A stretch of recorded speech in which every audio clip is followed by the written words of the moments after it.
We'll go on the record.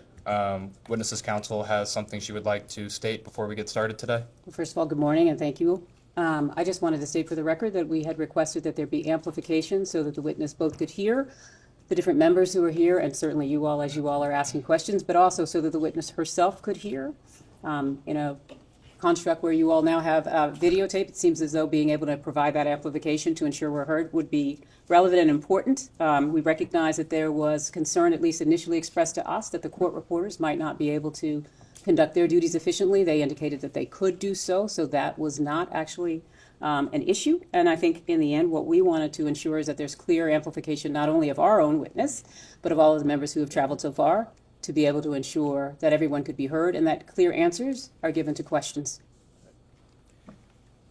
And I want to again state for the record, the microphones provided by the Clintons became an issue for the audio recording. So we want crystal clear audio and visuals of today's proceedings, so the microphones were removed. We'll take into account tomorrow, and I know many of us are hard hearing, so we want to make sure that everyone speaks loudly and all the questions are clearly understood. We'll do everything we can to accommodate that. Thank you so much. We appreciate that. Nothing further. We'll begin. Good morning. This is a deposition of former Secretary of State Hillary R. Clinton conducted by the House Committee on Oversight and Government Reform under the authority granted to it pursuant to House Rule 10. Accordingly, House Rule 10 grants the committee broad jurisdiction for the committee to conduct investigations of any matter at any time. On July 23, 2025, the Subcommittee on Federal Law Enforcement of the Committee on Oversight and Government Reform voted by voice to approve a motion directing the chairman to authorize and issue a subpoena to you for a deposition.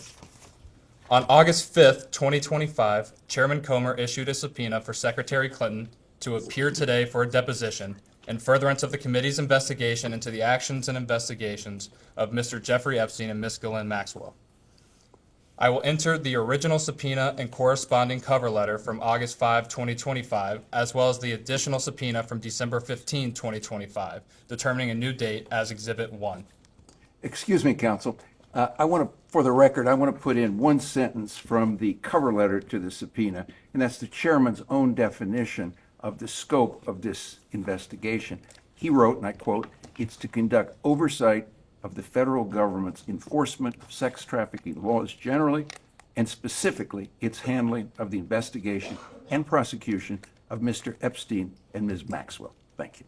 As stated in the email correspondence with counsel for Secretary Clinton in negotiations for the scope regarding today's deposition, the scope agreed upon by counsel for the committee and counsel for Secretary Clinton stated, and I quote, "As conveyed to you in a letter from the chairman yesterday morning that you agreed to, the committee could not accept your proposed limitation on the scope of President Clinton's testimony. Accordingly, pursuant to the committee's investigation into the alleged mismanagement of the federal government's investigation into Mr. Jeffrey Epstein and Ms. Ghislaine Maxwell, the circumstances and subsequent investigations of Mr. Epstein's death, the operation of sex trafficking rings and ways of the federal government to effectively combat them, ways in which Mr. Epstein and Ms. Maxwell sought to curry favor and exercise influence to protect their legal activities, and potential violations of ethics rules related to elected officials, the committee will ask President Clinton and Secretary Clinton all of its questions regarding Jeffrey Epstein and Ghislaine Maxwell, including, but not limited to, the personal relationships between the Clintons and Mr. Epstein and Ms. Maxwell, and the ways in which Mr. Epstein and Ms. Maxwell sought to curry favor and exercise influence, as well as the operation of sex trafficking rings and the ways for the federal government to effectively combat them without the proposed limitations on scope sought in your January 31, 2026 letter." I will enter as Exhibit 2 the correspondence between Chairman Comer and counsel for President Clinton and Secretary Clinton.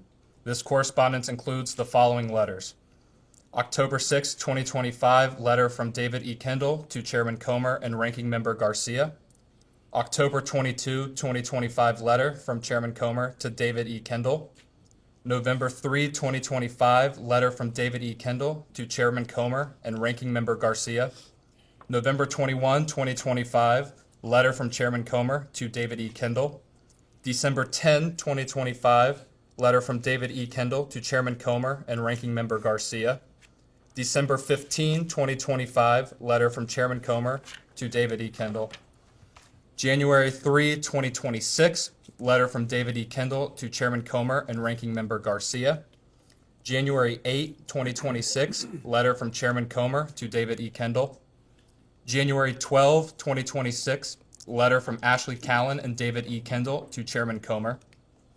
January 13, 2026, letter from President William J. Clinton and Secretary Hillary R. Clinton to Chairman Comer, encompassing attached declarations under the penalty of perjury of both President Clinton and Secretary Clinton.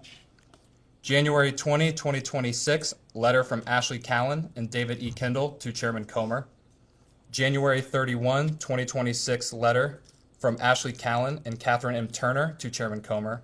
And February 2, 2026, letter from Chairman Comer to Ashley Callan and Catherine M. Turner. The committee originally noticed the deposition on December 12, 2025 for Secretary Clinton to appear before the committee on December 18, 2025. I will mark that notice as Exhibit 3. I will mark as Exhibit 4 the postponed notice date December 16, 2025 for a deposition of Secretary Clinton to occur on January 14, 2026. Secretary Clinton did not appear for her deposition on January 14, 2026. I will enter as Exhibit 5 the transcript for the deposition for which Secretary Clinton failed to appear. The committee noticed a committee business meeting on January 14, 2026 to consider the contempt report for Secretary Hillary R. Clinton to be held on January 21, 2026. I will mark that notice as Exhibit 6.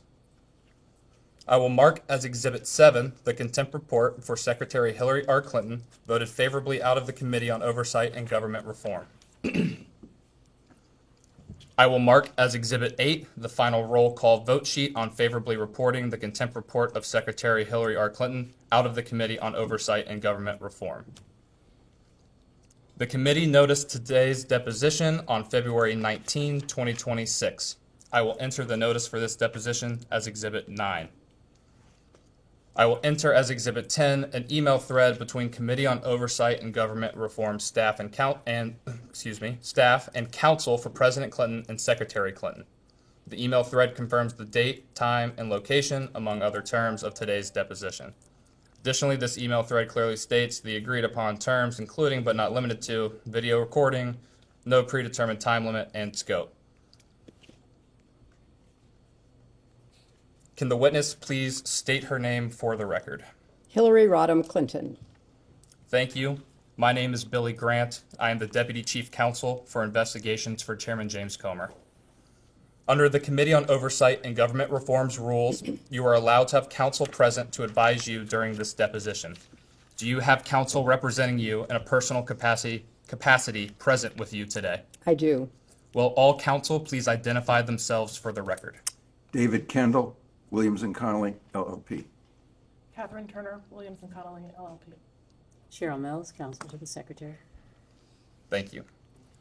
For the record, starting with the majority staff, can the additional staff members please introduce themselves with their name, title, and affiliation? Jack Emmer, Chief Counsel for Investigations for Chairman Comer. Peter Spector, Deputy Director of Oversight for Chairman Comer. Daniel Ashworth, General Counsel for Chairman Comer. Ryan Giacchetti, Chief Counsel for Chairman Comer. Will Harness, Professional Staff Member for Chairman Comer. Emily Feierabend, Counsel for Chairman Comer. Melvin Soto, the Digital Director for Chairman Comer. Ellison Tolan, Counsel, Chairman Comer. Hannah Caffey, Professional Staff Member, Chairman Comer. Professional staff member. Chairman Comer. Thank you. Could you have used a microphone? Mark Moran, Staff Director for Chairman Comer. I'm sorry, I cannot hear you over there. Could you please repeat your name? Austin Hacker. No, this gentleman here in the black. Mark Moran, Thank you. Staff Director, Chairman Comer. And the next one? Jasmine Collins, Communications Director for the Staff. Mallory Kovars, Chief Clerk and Director of Operations, Chairman Comer. Ashley Vineyard, Deputy Staff Director for Chairman Comer. Would the majority members please announce themselves for the record? Congresswoman Nancy Mace, South Carolina. Congressman Eric Burleson, Southwest Missouri. St. Cloud, 27th District of Texas. Lauren Bobert, Colorado Sports District. Rep. Anna Paulina Luna, Florida 13. William Timmons, South Carolina Sports Congressional District. Rep. John McGuire, Virginia 5th District. Will the minority staff please identify themselves for the record?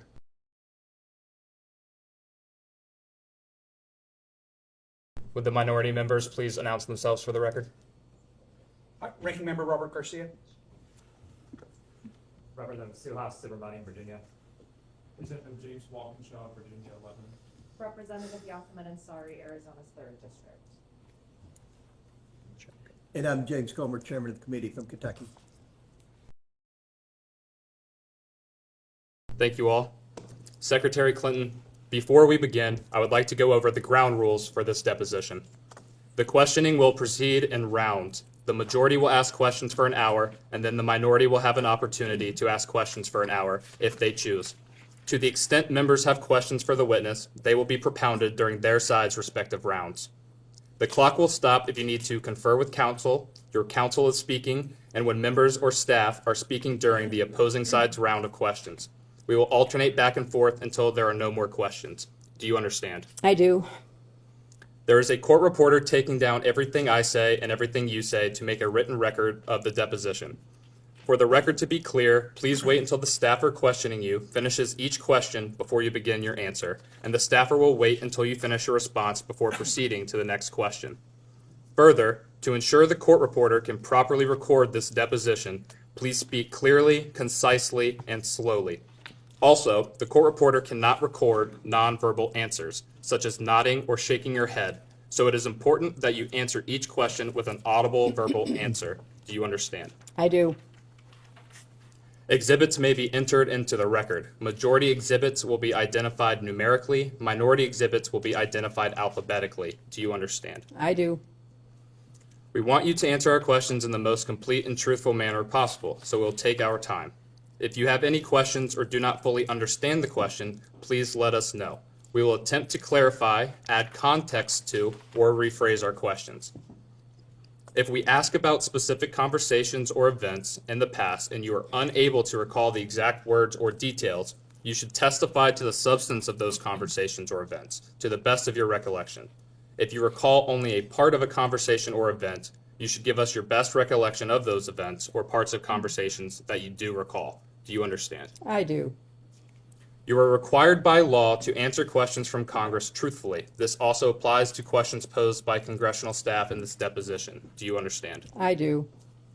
If at any time you knowingly make false statements, you could be subject to criminal prosecution, including but not limited to perjury. Do you understand? I do. This includes both knowingly providing false testimony, but also stating that you do not recall or remember something when in fact you do. Do you understand? I do. Furthermore, you cannot tell half-truths or exclude information necessary to make statements accurate. You are required to provide all information that would make your response truthful. A deliberate failure to disclose information can constitute a false statement. Do you understand? I do. Is there any reason you were unable to provide truthful testimony in today's interview? No. Please note that if you wish to assert a privilege over any statement today, that assertion must comply with the rules of the Committee on Oversight and Government Reform. Pursuant to that, Committee Rule 16C1 states, for the chair to consider assertions of privilege over testimony or statements, witnesses or entities must clearly state the specific privilege being asserted and the reason for the assertion on or before the scheduled date of testimony or appearance. For the purposes of the deposition, objections must be stated concisely and in a non-argumentative and non-suggestive manner. If the witness refuses to answer a question to preserve a privilege, the committee may seek a ruling from the chair. If the chair overrules any such objection, the witness shall be ordered to answer.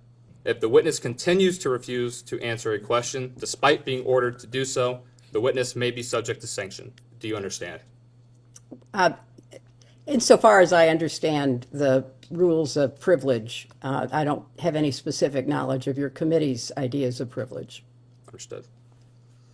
Ordinarily, we take a 5-minute break at the end of each hour of questioning, but if you need a longer break or a break before that, please let us know and we will be happy to accommodate. However, to the extent that there is a pending question, we would ask that you finish answering the question before we take a break. Do you understand? Yes. Finally, I will note for everyone here today that the contents of what we discuss in the deposition is confidential under the House deposition regulation. Under the rules, the chairman and ranking minority member shall consult before any release of testimony or transcripts, including portions thereof. This means it is a violation of House and committee rules to disclose content of the deposition prior to its official release. For this reason, the marked exhibits that we will use today will remain with the court reporter so that they can go into the official transcript, and any copies of those exhibits will be kept at the table or returned to us when we wrap up. Can the court reporter please swear in the witness? Please raise your right hand. Do you solemnly swear or affirm the testimony you're about to give in this deposition will be the truth, the whole truth, and nothing but the truth? I do.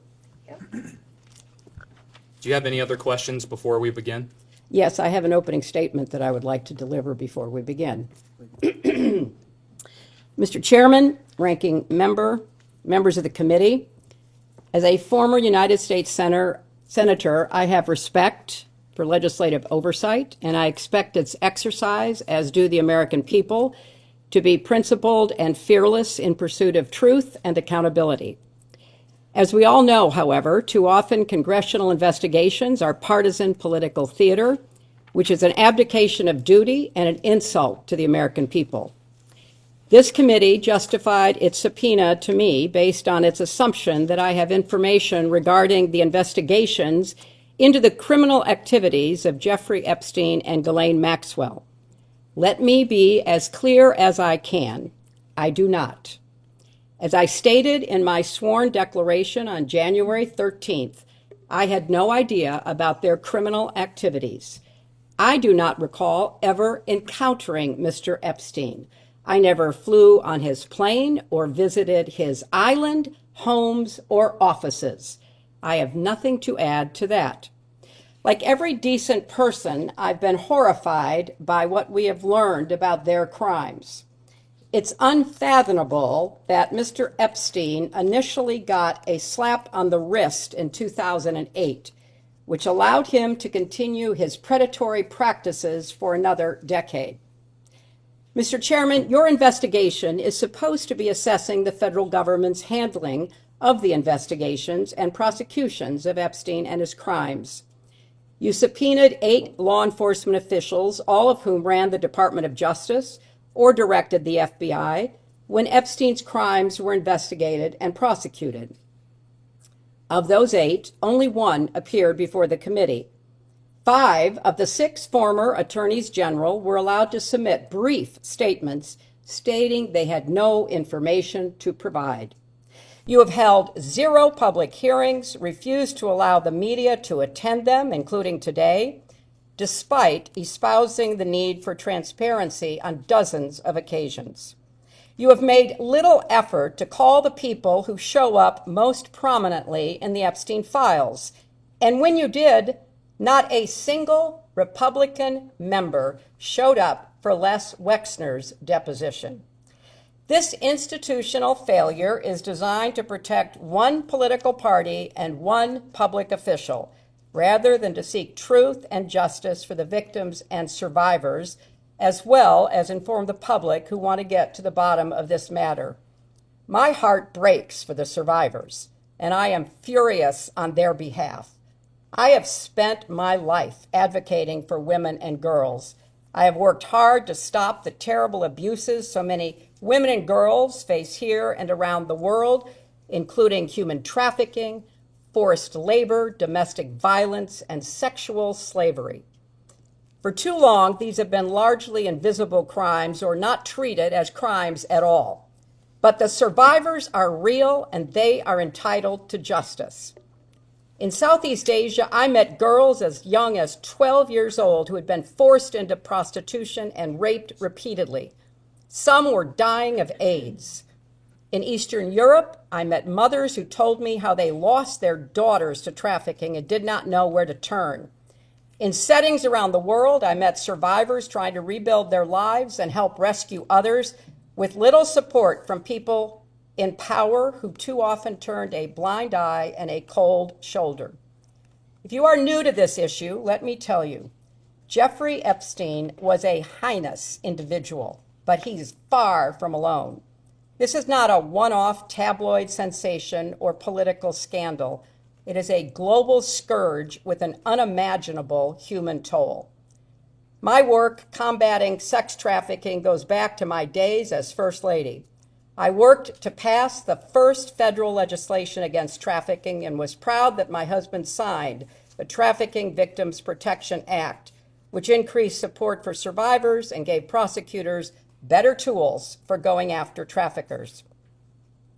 As Secretary of State, I appointed a former federal prosecutor, Lucy DeBaca, to ramp up our global anti-trafficking efforts.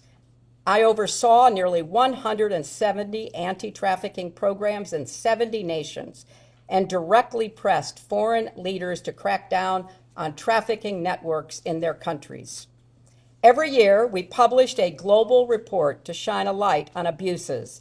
The findings of those reports triggered sanctions on countries failing to make progress, so they became a powerful diplomatic tool to drive concrete action.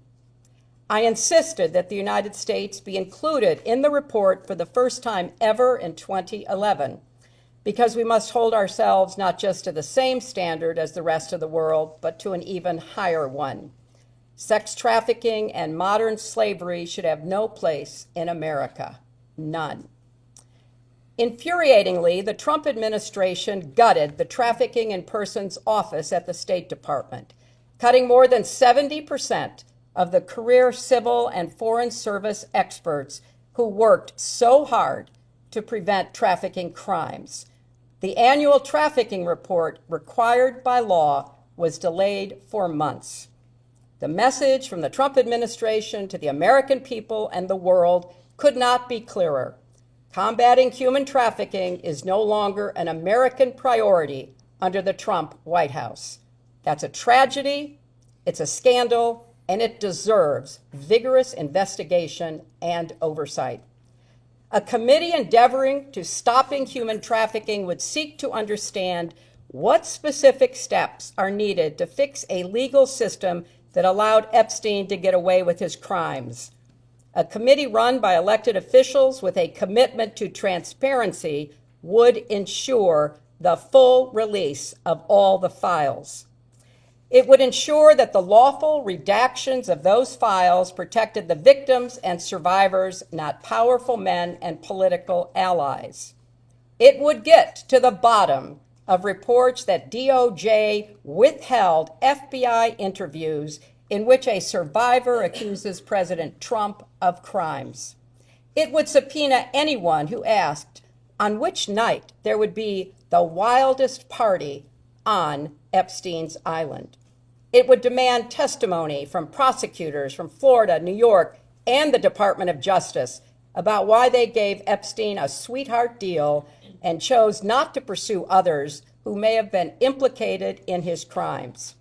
And it would demand that Secretary Rubio and Attorney General Bondi testify about why this administration is abandoning survivors and playing into the hands of traffickers. It would seek out advocates and law enforcement officials on the front lines of the fight against human trafficking and ask them what support they need. And it would put forth legislation to provide more resources and force this administration to act. But that's not happening. Instead, you have compelled me to testify, fully aware that I have no knowledge that would assist your investigation in order to distract from President Trump's actions and to cover them up despite legitimate calls for answers. If this committee is serious about learning the truth about Epstein's trafficking crimes, it would not rely on press gaggles to get answers from our current president on his involvement. It would ask him directly under oath about the tens of thousands of times he shows up in the Epstein files. If the majority was serious, it would not waste time on fishing expeditions. There is too much to be done. What is being held back? Who is being protected? And why the cover-up? So my challenge to you, Mr. Chairman, and members of this committee is the same challenge I put to myself throughout my long service to this nation. how to be worthy of the trust of the American people that they have given to you. They expect statesmanship, not gamesmanship, leading, not grandstanding. And they expect you to use your power to get to the truth and to do more to help survivors of Epstein's crimes, as well as the millions more who are victims of sex trafficking in this country and around the world. Thank you, Mr. Chairman, and I would also like to request that the video of this deposition be made available within 24 hours, as it has been for other witnesses. Thank you, Madam Secretary. The time reads 11:34 a.m. The majority's time will begin now. Madam Secretary, in the interest of efficiency here today, I'm going to ask you one question followed by a list of names. The question can be answered yes or no. If you do indicate yes to any individual, I will come back and revisit that at the end. The question is, have you ever communicated with any of the following people relating to Jeffrey Epstein or Ghislaine Maxwell? Richard Kahn, No. Darren N. Dyke, No. Sarah Kellen, No. Doug Band, Not that I recall. Lawrence Summers, No. Huma Abedin, Have I ever talked to her about this in preparation for this hearing? I have. outside of that, Not that I recall.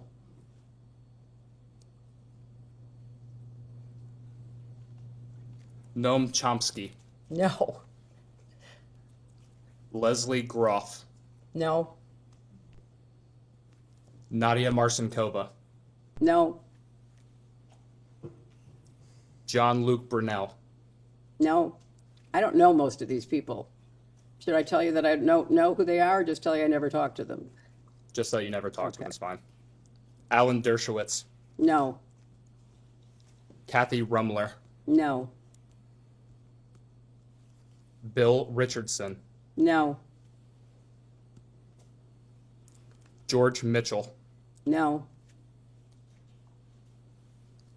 Andrew Mountbatten Windsor, formerly Prince Andrew, No. Peter Mandelson, No.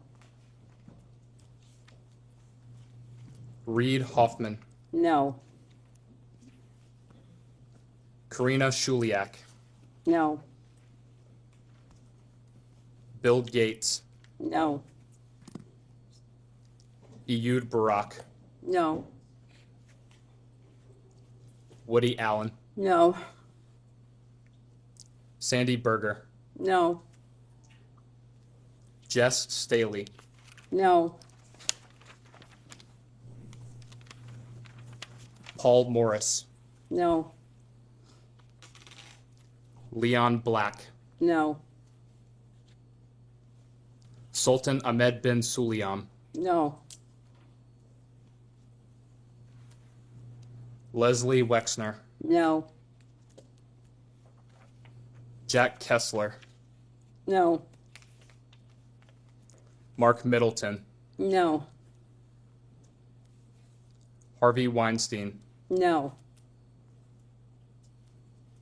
Ellie de Rothschild, No.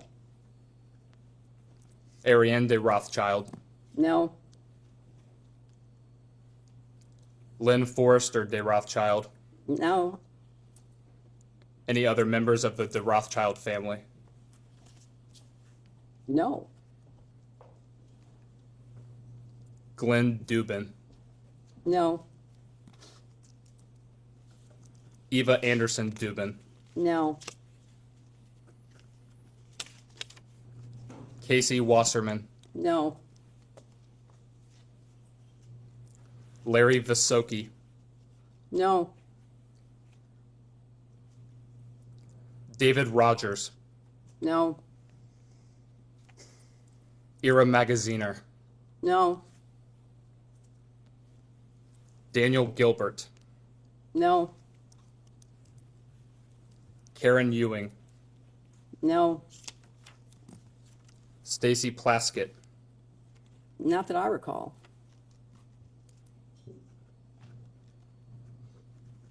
Howard Lutnick. No, not that I recall. Steve Bannon. I don't know if I've ever met him. You all have to introduce me. I take that as a no. Just to be absolutely clear, you've asked if I've ever communicated about Jeffrey Epstein, a man I never met, with any of these people, most of whom I've never heard of and certainly not met. That's the premise of your question. Mr. Epstein or Mrs. Maxwell. You did not say that. I did say that in the beginning. I will repeat the question. No, that's okay, but I didn't talk about her with any of these people either. I Understood. barely knew her. David Gergen. No, Elon Musk. no, Abigail Johnson. no, Jeff Bezos. no, Larry Page. no, Sergey Brin. no, Louis Freeh. no.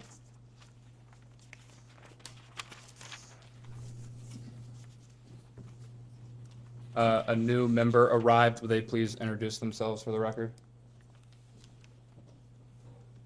Wesley Bell, Congressional, Missouri First Congressional District. Thank you, sir. Can I understand, could you read back the initial premise of your question, because I too did not hear? Yes, ma'am. Have you ever communicated with any of the following people relating to Jeffrey Epstein or Ghislaine Maxwell? I didn't hear the Maxwell piece, did not but we could ask Clerk. It doesn't matter. It's the same answer, but I did not hear the Maxwell name in there. Understood.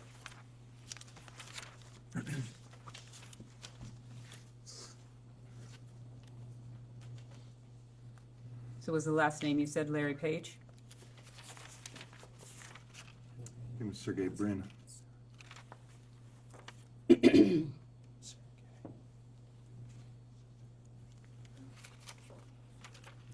The last name I stated was Louis Freeh. You indicated no, is that correct? I think, do you need free? Free, yes, ma'am. Louis No, Free. no, And Sarah Kay. no. And these are all, to the best of my recollection, as I say, many of these people I've never heard of. Most of these people I've never had a relationship with, although I know their name. Some of them are deceased. But I was not communicating about Jeffrey Epstein and Ghislaine Maxwell, as I understand what you're asking me, contacting people about them. That did not happen. Is there anyone that you had a conversation with about Ghislaine Maxwell? Oh, I'm sure I've talked about Ghislaine Maxwell, and especially in preparation for this hearing. And outside of conversations with your counsel, what did you talk about Ms. Maxwell? I don't recall any conversations about Miss Maxwell, but I knew her casually, so I can't tell you that I never had a conversation that mentioned Ghislaine Maxwell's name, because I don't recall that. Understood. And you say that you knew Ms. Maxwell casually. What does that mean? Just what I said. I knew her primarily as someone who dated someone that I knew, And who was that individual? Ted Waite. And who was Ted Waite? Ted Waite was a successful, as I recall, software developer.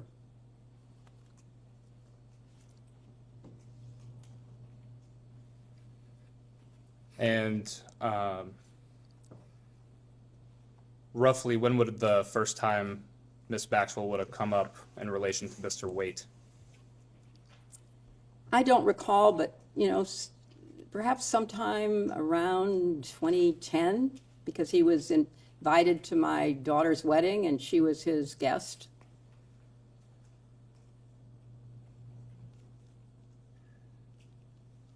Have you ever spoken with Ms. Maxwell personally yourself? I'm sure I have, yes. Did you estimate on how many occasions? Not many. I didn't see her very often.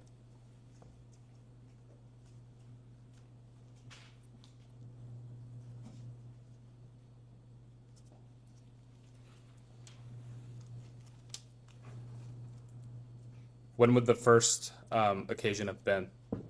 I have no recollection.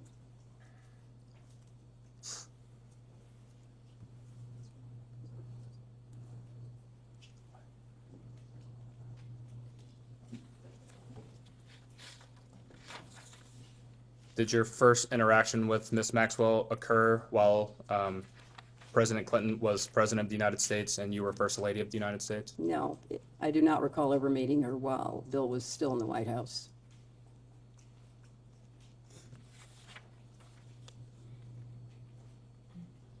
Did Mr. Waite ever inform you what Ms. Maxwell did for a living? Not that I recall.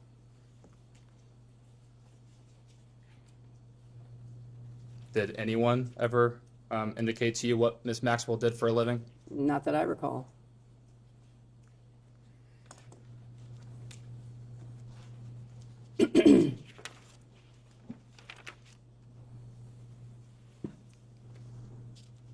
When would the last time have been that you either communicated with Ms. Maxwell, even if not directly yourself, but been around Ms. Maxwell? The best of my recollection is at the wedding in 2010.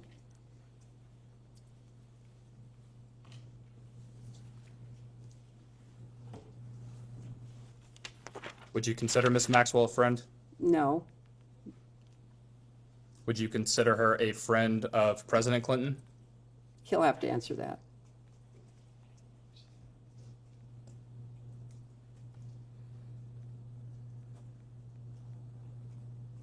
Would you consider Ms. Maxwell a friend of your daughter? She probably was friendlier with her than I was because I didn't see her very often.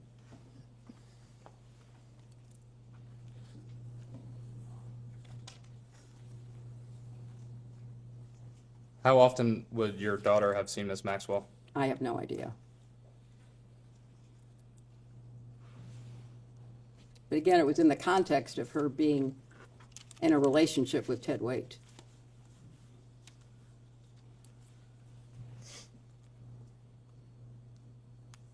Anyone else in your family have a relationship of some kind with Ms. Maxwell? Well, that's my family. You asked about Bill and Chelsea.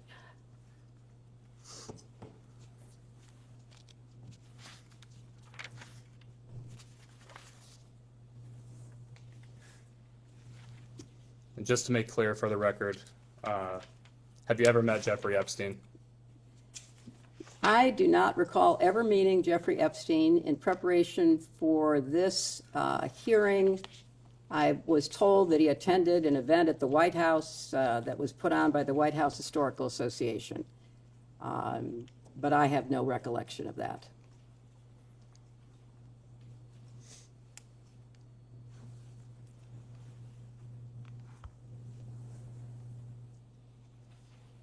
And only that one time at the White House Historical Association? That's the only time that I'm aware of that I might have possibly been in the same room with him. Did you have an initial impression of Mr. Epstein? I have no recollection of Mr. Epstein. I'm just told that he was in a room at a dinner that we were hosting for the White House Historical Association. What was your understanding of what Mr. Epstein did for work?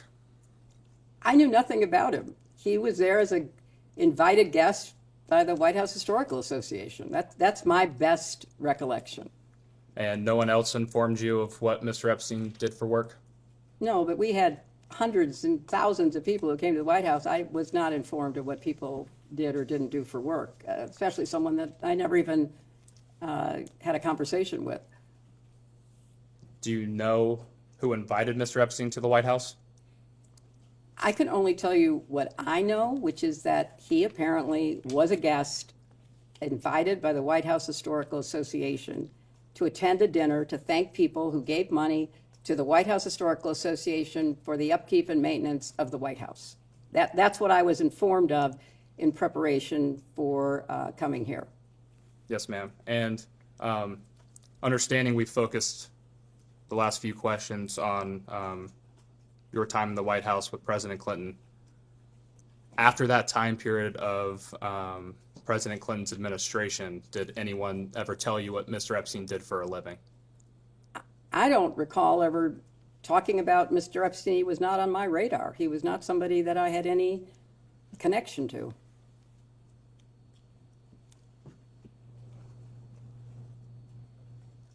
When President Clinton was traveling with Mr. Epstein on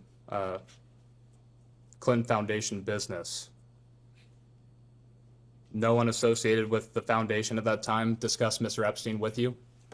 Not that I recall. I was not involved with the foundation. I was a senator from New York, and I was deeply committed to my work, and it became one of the most intense experiences of my life when we were attacked on 9/11. I was not involved with what was happening to create the foundation, to create the work that was done to get low-cost drugs for AIDS. I knew about the work. I didn't know about the details. Understood. And to be clear, you never had any communication yourself with Mr. Epstein, whether that be face-to-face interaction, phone calls, emails, text Asked and messages? answered. You can answer it again. I have no recollection in any way of ever having any conversation at the White House or in any other place or on any kind of device of any sort. I knew nothing about him. And when did you learn of Mr. Epstein's 2006 indictment and subsequent arrest leading to his incarceration in 2008? I have no idea. I was not paying attention. I was running for re-election in 2006. I ran for president in 2007, 2008. I don't know that I ever learned about it until much later when more things came out about him. Understood. And when did you first learn of Mr. Epstein's arrest in 2019? Probably when it happened, because it was headline news. I'm sure I, like everybody else, saw it in the press. And in seeing that in the press, did you discuss Mr. Epstein or his case at the time with anyone?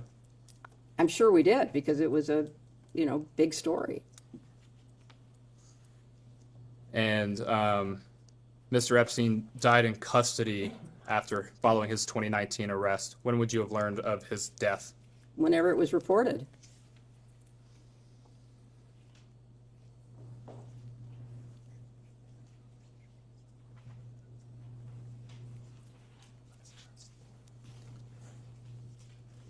Going back slightly a question, you said you likely would have talked to someone regarding his arrest in 2019. Who would you have discussed that with? Whoever was around. I mean, it was a big story, as you recall. It was a very big story. I don't have any specific recollections. It wasn't something that I was particularly focused on, but it was a big story.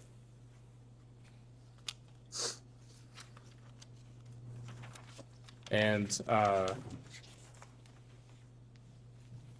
going back to Ms. Ghislaine Maxwell, when did you learn of her arrest in 2021? Again, whenever it was reported as happening. And did you discuss that with anyone? I'm sure I did. It was another big story.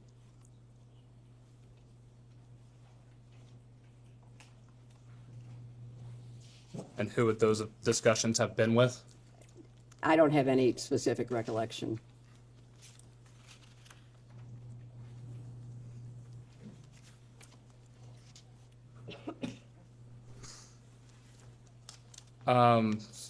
So moving forward in time just a little bit, you were Secretary of State under President Obama, is that correct? Yes, it is. And it was during his first term, 2009 to 2013? That's correct.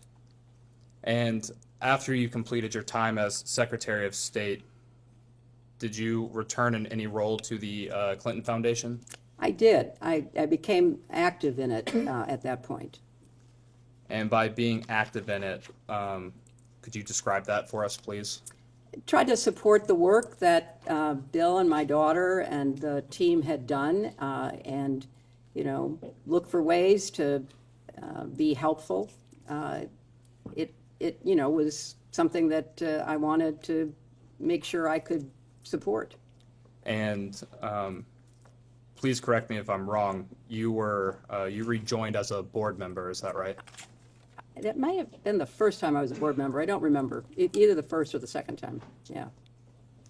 And speaking of, it sounds like you were heavily involved when you returned to the foundation, or I guess started with the foundation at this point. In trying to accomplish those goals and initiatives, what were you doing, broadly speaking, on a daily basis, monthly basis, that sort of thing? Well, I wanted to start a program about early learning for kids, and so we started something called Too Small to Fail, which I was very actively involved in with my daughter, and we worked with pediatricians and other people to help parents, grandparents, aunts and uncles read, talk, and sing to their children so that they could help build brain cells. That was a major priority of mine, and I'm very proud of what we've built and the difference that it's made in, millions of kids' lives. I certainly did what I could to support the work that we do overseas through the Clinton Global Initiative, which has had a terrific track record of bringing people together to work in partnerships, to make commitments, to try to improve everything from, clean water to solar energy to improved education, all of the priorities that the partners we have bring to us that we try to help them with. And thank you for that, Madam Secretary. We've had a few members join us. Would you guys please announce yourselves for the record? Yes, Pat Fallon, 4th District of Texas. Scott Perry, 10th District of Pennsylvania. Thank you both. You're the last person. Mr. Perry, Scott Perry. Thank you so much. And Madam Secretary, as a board member, what type of responsibilities does that entail? Oh, attending the board meetings, approving the agenda of work for the year, the budget that goes with it, that kind of responsibility. And you mentioned the Clinton Global Initiative. Just for clarity, I will likely refer to that as CGI as we go forward with this. CGI is a part of the Clinton Foundation, is that accurate? Yes. And what was your role with CGI at this time period, right after you left being Secretary of State? It was, again, to, support the staff that put together both the annual meeting, but also work during the year with our partners who'd made commitments to help them fulfill their commitments. So, if there were a meeting about a commitment that was made to get clean water to some very remote place, if there were a meeting, I might be invited to it to meet with the partners, to encourage them. It was mostly around the work that happens throughout the year in preparation for the annual meeting. And forgive my ignorance, please, what happens at those annual meetings? The annual meetings are a way for people to come together to make commitments that they have previewed with our staff. So I'll give you an example. Probably around, I don't know, somewhere between 12 and 15 years ago, I don't know specifically, Matt Damon, the actor, came to the Clinton Global Initiative because he said he really cared about clean water, and could we connect him with people that he could work with to get more clean water in more places in the world? So we did. We connected him to this gentleman who was a real expert on clean water. They started working together. They created something called water.org, which was a Clinton Global Initiative commitment that was made at the annual meeting. And then our staff worked with them, and I think it's fair to say that, they've been one of the most successful organizations in actually delivering clean water. But it's that kind of work. It's people who might have a good idea, maybe they've got some resources, maybe they have some experience. I'll give you another idea. So Procter & Gamble called us and said, one of our scientists, one of our chemists in the UK has created this packet of chemicals that can literally make the dirtiest water clean enough to drink. But we don't know what to do with it because we're a consumer company that sells products to middle-class people. This is something that would go to the very poor. What do we do with it if we come to CGI? Can you connect us with somebody who can help us? So we connected them with World Vision, and I think maybe one or two other organizations. And so they used the packets to literally go around the world cleaning water. And Bill went with them, Chelsea went with them, and they would go to rural Myanmar or rural Kenya, and they would take this bucket of dirty water and they'd dump the packet in, and then my daughter and my husband would drink it to show that it was clean. And that was a CGI commitment. We bring together governments, local, state, national, businesses, philanthropies, NGOs, academics, anybody who has a good idea that we can help them work on and try to fulfill. That's what we do. And thank you. The Clinton Foundation started shortly thereafter your husband, President Clinton, left office. Is that correct? That's correct. And CGI started a few years later. Is that right? I think that's right. I think it started maybe 2005, maybe? I'm not sure. And does CGI or the foundation more broadly perform any work in sex trafficking or human trafficking around the world? There may be partners who make commitments about that. We have thousands and thousands of commitments, so I can't answer yes or no, but it might be an area that some of our commitment makers would be focused on. And how did the foundation, the Clinton Foundation, how did that idea come to fruition? Was that your idea, President Clinton's idea? Oh no, the Clinton Foundation was all Bill's idea. He set it up as he was leaving the White House. It was the entity that raised the money to build the Clinton Presidential Center, and then to carry on the work that he wanted to do. You know, shortly after he got out of the White House, he and Nelson Mandela were asked to come to the annual AIDS conference to see whether the two of them could do something that needed to be done, which was to try to stem the epidemic of HIV/AIDS. And so Bill started out trying to figure out how to deal with this problem and came to the conclusion that the best way would be to lower the price of the drugs that were being used in the United States but were too expensive to be used around the world in order to treat more people. And I really give huge credit to both Bill's idea about how to do that, but also huge credit to President George W. Bush, because when President Bush took Bill to Pope John Paul's funeral in Rome, he and Bill were talking because President Bush was coming forward with the PEPFAR program. And so he and Bill were talking, and President Bush was very committed to this, and Bill was very committed. And so Bill said to President Bush, I now have generic drugs being made in places like India that are much cheaper than the brand name drugs, and you could, with tax money, treat many more people.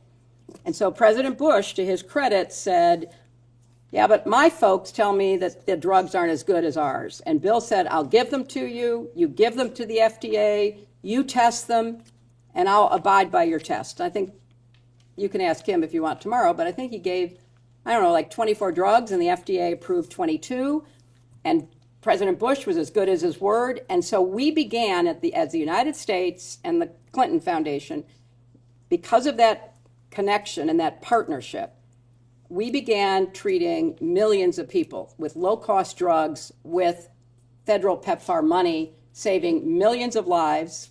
Sadly, that's going to be reversed because of the attitudes of this administration and the cutbacks, but it was one of the great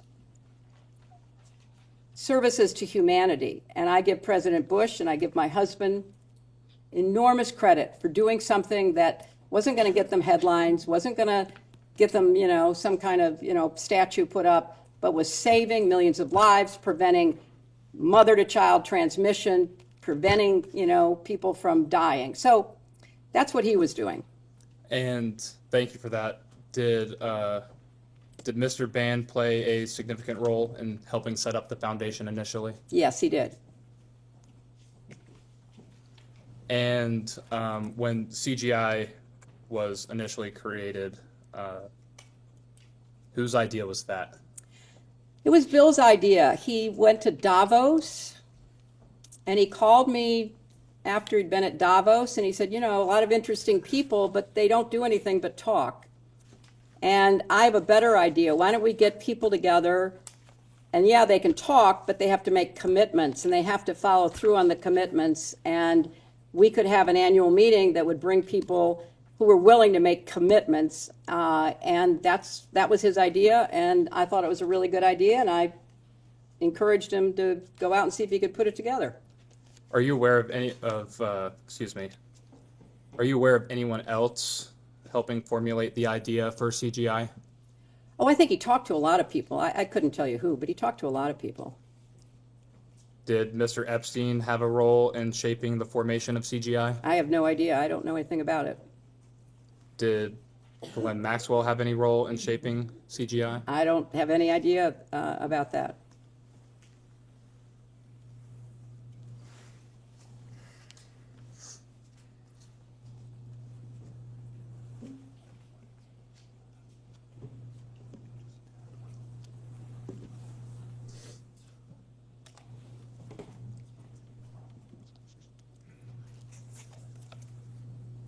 I will enter as Majority Exhibit 11 the interview between Deputy Attorney General Todd Blanche and Ms. Glenn Maxwell from July of 2025. We will get you all a copy momentarily. Thank you so much. Appreciate it.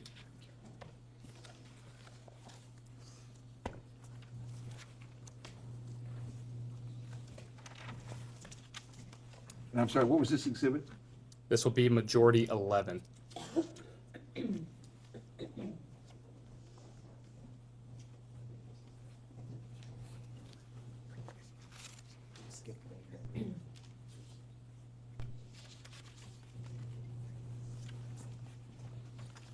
I would like to direct your attention to page 263.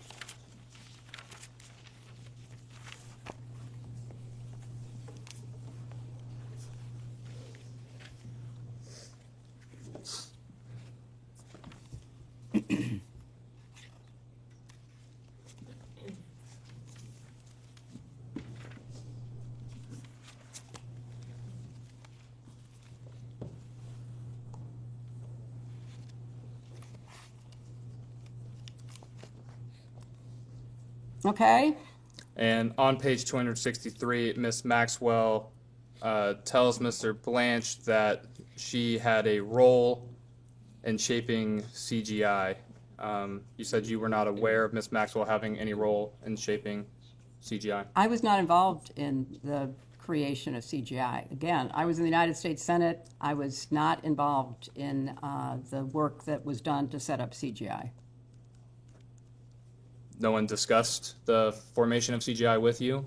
That it was going to be set up, but I don't have any specific recollection of having any specific knowledge of it, no. Did Mr. Epstein help craft the idea or formulation of CGI? I don't have any idea. I don't know anything about that.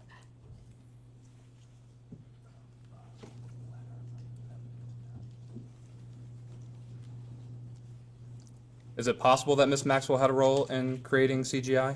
I'm not going to speculate. I'm here to tell you what I know, and I don't know anything about that. Understood. And is it possible Mr. Epstein had a role in crafting CGI? I'm not going to speculate about that either because, I have no way of knowing that because I have no direct knowledge.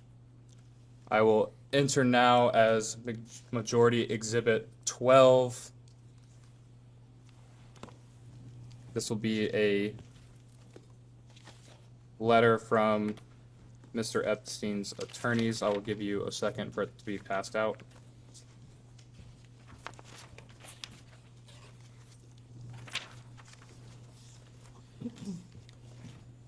This is a letter dated July 6, 2007.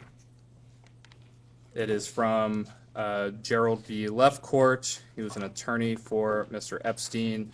He sent this to the prosecutors in the Southern District of Florida. That would be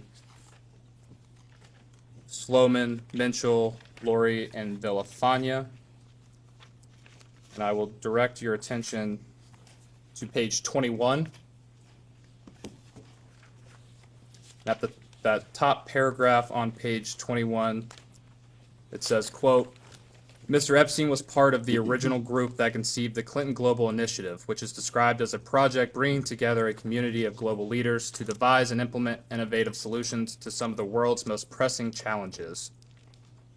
Again, is it possible that Mr. Epstein played a role in crafting CGI? I have no idea what he did or what he said he did, and I have no way to testify to the veracity of either.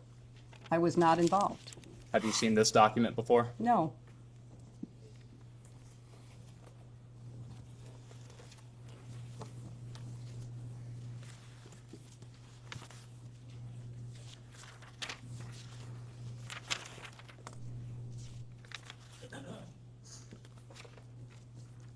The Clinton Foundation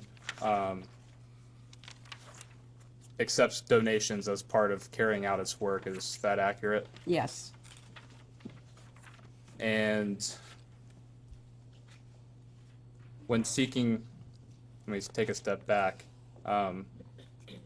people charitably provide donations to the foundation? It's a 501c3, yes. And do you or anyone else at the foundation ever solicit donations for the foundation?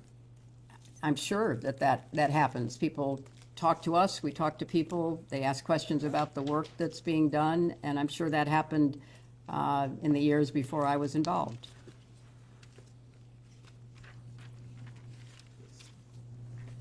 Did you solicit funds from Jeffrey Epstein for the foundation? I had no contact with Jeffrey Epstein. I did not solicit funds from Jeffrey Epstein. Did you solicit any funds for the foundation from Ms. Maxwell? I did not. Again, we're talking about the creation of the foundation. I was not involved in the creation of the foundation or the creation of CGI. In those early years, I was incredibly focused on my job in the Senate. Bill was focused on setting up the foundation and starting CGI. And understanding you were occupied with your career as a senator and then your presidential campaign leading up to 2008, but at this time, were you discussing starting the CGI with President Clinton? I'm going to object to any communications between the two of them. You can ask generally, but that's covered by the marital communications privilege. Understood. So generally speaking. I am sure that I talked to my husband about what he was doing to set up the foundation. It was more on the substance of the work. How many drugs was he getting made in India? What was the idea that was going to motivate CGI to be what he wanted it to be? It was not in the weeds. It was the concept. It was, the excitement that he had about trying to establish the foundation and CGI. And similar question for Mr. Band. Did you discuss the creation of CGI with Mr. Band? I may have, because he was around. He worked for my husband. He was a personal aide to my husband, but I don't have any recollections of any specific conversations.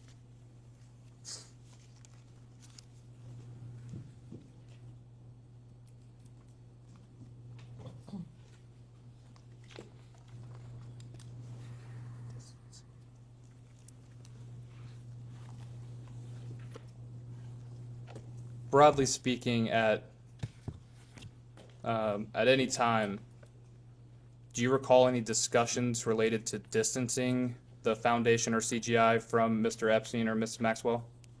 I don't recall any conversations. I know that sometime, maybe 2003 or so, Bill did not have any ongoing contact with Epstein. And in preparation for this hearing, you know, it became clear to him that Epstein was not interested in the charitable work that was motivating Bill as he traveled around the world, getting people to commit to providing low-cost drugs for not just HIV/AIDS, but eventually tuberculosis, malaria, and other diseases. And what is your understanding of Mr. Epstein no longer wanting to participate in the foundation's philanthropic goals? I don't, only in preparation for this have I been told that, you know, there was no real interest there. And, you know, there was no point in being involved or connected to him. And we touched on this. Correct me if I'm wrong. You said you're not aware of Mr. Epstein donating to the foundation. Would you consider, let me back up. President Clinton took trips on Mr. Epstein's jet, is that correct? Yes. Would you consider offering a private jet as a donation in kind to the foundation? Well, I don't know what the rules are under the 501c3 regulations, but it was certainly a gift, and he was, you know, one of a number of people who provided transportation so that Bill could do the work he was doing.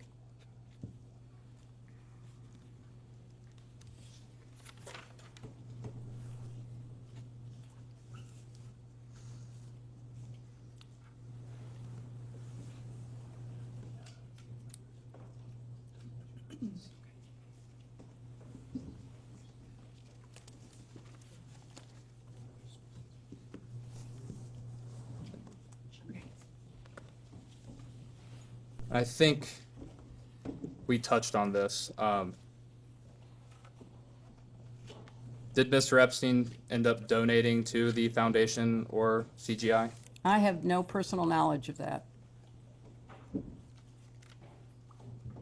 You're not aware of a $25,000 donation from Mr. Epstein's affiliated companies to the foundation? Only what I was told was alleged in preparation for this testimony. I did not know about that, and I don't know that it's true. Are you aware of the Clinton Foundation reviewing any records in regard to Mr. Epstein donating to the foundation? I will have to ask our lawyers, 'cause I did not. Have you had any conversations about the foundation reviewing those donations made by Mr. Epstein? I think I'll have to ask our lawyers. I don't know. I didn't review them. Understood. Ms. Mace, did you have some questions? I did. Thank you for being here this afternoon. In your opening remarks, you mentioned this is political theater and partisan. Do you believe the Epstein files are a vast right-wing conspiracy? I think if they are fully released as the Transparency Act requires, that would be fulfilling the responsibility of the Justice Department, but it appears that there have been many issues with the full release, so I'm not going to characterize it other than to say I think that's a well-known fact. Are you aware that both Republicans and Democrats voted to subpoena you and your husband? I am here. Okay. Are you aware both Republicans and Democrats voted to hold you in contempt when you didn't show up? I am here. Is that partisan when both parties vote to do something together? Is that partisan or nonpartisan? I think it's standing up for the institution, but there are many other aspects of the committee's work that strikes me as avoiding the main issues about who should be sitting here, who has actual information that might be useful to your investigation. As a survivor, I'm a survivor. I appreciated your opening statement and your prioritizing some of these issues. Have you always believed this way? Have you believed this way for some time? Have I what? Have you believed what you believed in your opening statement for some time? Yes, I have. How long have you had those beliefs or held those beliefs in your opening statement? Very long. In 1998, you had those same beliefs? Yes. 2005? Yes. 2008? Yes. 2012? Sure. 2016? Mm-hmm. 2020? Mm-hmm. 2024 to present day, you've held these beliefs the whole time? Yes, I have. Have you always believed that women abused by powerful men should be believed? I know where you're going with this, and I have Do you? nothing to say about anything in the past. I'm here to answer questions about this investigation. So do you believe that women who are abused by Epstein and in Epstein's circle of associates should be believed? I think that many of them have made very credible accusations. Have you always thought that, do you think that women abused by powerful men should get justice? I think that they should have their time to be evaluated, and where there is adequate evidence, they should certainly get justice, and perpetrators should be held to The account. question was, have you always thought that women abused by powerful men should get justice? Yes, absolutely. I agree. Are you aware that, you were aware, I think you said this earlier, that Jeffrey Epstein was convicted in 2008 for procuring a child for prostitution and soliciting a prostitute, correct? That's what the charges were, yes. And you were aware of that in 2008? I don't recall that I was aware then. And in 2008, you were a U.S. Senator still? I was. Would you say that Jeffrey Epstein is one of the world's most prolific sex traffickers? From what we know, he certainly engaged in his predatory activities for a long period of time. Would you say he's one of the world's most prolific sex traffickers? I don't know what to compare it to. There are terrible sex trafficking rings all over the world. And you said you were Secretary of State from 2009 to 2013? Mm-hmm. And you state your agency prioritized combating sex trafficking internationally, correct? That's correct. During your time as Secretary of State, did you or the state receive any intelligence cables or briefings mentioning Epstein's foreign travel, pedophile island, or his network of pedophiles and sex trafficking? Not that I am aware of, no. How did you miss it? If he's, I believe, one of the most prolific sex traffickers in the world, you were Secretary of State, how did you miss it? Well, that would have been a matter of the Justice Department, not the State Department. But in your opening statement, and your statements earlier in your opening statement, you stated that Secretary Rubio should be called to testify. And you said that he has, and the administration has, quote, abandoned survivors using the same logic. You were Secretary of State during a time period after Jeffrey Epstein was convicted of being a pedophile and soliciting children for sex. Why then did you, quote, using your own logic, abandon survivors? What is the question, please? I followed her comment. First of all, we focused on whether there were laws that made sex trafficking, sexual slavery, domestic violence, other abuses of women on the books in countries. And then we tried to evaluate, were those laws being implemented? And were judges appropriately trained and briefed about how to implement those laws? Were governments taking them seriously? We looked at the broad institutional approach to these very serious abuses. Would you say the U.S. government at that time, during this time period, was appropriate with the way that it handled Epstein? I don't think that you could say that was true about any of the government's prosecutorial efforts, starting with the Southern District of Florida and Alex Acosta and all those who basically gave him a sweetheart deal. And then I think going up the chain, there was very little attention paid that should have been paid. But we had laws on the books. They were not being implemented. But that was not within my purview, because what we were looking at is what's the institutional structure, and can we do more to make sure countries take it seriously? Our country had laws on the books. So this man was not held to account. If it was not in your purview when you were Secretary of State, then why is it today in Secretary Rubio's purview? Because what's happened is that the office that was actually following what was going on around the world has been decimated. 70% of the staff is gone. It's impossible to carry out the functions of that office if you don't have a critical number of people. So my question would be to Secretary Rubio, is there more that can be done? I'm running out of time here. you were clothed with immense power as Secretary of State. You've stated on the record in your opening statement that child sex trafficking in general, human trafficking, trafficking of all kinds was a priority. You were clothed with immense power. Your husband was clothed with immense power. And until you got this subpoena and until these files were out in the open, you did nothing to try to effectuate all of these things you say that should have been done. Is that correct? No, it's totally incorrect. I mean, all of your assumptions are ones that I reject. When you saw photos of your husband in a hot tub laying on a beach and getting massaged by other women, and you knew that Jeffrey Epstein was involved in some of these trips and these things, did it concern you at all? I'm here not to offer my opinions. I'm here to answer specific questions to the best of my ability. When you saw your husband in these photos with a young woman being massaged, what went through your mind? I am not going to speculate. You didn't have any feelings about young women massaging your husband? I am not going to offer opinions or speculation about anything that I have no context for and was not there. After you learned that Jeffrey Epstein was convicted of sex crimes with kids, did any of these photos of your husband with women being massaged on the beach, did it concern you? I have no context for even answering that question. And I think, you know, obviously the innuendo, all the rest of it. I'm asking a black and white question. I'm not putting any leading statements into it or adjectives. Did you do anything to determine what was happening in those images or on those trips that once you saw these photos, once you realized Jeffrey Epstein was a convicted sex offender of children, did you do anything to determine what was happening on these trips with your husband?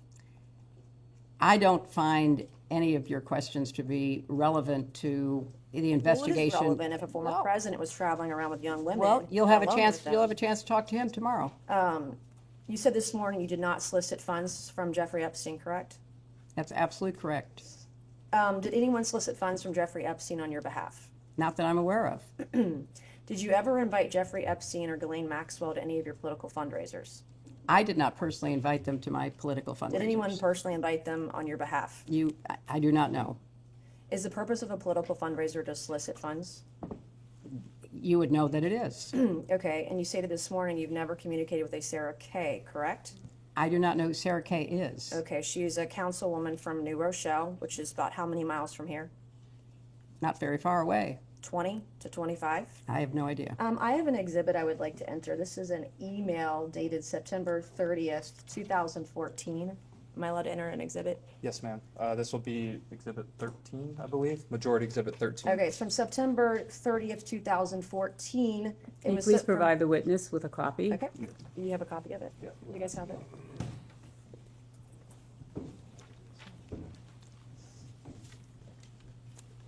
Thank you very much. I appreciate it. And can you read me the subject line of the email? Following up event with Hillary Clinton and Congresswoman Lowy. Do you know who Congresswoman Lowy is? She was our congresswoman here for many years. And who is the email from? Someone named Sarah Kay. Above that, you have that very top one. Okay. All right, from Sarah Kay, and it's redacted on who it was sent to. Can you read me the email? Okay, thank you very much for the prompt reply. Hi, Sarah. Thank you for the invitation, but unfortunately, Jeffrey will not be able to attend. Thanks so much for speaking with me just now. Attached, please find the invitation and response card for the event we spoke about with Hillary Clinton and Congresswoman Lowy at the Harvard Club. That was a fundraiser, I believe, for Congresswoman Lowy that I attended to support her, is my recollection. Okay. And this is an email, this is an invitation to the fundraiser where you were there. Do you have any idea if the Epstein referred to is the Jeffrey Epstein? There's a lot of people named Epstein in this area. This is in the DOJ files. I have no knowledge of it. It says Mr. and Mrs. Epstein. Yeah, I have no knowledge of this. Okay, so it could be a different Jeffrey Epstein. You're showing me an email from someone who I don't recall knowing about a fundraiser that wasn't for me but was for Congresswoman Lowy. I have no information. Okay. I went to the fundraiser to support my friend Nita Lowy. All right. Excuse me, can I interrupt? I have there another are photos that are being released of the secretary as she is testifying from inside this room. Can you please advise me as to whether or not that's permissible and consistent with the rules, particularly given that we have asked for a public hearing? If there are photos that are being released of the secretary as she is testifying, can you please explain how that I'm can done occur? with this. If you guys are doing that, I am done. You can hold me in contempt from now until the cows come home. This is just typical behavior. We will go off the record. Oh, for heaven's So I would like sakes. to understand how that's permissible. Before the hearing was, It doesn't Excuse matter. me. We all are abiding by the same rules. I will take that down. Yeah, So I well, would like to take a break at this moment. yeah, and I'd like to have a I'm done conversation. for now. Go off the record. Go off the record.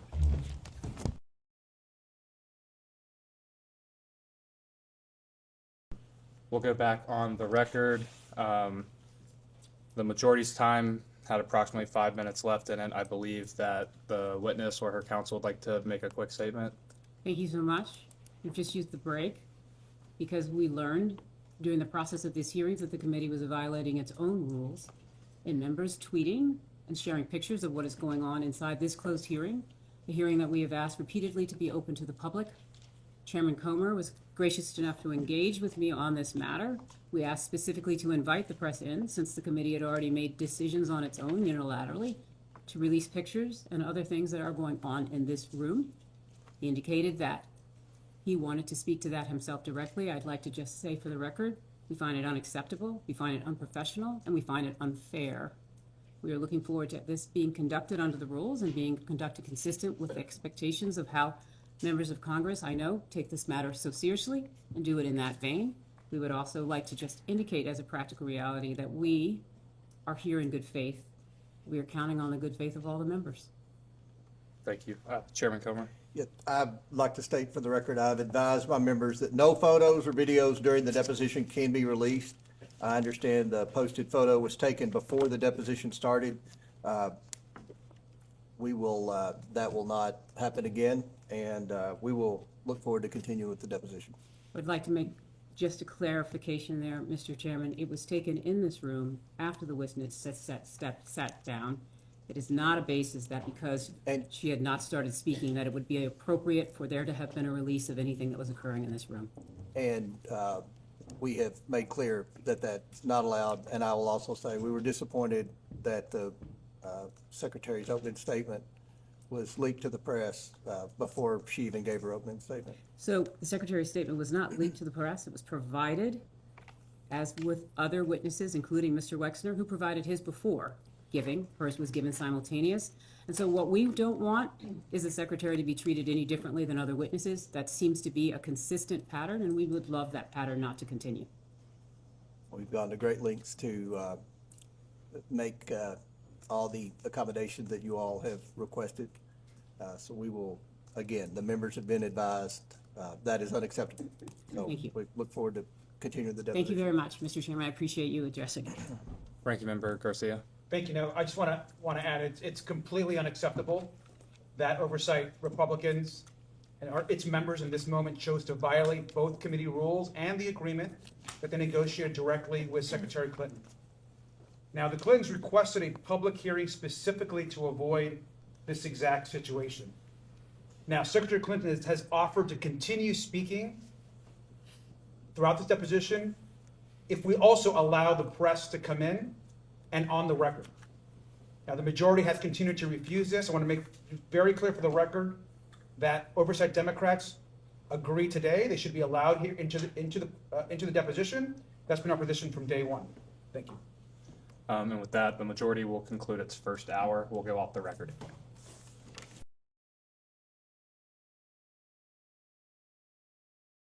We can go back on the record. I understand counsel has something that they would like to say before we get started. Yes, I would. First of all, I'd like to say I appreciate everyone being here today, but I want to start with, we've just learned that there has been a second violation of the promise that the chairman made with respect to no photos being taken in this room during this hearing. As you know, we have asked for and did ask Mr. Comer for the press to be invited in. They are sitting right outside, literally. He has been speaking with them, and we have been asked that they be invited in. at the last break because we learned that there was a member who was sharing photos from inside this room in violation of this committee's own rules. We have now been presented with a second photo of the witness, Secretary Clinton, while she has been testifying in this room. That is completely inconsistent with the rules. It's completely in violation, and it's also in violation of the promise that Mr. Comer just made with respect to it would not happen again. And indeed it did. And so I would like to ensure that when we go back on the record and when Mr. Comer elects to rejoin the room, I note he has left for the record, I would like to be able to ensure that we address that. Or, sorry, he has not left. He's down at the end. There's been a second violation, Mr.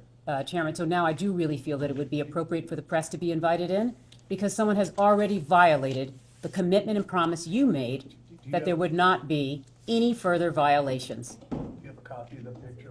We're on. I am confident that one of the individuals here can share with you a copy of the picture, and I would rather that at this point, we invite the press in.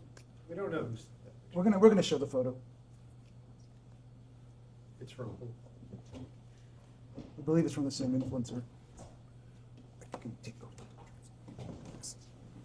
Emily, go with Andrew to make sure we have the same.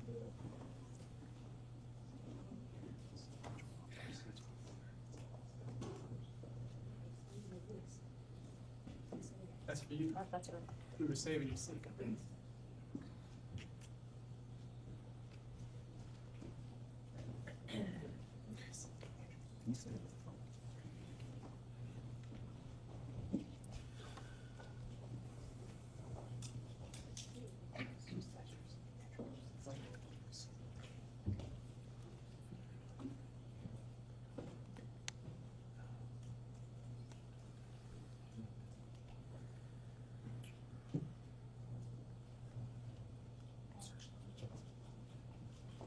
Mr. Chairman, will you allow the press in at this time, since there has been a second violation of your clear guidance that no further pictures. To consult, to confer with the chairman.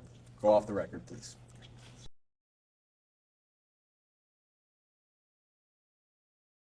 We can go back on the record. Thank you very much. We have examined the second photo that was taken inside this room in violation of the committee's rules. Mr. Chairman, you have indicated that you will assure that that will not happen again. Mr. Chairman, we continue to believe that the remedy for this is to invite the press in at this juncture. We believe that there is no reason not to do so. We recognize that you continue to resist having the press join, but if you would like, we would welcome that. Otherwise, we would welcome no further violations. What was the last part? You would welcome. I know it's hard to hear without amplification. Okay, no further violations, no further violations. But I would like to note one thing, if I may. A New York Times reporter tweeted that her dim member in the room, and then she said, you know, that Maxwell was at Chelsea's wedding because she was dating a friend who brought her as a +1 and all that. So there's a Democrat member leaking to the press what's going on in here, according to the Annie Carney. So, Mr. Chairman, thank you so much. I know part of this is always about the tit for tat, and I think that's what we're trying to address. We're here and we're speaking with respect to the witness and what has been a violation of a photo of her inside this room. I'm not trying to get into anybody else's First Amendment rights. When it comes to the photo, please instruct your member to take the photo down until after. I have. Thank you so much. Nothing further. Thank you. Good afternoon. Good afternoon. My name is. I'll be doing most of the questioning for the minority today. First, I want to thank you for your long and distinguished service to this country. Thank you. I'd also want to thank you for your time today. We appreciate it. Thank you. Before we get to questions, I'd like to take a few minutes and highlight some context that we think is relevant for today's conversation. To be candid with you, it's not clear to us that you have much information to share with this committee that would be relevant to our investigation of Jeffrey Epstein. For example, I would like to introduce as Minority Exhibit A this excerpt from Ghislaine Maxwell's interview with Deputy Attorney General Todd Blanche.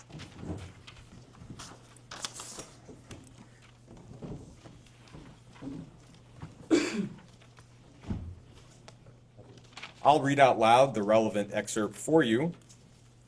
You can see that Ms. Maxwell was asked, quote, "Do you know whether Mr. Epstein knew or had any sort of visit, dealings, or associated with Hillary Clinton?"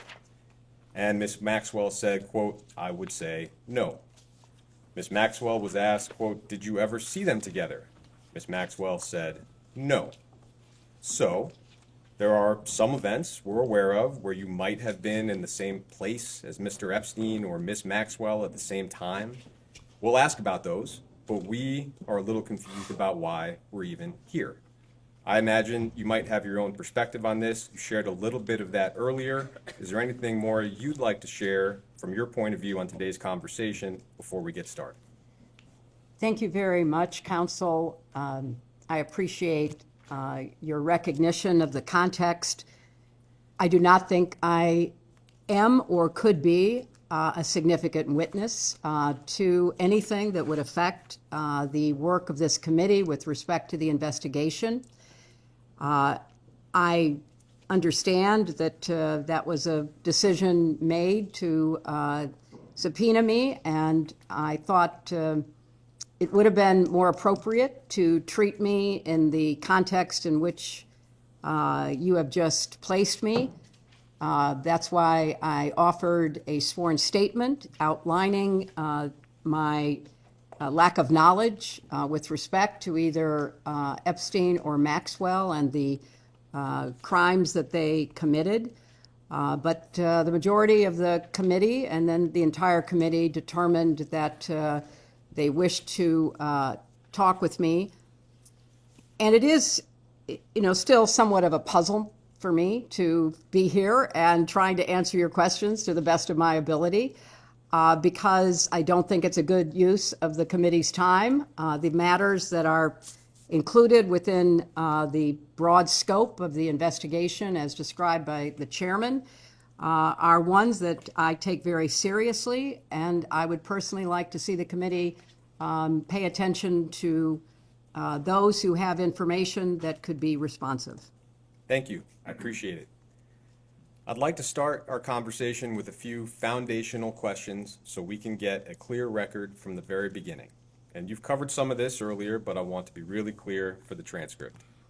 Before his crimes became public, did you have any knowledge of the sexual abuse that Jeffrey Epstein was committing against girls and young women? No. Before her crimes became public, did you have any knowledge of the sexual abuse that Ghislaine Maxwell was committing and facilitating against girls and young women? No. Our colleagues have suggested that they need to speak with you because Ghislaine Maxwell's nephew worked for your 2008 presidential campaign and then at the State Department when you were Secretary of State. That is somebody named Alexander DeRossi. Are you familiar with Alexander DeRossi? I am. Alex DeRossi volunteered for my 2008 presidential campaign. I did not know him. I don't know what motivated him to be a volunteer, but he proved to be a very effective contributor to the campaign. He earned a paid position on the campaign. All of my staff that interacted with him on the campaign had a very high regard for his intelligence and his skills. He's an extremely well-educated young man. And when I became Secretary of State, he was recommended for a job that he was well suited for. I had absolutely no idea that he was in any way related to Ghislaine Maxwell until I received the subpoena from this committee suggesting that he was, and that was the first I knew of it. So is it fair to say that as far as you know, Mr. DeRossi was not hired for your campaign or at the State Department because he was Ghislaine Maxwell's nephew? That is absolutely fair to say, and I can't speak for everyone in my campaign. Obviously, it's a huge enterprise, but I would be surprised if anyone knew that he was related to Ghislaine Maxwell, but I can absolutely testify to the fact that I did not. Are there any other accusations or claims that have been made against you with respect to Mr. Epstein or Ms. Maxwell that you would like to address before we move into some chronological questions? Well, I don't keep up with all the conspiracy theories and the crazy allegations that populate the internet, so I'm sure there are. But I will do my best to answer your questions as you pose them. Okay. I will ask a series of chronological questions. I know most of these are from a long time ago. If you don't recall, just tell me you don't recall. As an initial matter, would you recall roughly how many events and receptions would you have attended at the White House during your time as First Lady? Well, I was privileged to be at the White House as First Lady for 8 years, and I have no way of giving you an accurate number, but they would be in the thousands. And they were, you know, one of the great privileges of being in the White House, hosting events, hosting meetings, meeting people, using the rooms of the White House, using the grounds of the White House. So many hundreds, maybe thousands of events, but many, many thousands of people. I was just going to ask if you could estimate how many people you might have met at those hundreds or thousands of events and receptions. Well, Counsel, I can't say I met every person who ever attended an event, and so I can't really give you an accurate number. But if the event was a small event, perhaps I would meet everyone. But for most of the large events that we hosted, it was hit or miss if I met somebody or didn't meet somebody. For the huge Christmas receptions, which were thousands of people that would come to enjoy the holiday decorations at the White House. So I can't really give you a totally clear answer other than I did my best to greet people and to be an appropriate hostess because I took seriously my responsibilities as First Lady. So Mr. Epstein visited the White House a fair amount during your husband's first term in office. One, and I think the only specific event that we're aware of where you may have been present was, as you mentioned earlier, a September 29th, 1993 reception for donors to a White House renovation project that was funded through the White House Historical Association.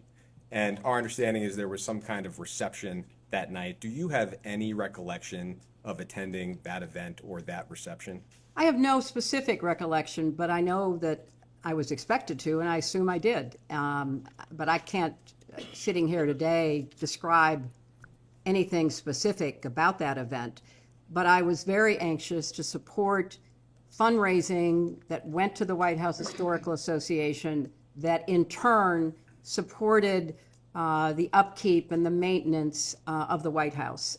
Because certainly, it was an old building with a lot of very valuable furniture and art, and it took a lot of wear and tear because I just finished explaining we had thousands of people who would come through. And I'm not even talking about the visitors who would come through, because that was many, many more thousands.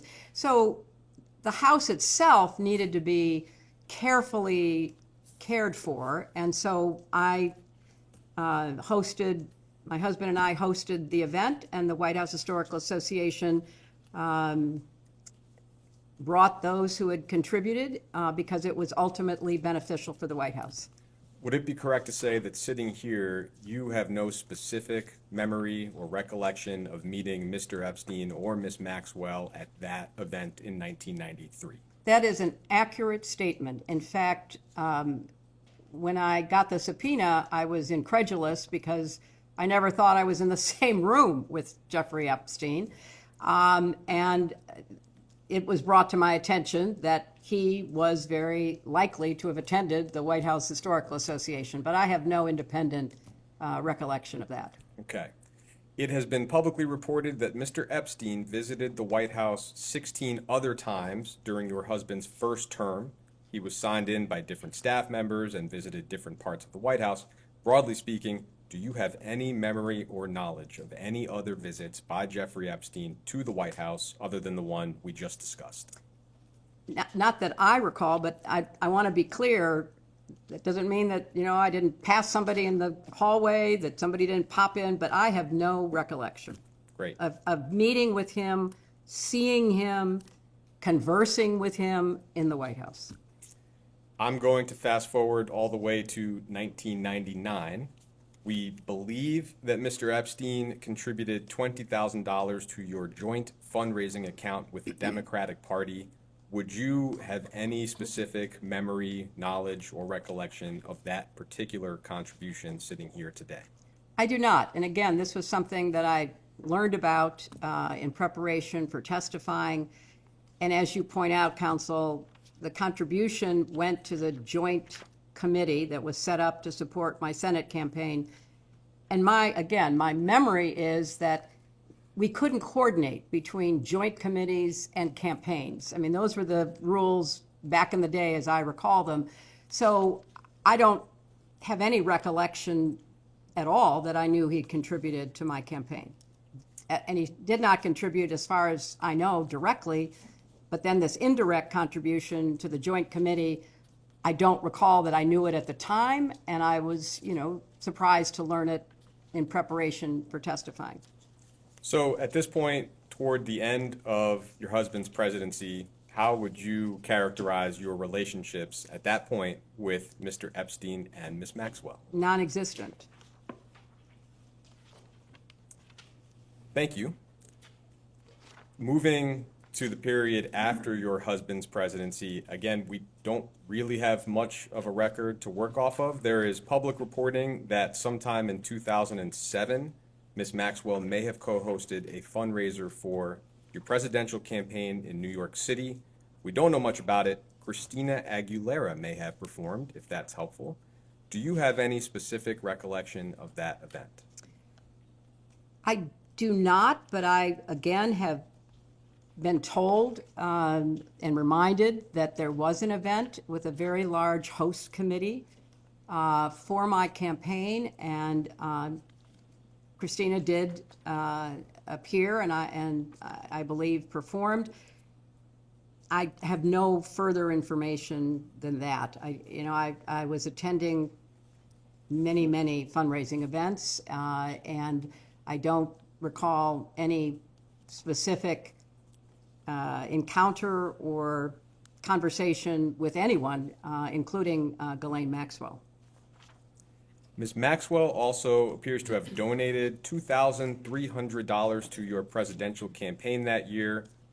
Do you have any memory or knowledge of that specific contribution? I do not.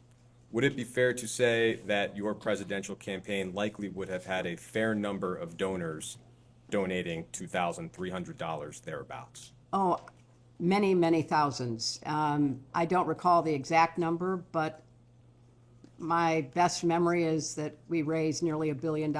And so it was a fast, frenetic pace. And I'm grateful for everyone who contributed, obviously, but I have no specific recollection of her contribution. It's been widely reported, and we, I think, discussed in the previous hour, that in July of 2010, Ms. Maxwell attended your daughter's wedding in Rhinebeck, New York, and that she may have accompanied Ted Waite, who is reportedly a family friend, or at least was at the time. You, of course, were also present at the wedding. Do you have any recollection of Ms. Maxwell's attendance at the wedding? I have no specific recollection. Obviously, there's a picture of her being at the wedding as my husband walks my daughter down the aisle. She was there as a guest of Ted Waite, someone we had known for 30 years, I believe, who was a strong supporter of my husband and became a friend. And there were more than 500 people at the wedding. So other than that picture of her at the wedding, I have no recollection of talking with her. I was pretty focused on my daughter and the wedding party and the wonderful occasion that it was. So I don't recall having any conversation other than the fact she was there, and she was there as Ted Waite's guest. And the understanding that you had, if any, about her relationship with Mr. Waite, what was your understanding of that, if you had one? That they must have been dating. And this was, of course, long before certainly I knew anything about the activities that she was charged with engaging in and the crimes that she was convicted of. During her interview last year with Deputy Attorney General Todd Blanche, Ms. Maxwell said that she may have met you on a flight from Nantucket or Martha's Vineyard to New York. That's not a lot to go on, and I would note that one of the charges Ms. Maxwell faced was perjury. But do you recall ever meeting Ms. Maxwell on a flight from Massachusetts to New York? I don't recall it. I'm not going to say it didn't happen, but I don't recall it. And my memory too, counsel, you would have to check this, but I believe I was told that in her long interview with Todd Blanche, it's Todd Blanche, right? Todd Blanche, the Deputy Attorney General, she herself said that she attended the wedding as Ted Waite's guest. In that same interview, Ms. Maxwell said that she visited your home in Chappaqua a few times and that she was invited. Do you have any memory or knowledge of Ms. Maxwell being invited to and visiting your home? I do not, and I was not present for any visit if one occurred.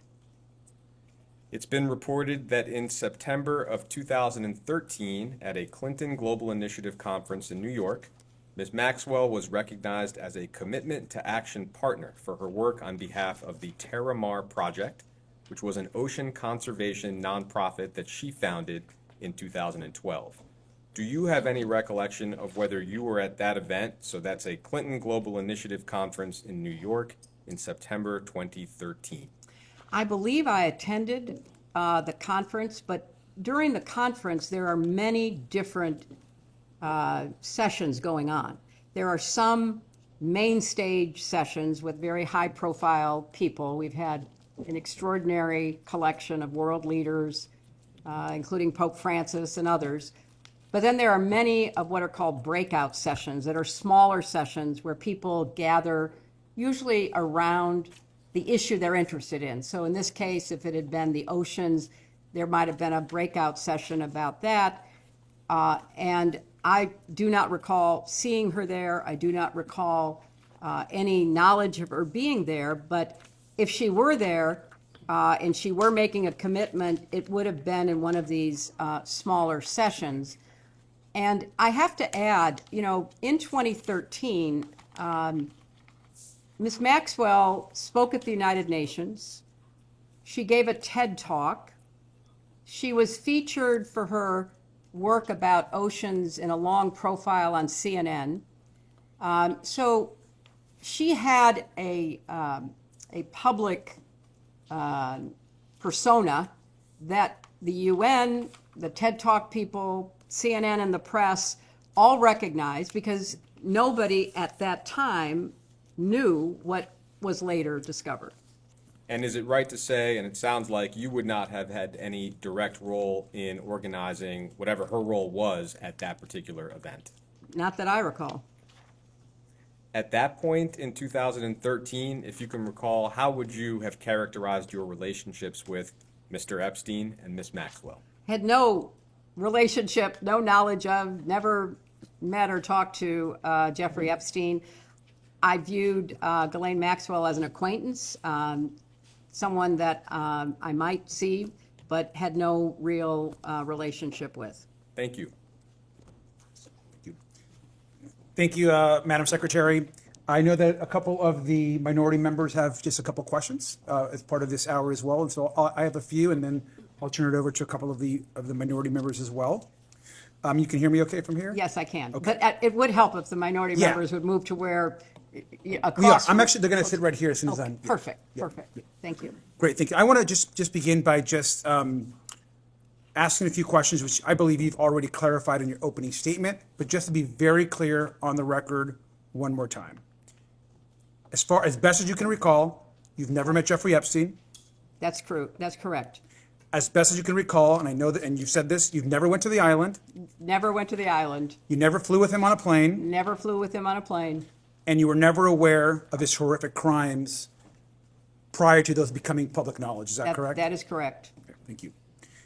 I also wanted just to know, one of the questions that we've been receiving a lot has been speculation amongst the public that Jeffrey Epstein was somehow affiliated with foreign intelligence agencies or other intelligence services. And I know that we have received numerous questions of that type. Now, obviously, you served as Secretary of State. I'm grateful thank you for your service. In your role as Secretary of State, were you ever made aware of Jeffrey Epstein having any types of relationships with foreign intelligence agencies, obviously, of course, of a foreign country? I was not. And Ranking Member Garcia, I am aware of the speculation around this that comes from the files being released and questions being raised. And I do think that is a fruitful area for the committee to investigate.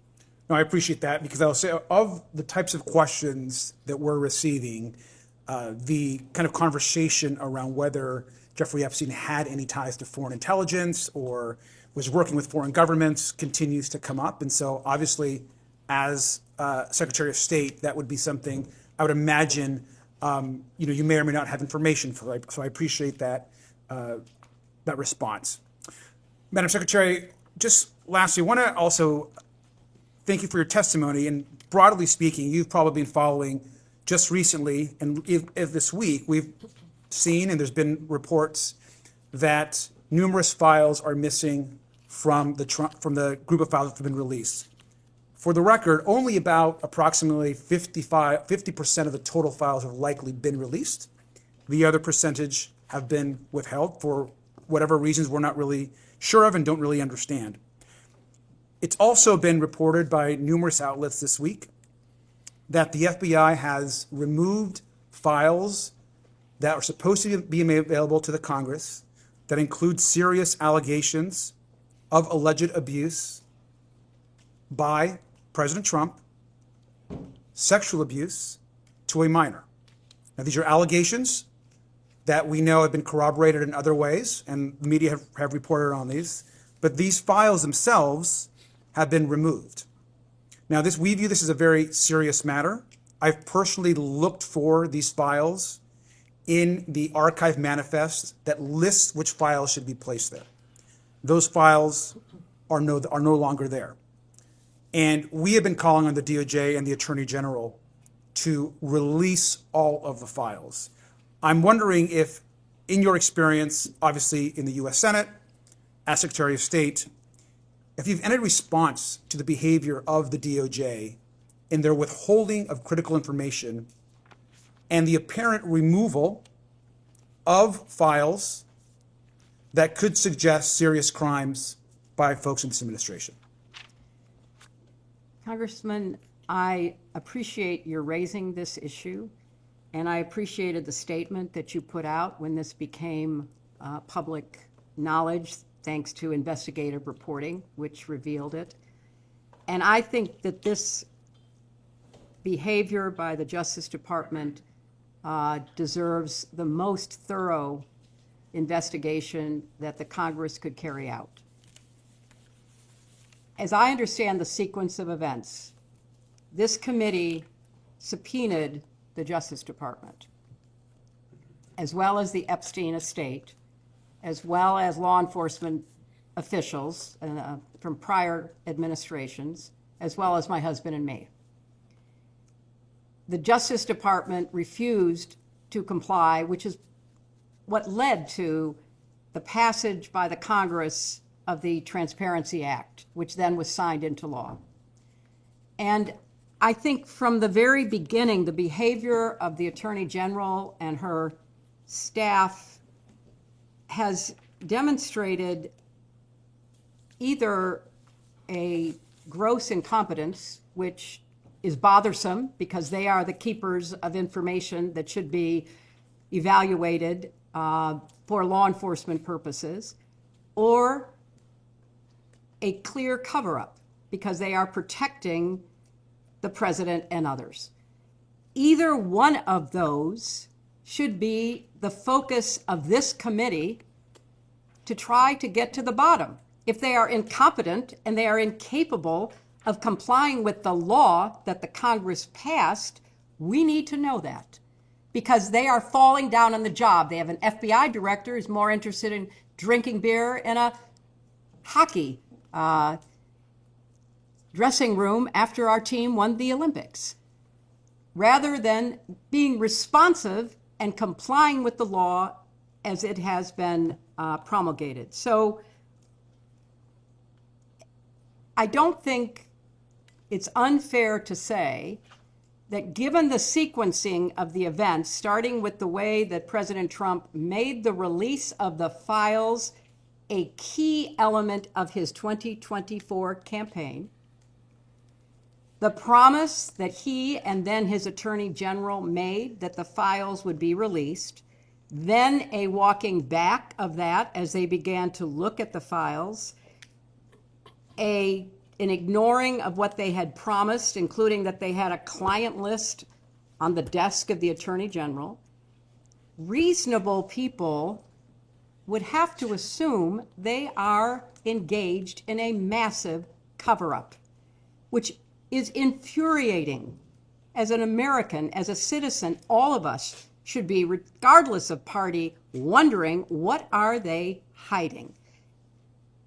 And that's why I said in my opening statement, the President of the United States is not above the law and should be, in a setting like this, answering questions under oath, as should others who are prominently featured in the files, and especially the group that is featured after 2008.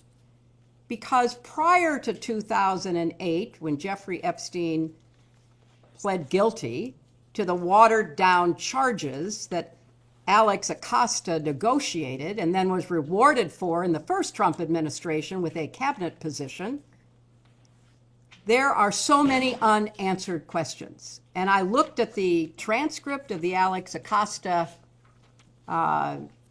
testimony that was taken before this committee, and I don't think that any Republican members asked him a question.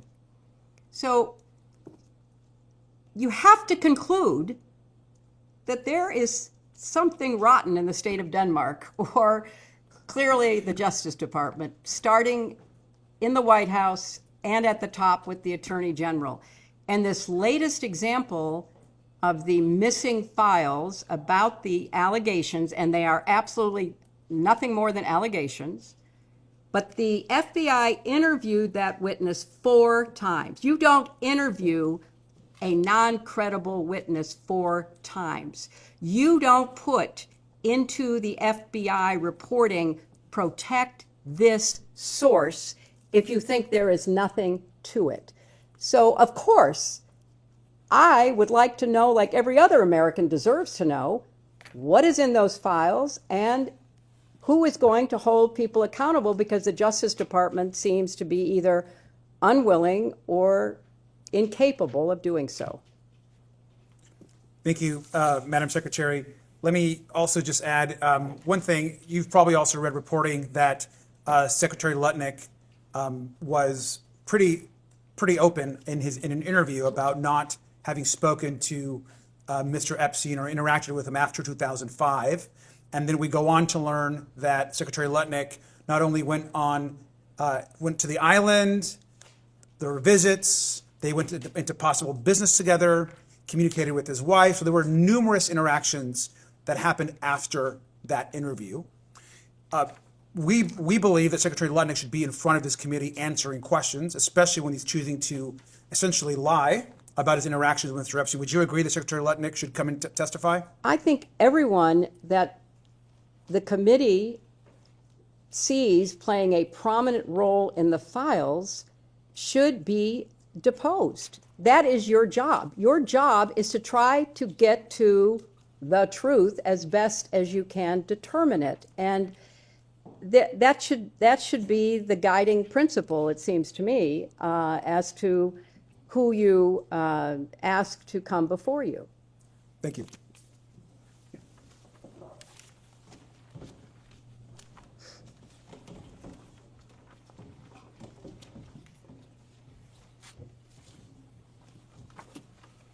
Hello, Congressman. Hello. Thank you, Secretary, for being here today. I'm going to ask you a few questions that might be a little redundant. That's but okay. Just to get on the record. Am I correct that you did not know at any point before Jeffrey Epstein's crimes became public that Epstein committed or facilitated sexual abuse of minors and young women? That is correct. And prior to Epstein's crimes becoming public, were you ever warned not to associate with him? Not that I recall. And you did not know at any point before Maxwell's crimes became public that she committed or facilitated sexual abuse of minors or young women? That is correct. And did anyone ever raise concerns to you about Miss Maxwell or warn you not to associate with her at any point? Not that I recall. Thank you. And you served as First Lady and U.S. Senator and Secretary of State. And so you met a lot of other heads of state, foreign dignitaries. And so at any point, did Jeffrey Epstein or Ghislaine Maxwell's names come up? Not that I recall. And you mentioned you did a lot of work on human trafficking. Could you talk a little bit more about that? And then also, I would love to know if Jeffrey Epstein or Ghislaine Maxwell's names ever came up. No, I can tell you that those names never came up, as I said, prior to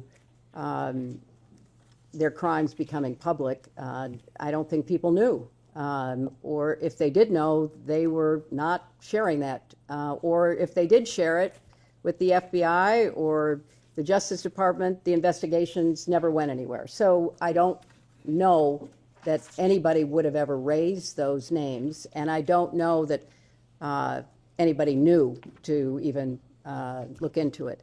You know, as I said, the whole question of human trafficking, sexual slavery, forced labor, domestic violence, for the longest time were not even considered crimes. And it took a lot of effort on the part of many, many courageous people around the world to raise the visibility of these crimes and to actually change criminal law in many countries. You know, when I spoke in 1995 at the UN World Conference on Women in Beijing, that was one of the issues everyone was struggling with.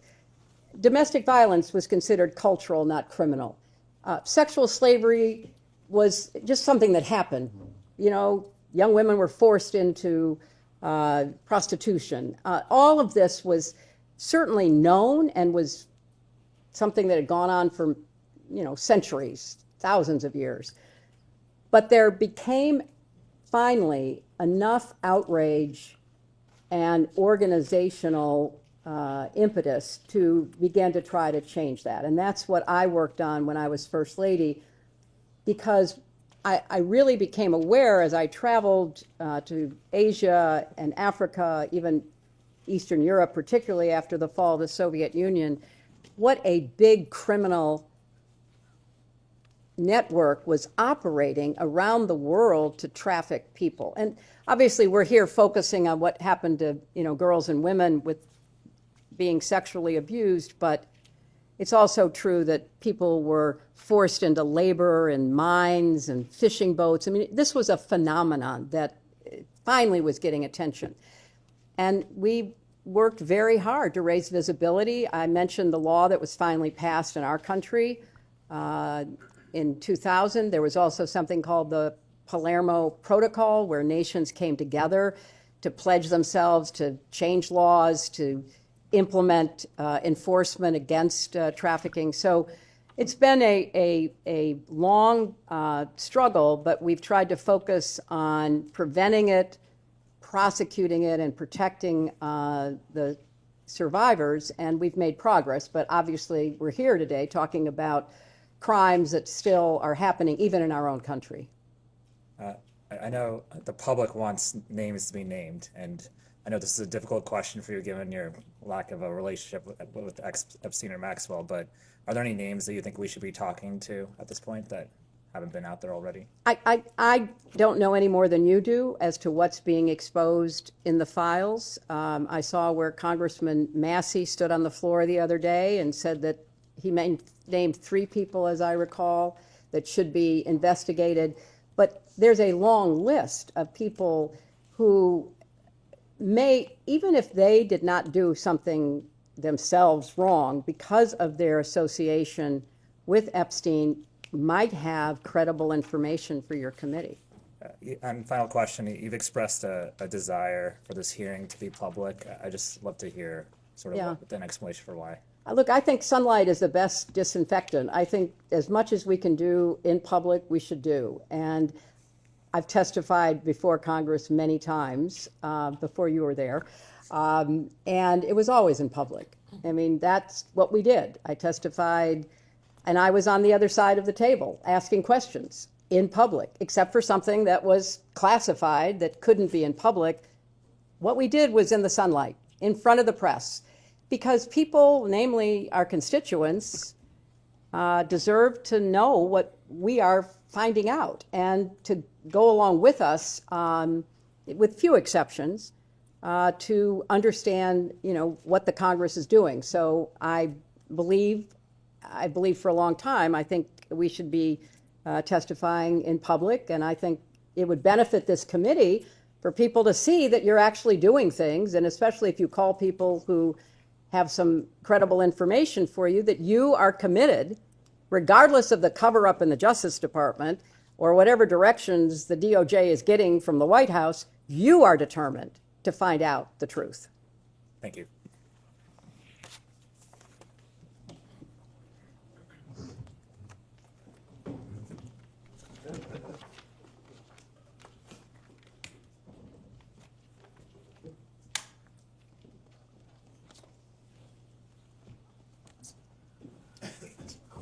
Hello, Congressman. Secretary, how are you? I'm okay. First and foremost, thank you for being here. Thank you. Secondly, as an attorney, I know sometimes things are done differently in DC, but when an agreement is made and our word is given, it should be kept. I agree with that. And first and foremost, to get into the line of questioning that I had, on November 12th of last year, Oversight Committee Democrats released emails that were obtained from the estate of Jeffrey Epstein. In one email from 2011, Epstein said to Ghislaine Maxwell that President Trump was, quote, that dog that hasn't barked, end of quote, and that an unnamed victim, quote, spent hours at my house with him, end of quote. In another email from 2019, Epstein wrote that, quote, of course he, referring to President Trump, knew about the girls as he asked Ghislaine to stop.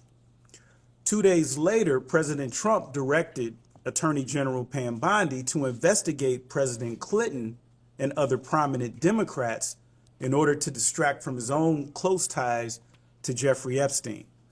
I'll mark as Minority Exhibit B a True Social post from Donald Trump dated November 14th, 2025.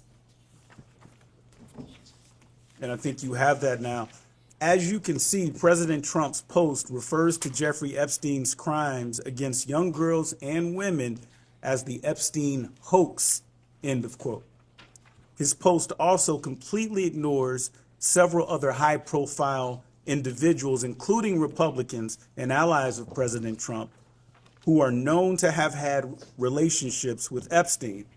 In fact, the Epstein files contain numerous officials in the current and previous Trump administrations who have connections to Jeffrey Epstein, including, but I'm not sure limited to, Howard Lutnick, RFK Jr., Steve Bannon, Elon Musk, Tom Barrack, Kevin Warsh, and Mehmet Oz, to name a few. Secretary Clinton, to your knowledge, has the Trump administration done anything at all to investigate these other individuals with ties to Epstein?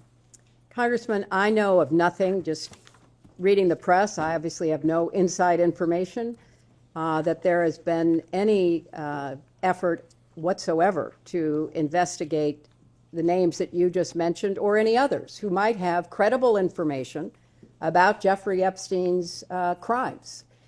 And I think that's where this committee comes in. You are not beholden to the Justice Department. You have an independent Article I jurisdiction. You are the co-equal branch of government, and you have the responsibility to pursue what the Justice Department apparently is failing to pursue. The other point I would make is, having observed President Trump up close and personal for a number of years now since I ran against him. He has a tell. He has a behavioral tell. Whenever he is worried about being found out himself, he accuses somebody else of doing what he actually has done. And it's just a pattern with him. So it's no surprise to me that all of a sudden, what he promised in his campaign to reveal, everything about the files, and then when his people began looking in the files and realized how potentially incriminating they were of him, all of a sudden, that was no longer the focus. It was blaming Democrats, talking about a hoax, saying move on, there's nothing to see here. That is a typical pattern of President Trump's behavior, which speaks louder than all the words that he speaks and all of the Truth Social posts that he makes. He clearly knows what he did. He knows what others did, because remember, one of the emails that has come out recently is he called the police chief of Palm Beach at the time Epstein was arrested, according to reporting, to say, I'm so glad you got him. I'm so glad you're stopping him. Well, how would he know that? How would he know that? So there is so much to be uncovered here rather than being covered up. And it really, in addition to the specific information that could be gotten and the accountability that could be achieved, it would restore trust. And, you know, the American people are not dumb. They're watching this. They're seeing this. They're following this. And it's just one more example of, you know, us not doing the kind of work that would build trust in finding out, you know, the truth, not just for the victims and survivors, but for the American public. I just have a couple quick questions. Howard Lutnick recently went so far as to lie about his close connections with Jeffrey Epstein, but the truth came out with the release of the files. Secretary Clinton, is Howard Lutnick still employed as the Secretary of Commerce in the Trump administration? So far as I know. Secretary Clinton, in your opinion, why has Donald Trump ignored these other prominent figures who had close ties to Epstein? I can't speculate on that, Congressman. I think it's a worthwhile question to ask, and I think it certainly should be asked by this committee. And lastly, in light of everything, not just what I think was an embarrassing leak earlier, do you believe your deposition today is a good faith exercise? I can't conclude that. I think all the information, such as it is, that I have could have been delivered in a sworn statement, could have been delivered in written interrogatories. So I'm not going to speculate about the committee's intentions here. But, you know, a former member of this committee, someone with whom I doubt I have very much in common, Marjorie Taylor Greene, said that Trump put pressure on Bondi not to release the files. And if I recall, she was one of the votes for the Transparency Act, and she and others, including other members of this committee, were hauled into the White House and taken to the woodshed. And so I believe she may be a source of information about, you know, her own experience, demonstrating clearly that this White House does not want the Justice Department to release the files that might in any way incriminate President Trump. Thank you, Madam Secretary.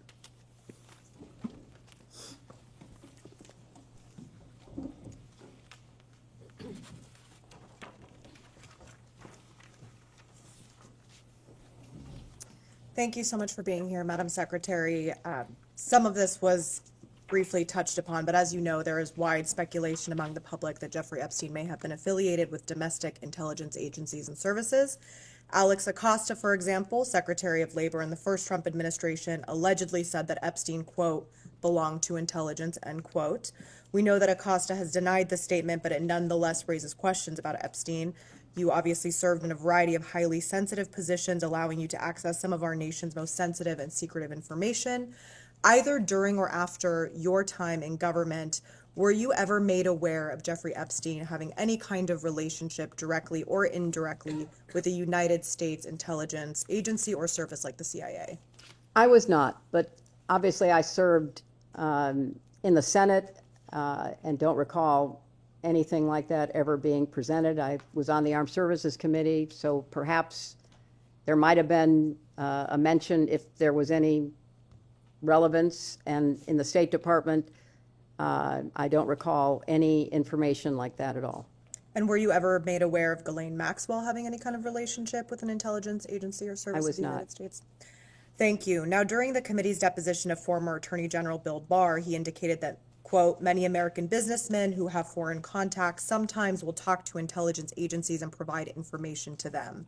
Are you aware of Jeffrey Epstein having these less formal interactions with the CIA or any other domestic intelligence? I'm not aware of any intelligence connections of Jeffrey Epstein at all. And that applies to foreign intelligence? Yes, as it well. does. Okay. I want to move to... But I do think, Congresswoman, as I said earlier, your questions are well taken.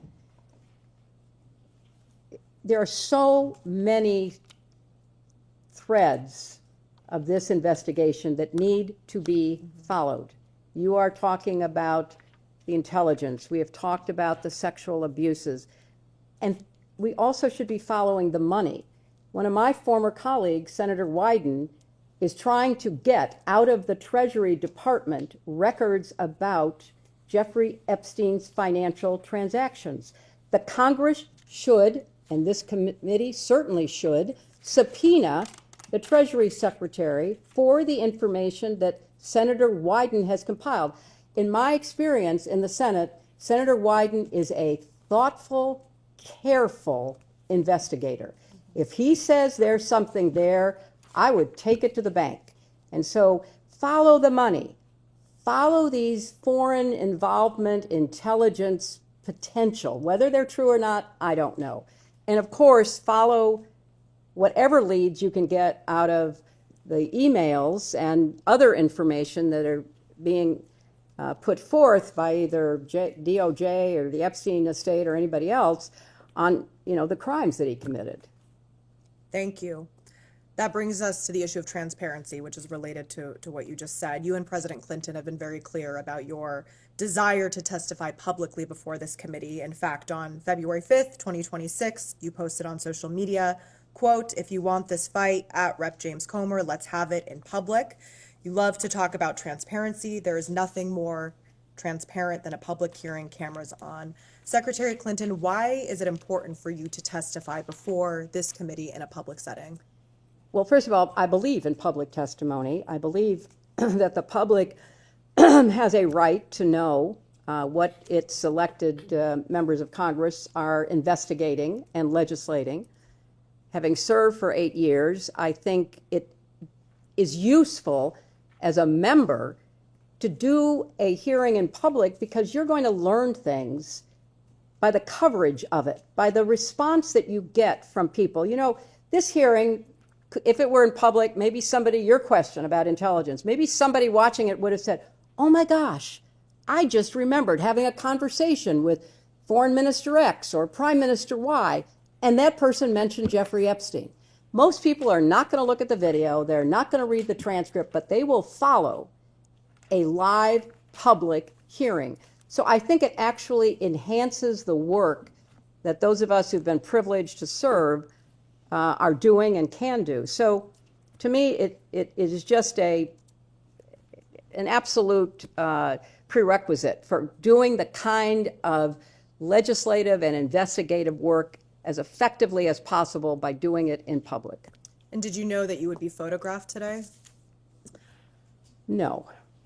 And is that at all part of what you had understood about the terms of the agreement for today's deposition? Well, I will confess that I had some concerns about whether the majority on the committee would treat me fairly and would, fairly convey what I say and what I did and how I looked and how I responded.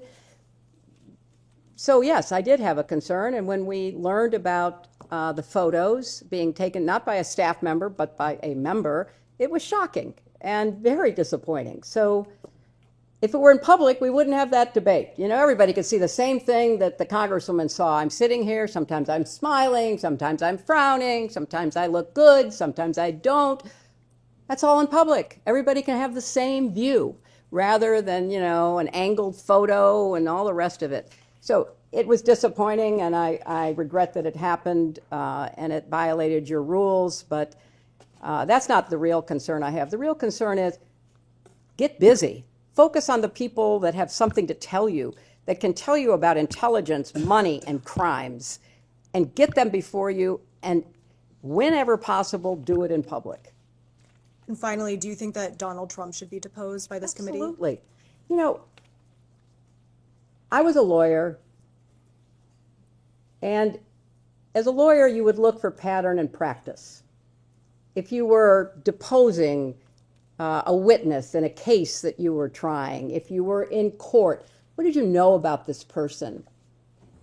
What you knew could influence how you questioned that person, how you tried the case. Donald Trump has been held civilly liable for sexual assault by a jury of his peers. 9 members of a jury found him liable in the sexual assault of E. Jean Carroll. That is behavior. That fits a pattern if one were looking for a pattern. He has also been convicted on 34 felony counts for attempting to hide his relationship with an escort and then to commit business fraud to prevent it from becoming public in the 2016 campaign, which was ultimately election interference. So if I were running the committee or I were involved in this investigation, I would be looking for people who maybe had some prior conduct that might be relevant to either money or crimes. And yes, I think that it would be in keeping with the scope of the investigation of this committee to set up a deposition with President Trump. I know he's been deposed many, many, many times. He's taken the Fifth Amendment many, many hundreds of times, so I'm not saying you're going to get a lot of information. But given what's in the files and given past and prior conduct, he would be on my witness list. Thank you. We can go off the record.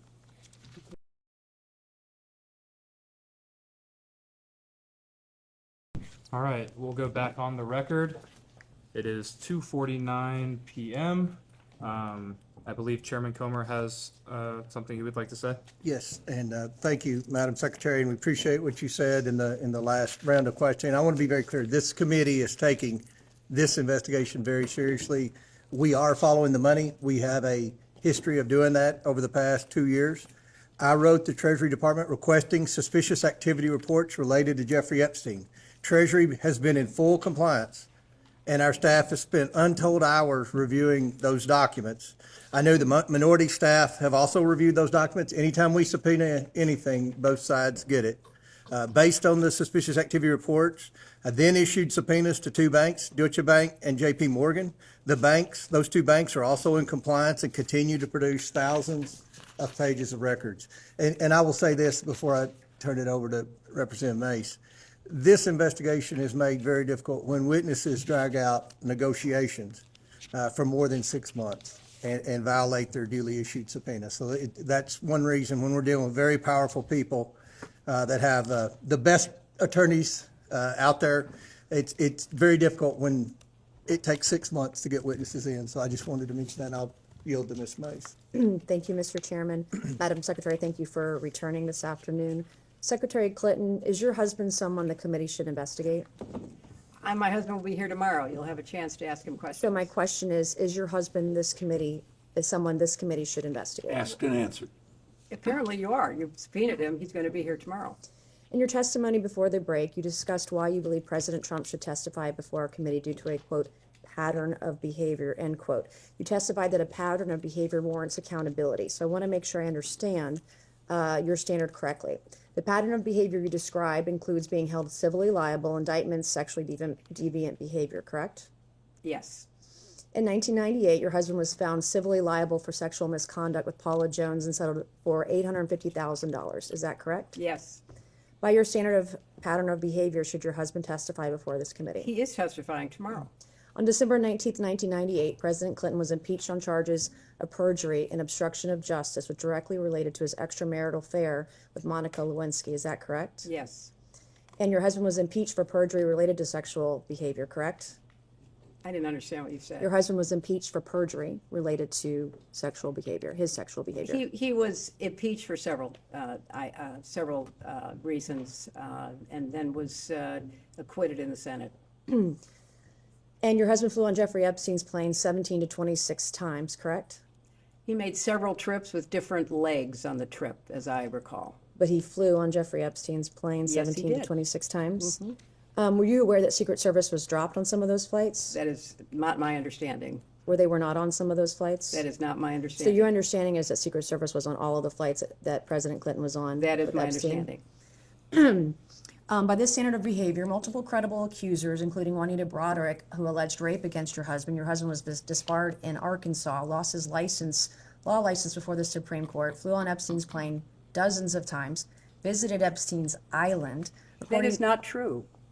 That is absolutely untrue. Well, there's documentation in the DOJ files. I'm not sure you're aware, your attorneys have told you, but Jeffrey Epstein told one of the victims to lie to investigators, to lie that Bill Clinton was ever on Epstein Island. I can provide that document to you. We would like that document, please. Yeah, Okay, counsel, I can do because that. actually the files say just the opposite. Epstein himself denied he was. These are FBI notes from an interview with a victim, and I can get you the victim number and the case number and the files. These are notes from a 302 If interview. you'd like those, are you going to provide those now? That's not my line of questioning. She brought it up, but I have a I'm document I sorry, can get to you're you. making a representation Yeah. as to the facts. I didn't enter anything as an exhibit. But it's factually inaccurate. No, I can give it to you later. I can go find the document, make copies of it, and give it to you this afternoon. Thank you so much. Okay. By your standard of pattern of behavior, according to documents released by the Department of Justice, your husband appears in photos in swimming pools, hot tubs, aboard Jeffrey Epstein's private plane with unidentified young women. We came here today and you told this committee that a pattern of behavior demands accountability, correct?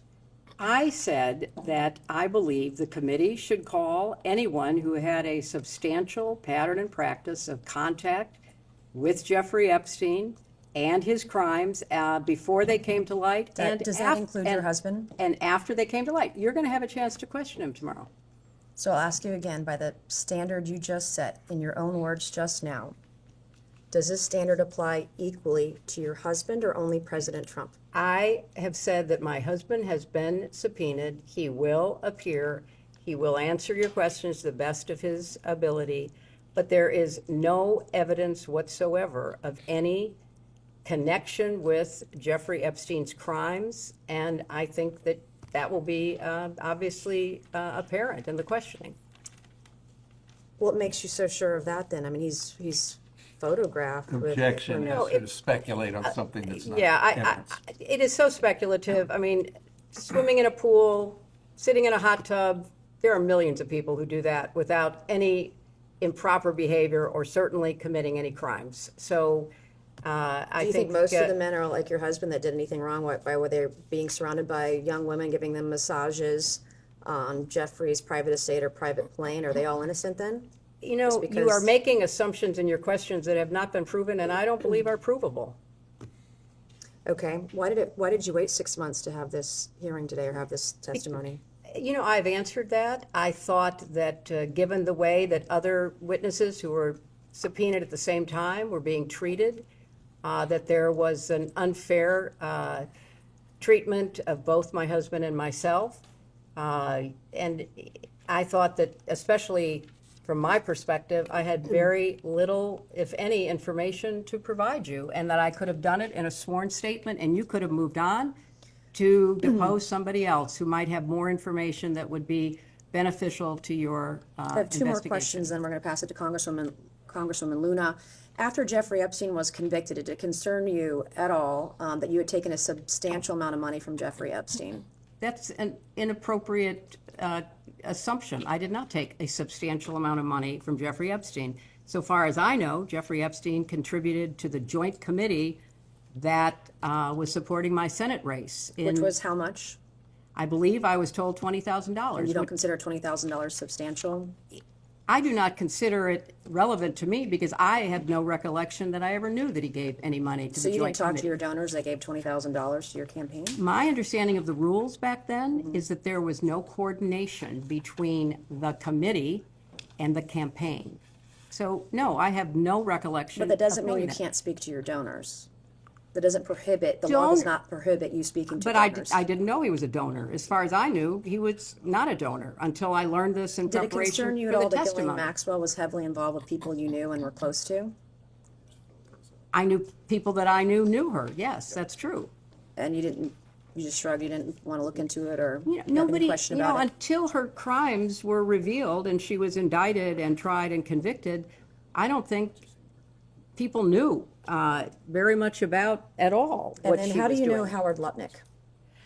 I know Howard Lutnick because when I was senator on 9/11, the firm he headed, Cantor Fitzgerald, suffered the greatest loss of life. As I recall, something like 650 of his employees were murdered by terrorists that day.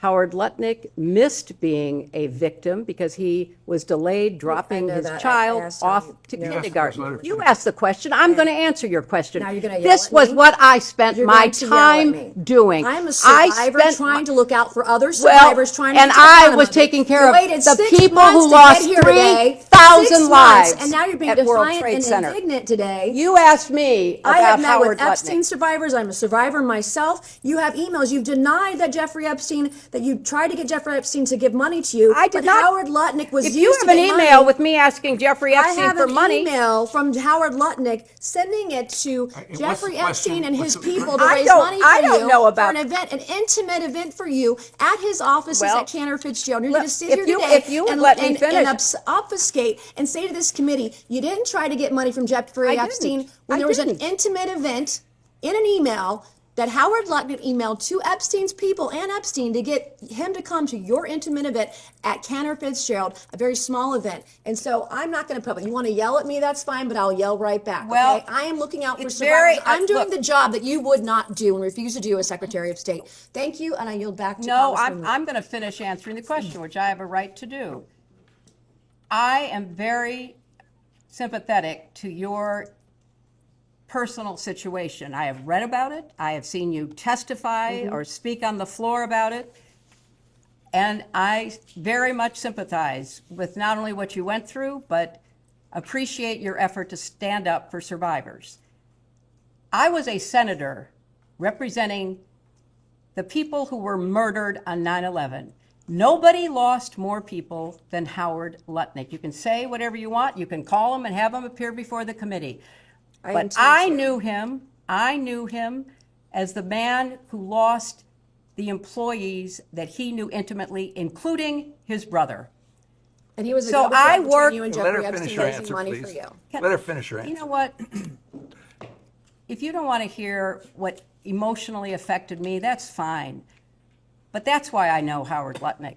I went to the memorial service every 9/11 after the formal service was held. I see what you're with doing here, all- and you're with obfuscating all from of the his questions. He was the people, the go-between families. between you and Jeffrey Epstein raising money for your Well, campaign. you know, Howard Lutnick and I did work Thank you. I will together now yield because to we had a Congresswoman lot of Luna. victims Thank you. to take care of, and we worked together to rebuild downtown Manhattan. That is how I know Howard Lutnick. Why don't you get over here? Fine, I'll do the heavy lifting. Or you could like it later. Yeah, I got it.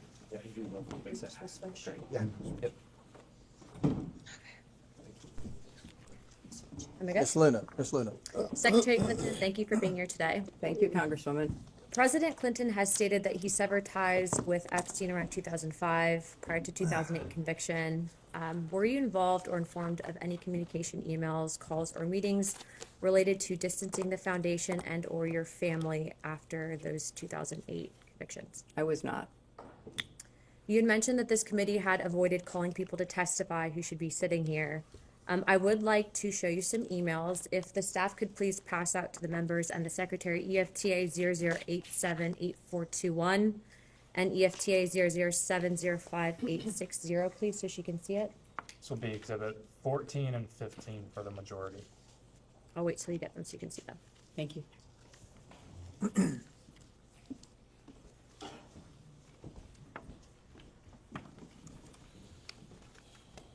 you very much. Thank you very much.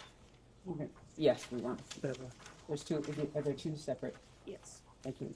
And now I'm gonna pass them down, because I have more from my colleague. And one more here.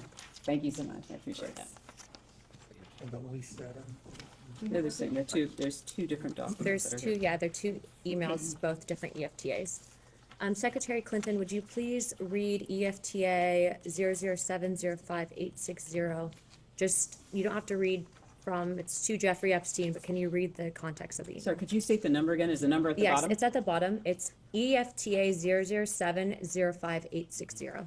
This is majority 14. 14, yes, sir. Thank you for a fun night. Your littlest girl was a little naughty. How does that make you feel? Makes me sick. If you can also read the EFTA 008788421. This is also another email. Can you just please provide the context? It's an email to Jeffrey Epstein. If you could just read the context of what it is. Of course, the Ohio Jesus, I'm coming trick. And just the main body of the context of the email. Said that she felt God's presence next to her when she was in bed. She knows that Jesus watches over her and he helped save her life. Whoops. How does that make you feel? It's bizarre. I don't know what it means. The reason I asked you to read both of these is because these emails were both sent by co-conspirators that were then given the plea deals and now have been given victim status. Both of these women were also named an FBI document, and they're on a number of other emails. Do you believe that the Department of Justice should reevaluate the plea deals for some of these women, given that, as you can see, they have clearly done some things probably that they shouldn't have? I don't know the status of whether that would be legally possible, so I have no opinion. I think outside of the statute of limitations, they might be able to reinvestigate under the civil rights violations. Would you be in favor of that, or looking into any of the co-conspirators that were given plea deals down to victim status if there's credible evidence that they were trafficking young girls? I think it should be pursued. Hold on. I'd like to also show you another EFTA, if the staff can also pass this to the secretary. It's EFTA 0165617. This would be exhibit 16 for the majority.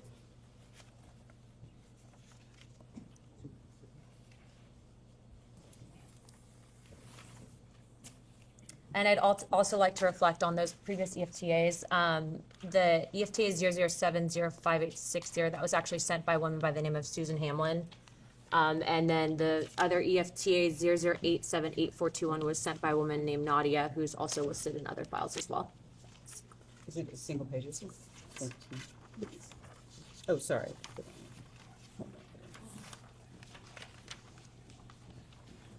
Secretary Clinton, this was actually out of an FBI briefing document when Epstein was in his New York trial. If you can look at the top left, the individual photo, who is that individual? I can't tell. It's such a small, blurry picture. Okay. For those that want to pull up the file, the photos of Jeffrey Epstein, this is actually a passport that was given. The individual's name is Marcus Robert Fortinelli. Do you think that this is a sign or a telltale sign of intelligence operations and pseudonyms? I can't speculate. I don't know. Okay. Victims have stated to this committee, both Democrats and Republicans, that during Epstein's time, during his day camp jail is what I'll call it, that he was also in active communication with Bush's CIA director. They also had stated that he had active ties to Russia, Israel, and Iran. Given your status, not just as the First Lady, but also in your secretary position, have you ever been targeted by any of these countries as a means of a foreign intelligence gathering operation? Are you aware of potential vulnerabilities? Yeah, I was targeted by Russia in the 2016 campaign. I mean, I think that's pretty well known. What about Israel or Iran? I don't know about either Israel or Iran. Okay, do you believe that Epstein was running potentially a honeypot operation with intelligence gathering operations to collect information on high-profile individuals, both Democrat and Republican, in the United States, in an effort to sway our foreign policies? Is it possible? I have no direct knowledge, but I think it's one of the areas your committee should investigate. Do you think it's possible? Well, it's certainly possible. It's a tried and true technique of certain intelligence agencies. Do you believe that he was using honeypots in an effort to... I can't speculate. I don't know. Okay, and on the topic of transparency, Secretary, were you ever denied access, or did you ever inquire on the topic of UAP or Gilgamesh in your official or personal capacity, and why? I was never denied access because I never asked for access. Okay. In the efforts of having a transparent government and restoring faith within our country, do you believe that the American people deserve access to those topics? I do. Subject to any national security implications, I think the information should be made available. I think that's been ordered, or at least I read that it had been ordered. And lastly, before I yield my time, Chairman Comer, do you believe that you were personally a target of an intelligence gathering operation specifically pertaining to Ghislaine Maxwell or Jeffrey Epstein? I have no reason to believe that. I don't have any information. Okay, thank you, Chairman. I yield my time. Thank you. Representative Fallon. Yeah.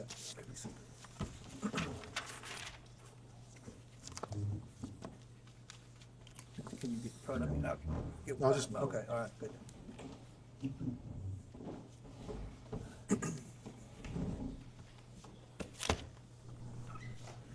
Afternoon. Hi. Could you identify yourself? Yes, sure. Pat Fallon, 4th District of Texas. Pat Fallon, okay. Native of Massachusetts, but no one would vote for me there. I moved to Texas. So, Matt, I'm a pretty simple guy. I just want to keep things simple and just ask you some questions and give you a chance to respond. So July 25th, unanimous oversight subcommittee voted to subpoena yourself and your husband. On the 25th of August, Chairman Comer issued a lawful subpoena, which I would think it's fair to say you didn't cooperate. There was a lot of delays. It was August. We're now in February. The deposition was set in December, then it was delayed and moved to January, and now here we are in February. We all get accused of things. The higher you go up in the ladder, the more people are accusing things. If I don't have anything to hide, I'm eager to come in and testify. I just find that interesting. Why the delay for 6 months? Well, I think, as I've said, we negotiated in good faith, and I believe the committee negotiated in good faith for a while because we thought, at least I'll speak for myself, that I could provide whatever information I had, which was not much, in the same form that you accepted it from former attorneys general and FBI directors who had much more direct knowledge, or could have had much more direct knowledge about the investigation you were conducting. And I found it bewildering that I couldn't provide what I knew in writing under penalty of perjury, as others had done. Okay. I'd say better late than never, so I'm glad you are here. On the in September of 22, ABC program The View had you as a guest, and you were quoted as saying, "No one is above the law." Still agree with that? I agree with that. As do I, and I think Secretary Clinton, that's why you're here. I absolutely agree with that. When did you first meet Jeffrey Epstein? I never met Jeffrey You never Epstein. yet? Okay. When did you first meet Ghislaine Maxwell? I have no recollection of when I first So met you her. might have met her, but you don't remember. I do not. Okay. So you'd obviously describe your relationship as pretty much non-existent with both of them. Yeah, I had at least a casual acquaintance with her. I had her, nothing okay. with him. Okay. Would you describe your husband's relationship with Jeffrey Epstein as limited, cordial, close? Limited for a limited period of time with respect to using his airplane. Okay. And how about your husband's relationship with Ms. Maxwell? I think that they knew each other for a longer period of time. Okay. So just for the record, in 1992, Epstein donated $1,000 to your husband's presidential campaign. In 93, $10,000 to the White House Historical Association while you were in the White House and your husband were. And then he visited the White House as we've said, I think ad nauseum, 17 times from 93 to 95. And then in 99, a $20,000 donation to Senate campaign or an affiliate allied campaign. And then in 2006, $25,000 to the Clinton Foundation. And then post-Clinton presidency, your husband was on the plane somewhere in the neighborhood of 26 times. Right? I can't vouch for everything you just said. I can't vouch for. All right, but you're not disputing it vehemently. So No, I'm not accepting it, but Okay. I can't vouch for it. I can't Okay. respond to it. Okay. All right. In 2008, Jeffrey Epstein was convicted of 2 felony counts. Correct? Were they felonies? I don't recall. They were federal felonies, yeah. Were they felonies? They're state felonies. State felonies, okay. Felonies nonetheless. Okay. So just bear with me on this because, again, give you a chance to respond. Your husband ran for governor 5 times. The last time in 90 or in 86, I think he got almost 500,000 votes. In 92, he got 45 million votes, 47 million in 96. When you ran in 08, you got nearly 20 million in the primary. And he was governor, you were senator, secretary of state, he was president. You've met hundreds of thousands of people, probably way more than the average typical person would. And my point here is all these millions of people that supported you and your husband, hundreds of thousands that you met. In 2010, one of the most significant events of your life is going to be your only daughter's wedding. You have 500 wedding guests from all reports. That means, and there's a groom involved, so you're distilling down to 250. Only 250 people can attend. And it's your testimony that, how did Ms. Maxwell end up at the wedding?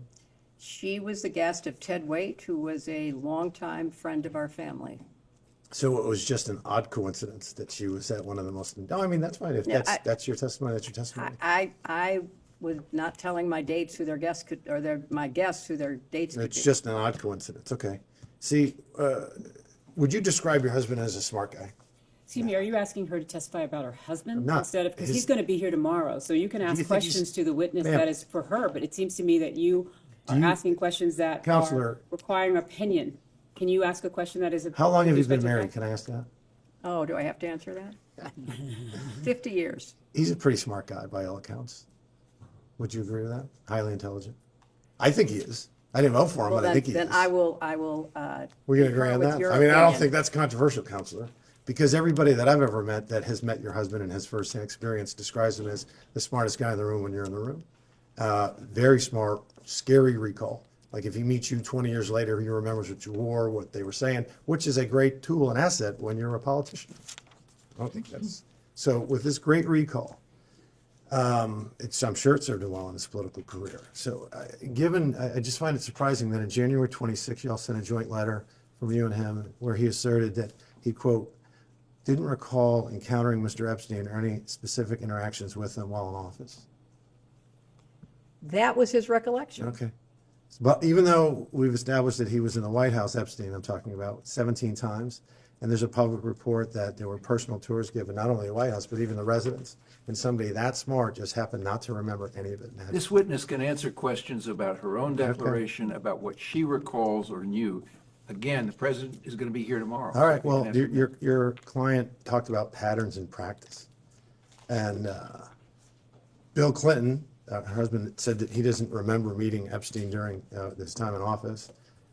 Took trips with him, or took trips on his plane to New York, England, Japan, China, Singapore, Bangkok, Brunei, Rwanda, Mozambique, South Africa, France, Norway, and many more.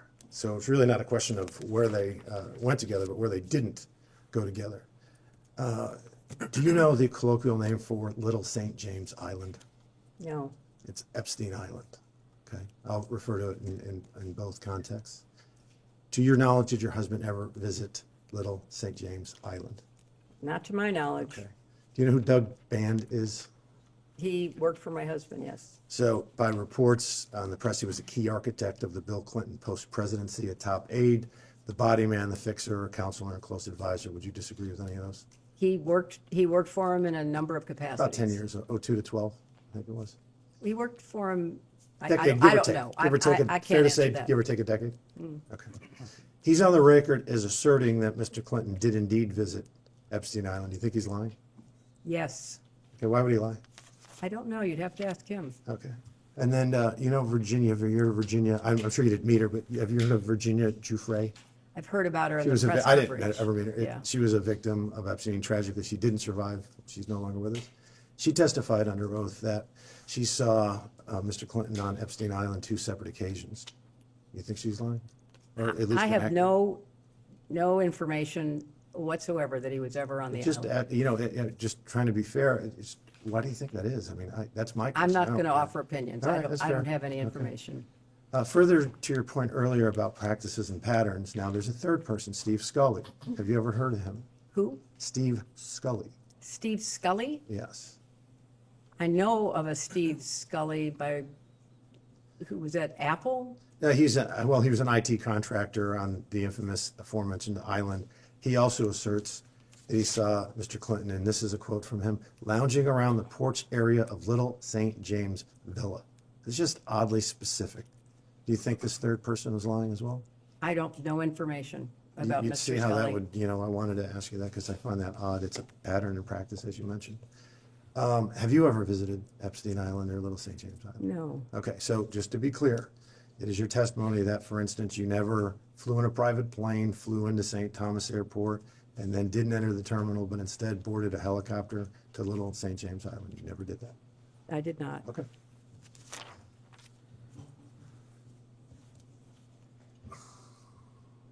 So Virginia Giuffre, who we just talked about, who we all found highly credible, I think, bipartisan, in a bipartisan manner, stated that Mr. Clinton walked in a Vanity Fair and threatened them and that they better not write an expose detailing the crimes of, quote, his good friend, Jeffrey Epstein. Do you find that troubling at all? I find it not believable. Okay. Let's turn to the current administration and president, because you said some pretty choice words of the administration and President Trump, aggressive and even some coupled with incendiary claims about President Trump and his DOJ. You fair to say that you would not describe them as transparent? I would not describe him as transparent. Okay. How about you were an enthusiastic supporter of Joe Biden and Vice President Harris when each of them respectively ran for president? I was. Okay. Would you describe the Biden-Harris administration as an administration that was committed to transparency? To the best of their ability. Okay. You also asserted, and if I get this wrong, please let me know, that, or at least insinuated that President Trump was closer to Epstein than your husband, socially. I think there's an enormous amount of evidence that goes back many, many years demonstrating their relationship. Okay. Do you know how many times Jeffrey Epstein visited the Trump 45 White House? I do not know. By all accounts and evidence, 0. And how many times did he visit the Clinton White House? I don't know. It was 17 times. How much did Jeffrey Epstein ever donate to Donald Trump politically? I have no idea. There was 0. But we have established that he donated to either you or your husband or your committee's 21 grand. Not to agree? I have no information that is personally based about their relationship.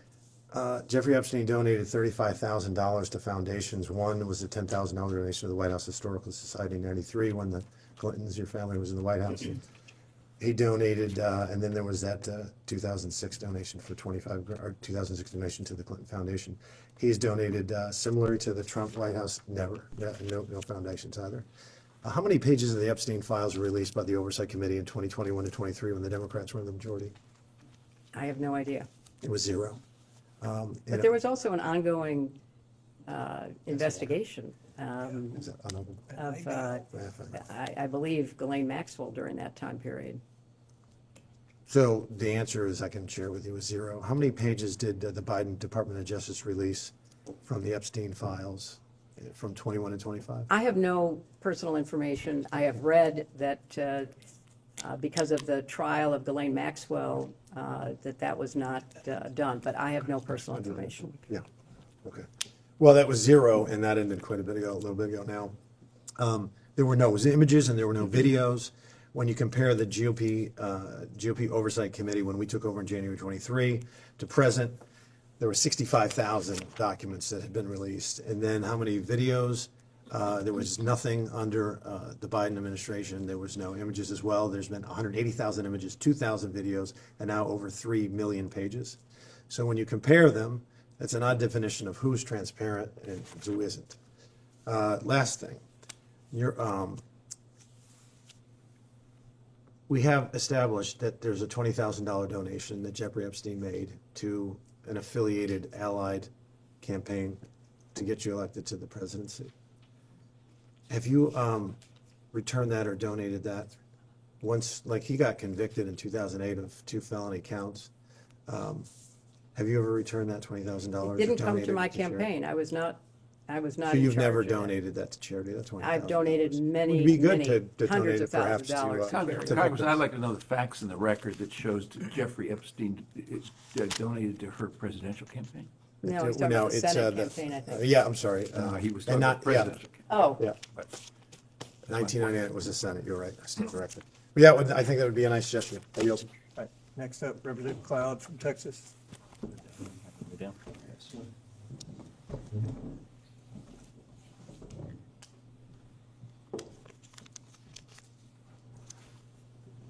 Hi, could you identify yourself? Michael Cloud, Texas 27th. Michael. Cloud, C-L-A-U-D. Okay. And thank you for being here, Madam Secretary. Mhm.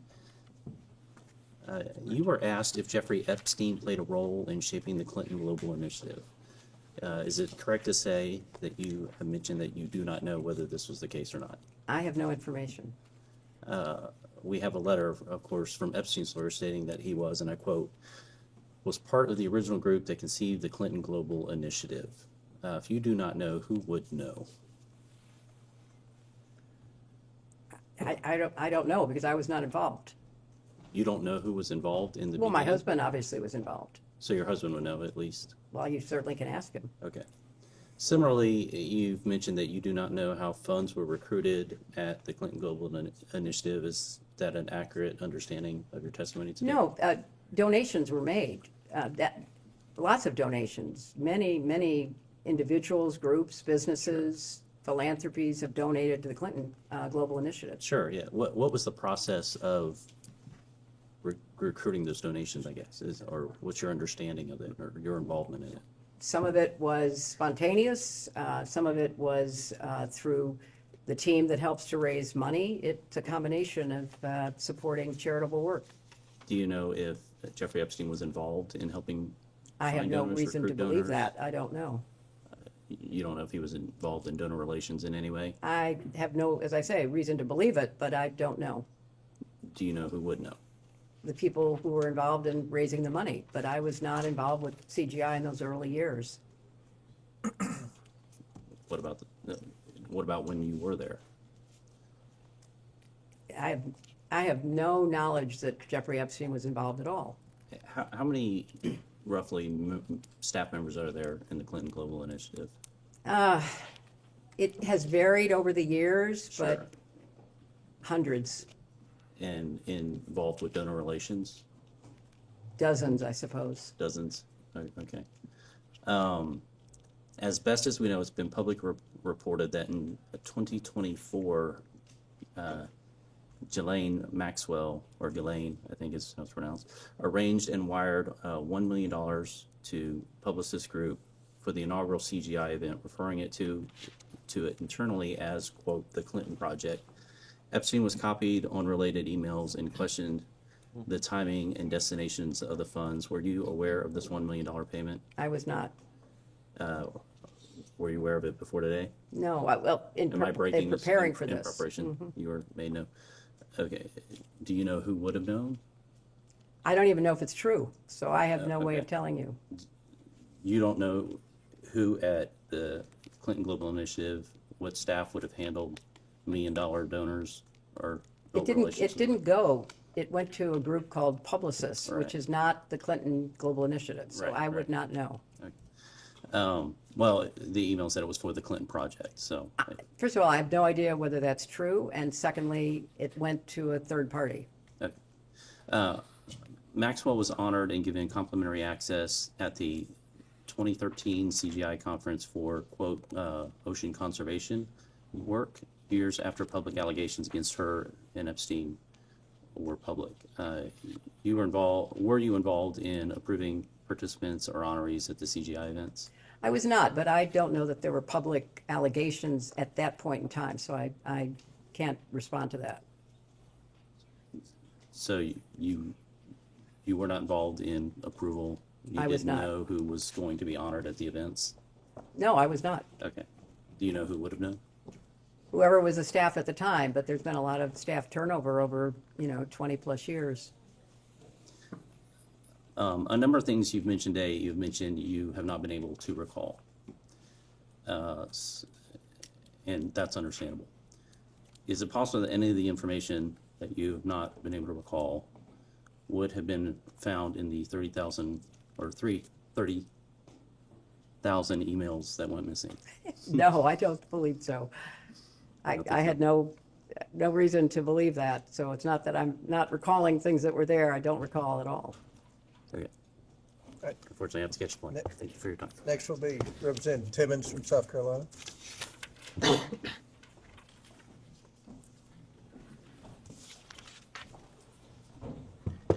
Madam Secretary, William Hello. Timmons from South Carolina. Thanks for being here today. Throughout this deposition, you've seemed to be a bit incredulous, indignant about being here. Do you think it's inappropriate, it seems? I guess I just want to highlight all of the reasons that I see you being here and ask you if you don't think that that justifies your presence. I mean, so we started out this deposition by asking about a number of individuals, 50 plus individuals, and the specific question was whether you had spoken to them regarding Jeffrey Epstein or Ghislaine Maxwell. So I'm going to highlight 4, and I'm going to tell you why we asked you about them. So do you know Senator Bob Kerrey? I do know Senator Bob Kerrey. Okay, and was he not the chair of the Democrat Senatorial Committee when you got elected to the Senate?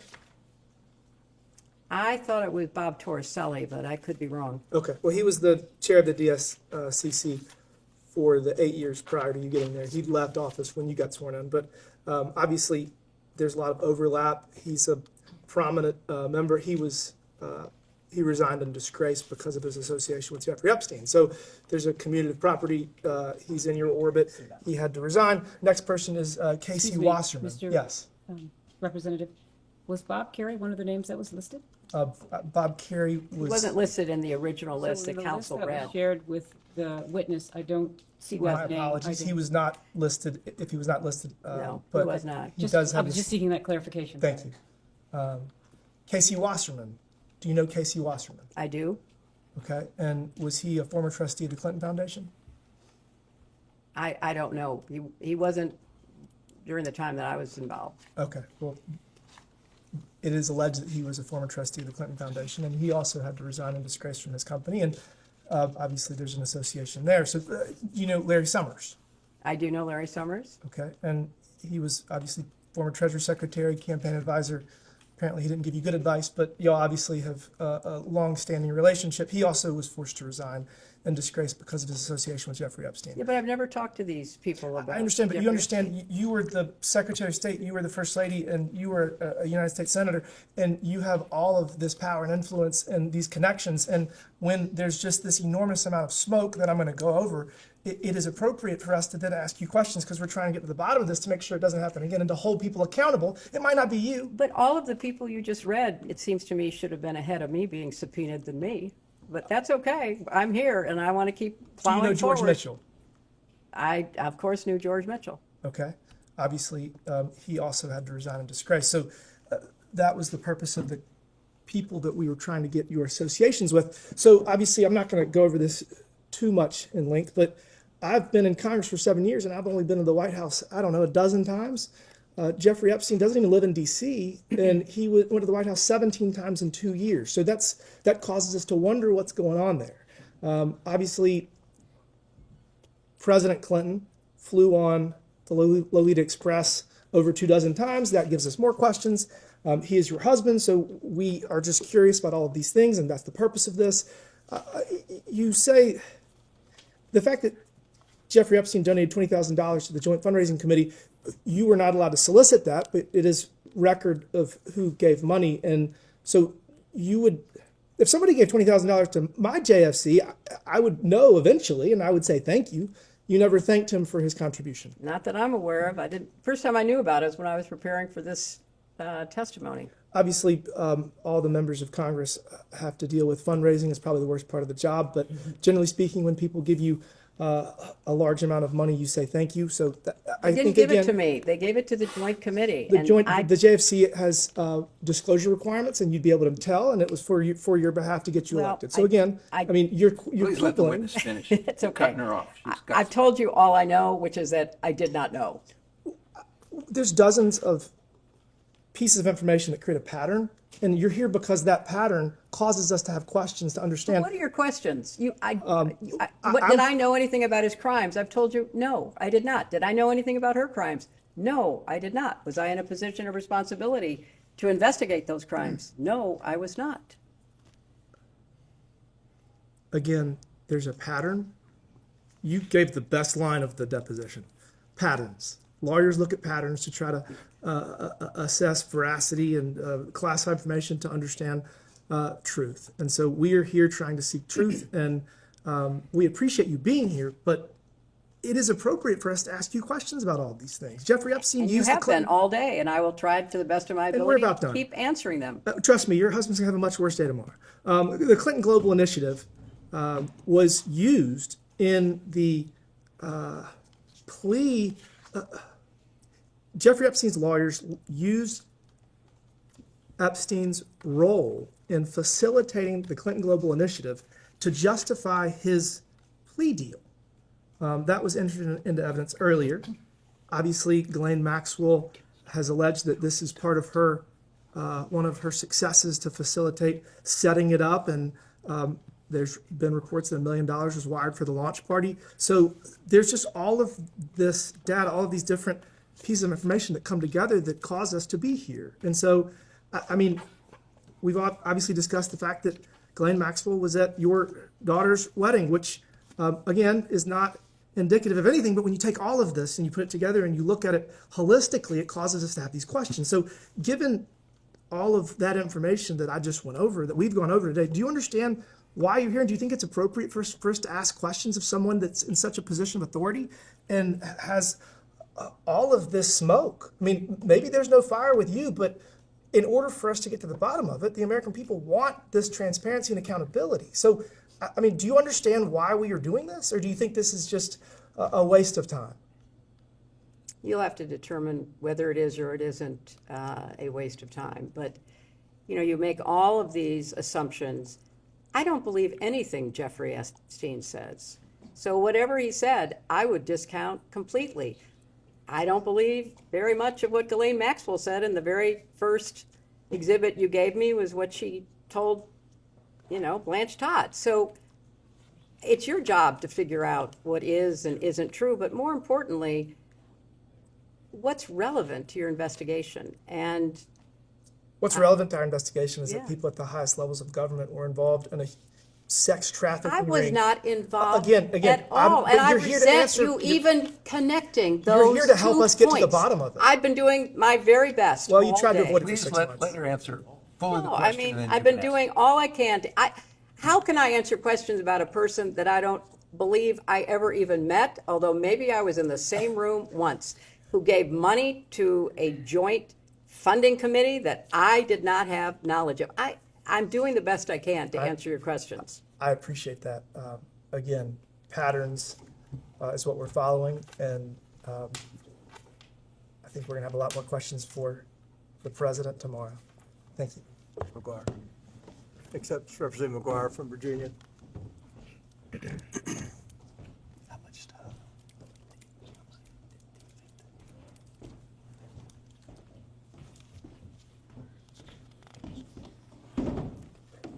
Mr. Chairman. Can I just have a time check so I know where we are? We have approximately 15 minutes left. Madam Secretary, thank you for being here today. You know, I think the American people, I represent Virginia's 5th District, the Commonwealth of Virginia, and the whole United States. We all want transparent accountability, and I would imagine you want the same thing. Is that right? Mm-hmm. Human trafficking, rape, torture, these things are unspeakable evil. Would you agree with that? I would. You know, I was a Navy SEAL veteran during the time your husband was in the presidency, and we did a lot of missions to go against the cartels and go after human traffickers and people who did all these unspeakable things. Question for you, have you read the released Epstein files? I've read excerpts as they've come to my attention. Would you agree that there are unspeakable acts of violence against women, minors, and other people in there? I'm told there are. And just curious what your knowledge is, how many files, how many Epstein file documents were released during the 4 years of the Biden administration? I don't have any information about that. So what I'm being told is 0. And just how many files do you think have been released, Epstein files, since President Trump is in his 2nd term? Many, I've been told. I've been told over 3 million.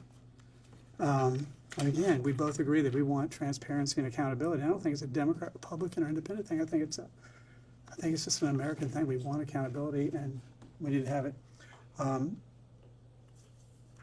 So, would you agree that no one is above the law? I certainly would. Yeah.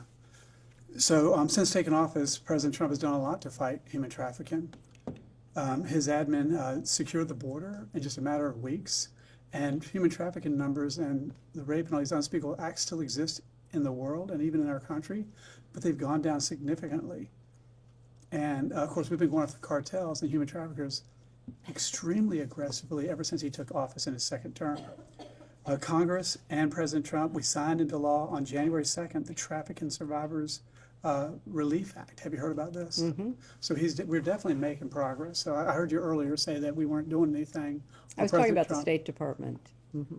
Well, we work together, but I'm with you. Also, twice I heard you say that you didn't know about the donation from Maxwell. And according to FEC and our research, you can, as a candidate, even back in the 90s, coordinate with JFC, Joint Fund. Excuse me, could you correct your statement? You said that she didn't know about Maxwell. Do you mean? No, I'm just saying she said that twice she couldn't. You're talking about Epstein. No, right, that's right. Thank Twice she said you couldn't communicate with the JFC. Well, that's what I was told. Maybe and according to FEC and the report that we did in the last couple hours, Yeah. you could do that. Not a big deal, just letting you know that. All right, some questions. Madam Secretary, since you claim you never met or communicated with Mr. Epstein, how is that possible, seeing that Mr. Epstein visited the White House several times? I may be repeating some of the other questions. Several times during your husband's presidency. I object because that's speculative, Congressman. I'm not advising her not to answer, but it's speculating. She doesn't know. Madam Secretary? I don't know. It's okay. I don't know how many times he visited. I've been told, but I don't know for my own information or personal experience. Yeah, apparently he was there 17 times, but at least it's more than a dozen.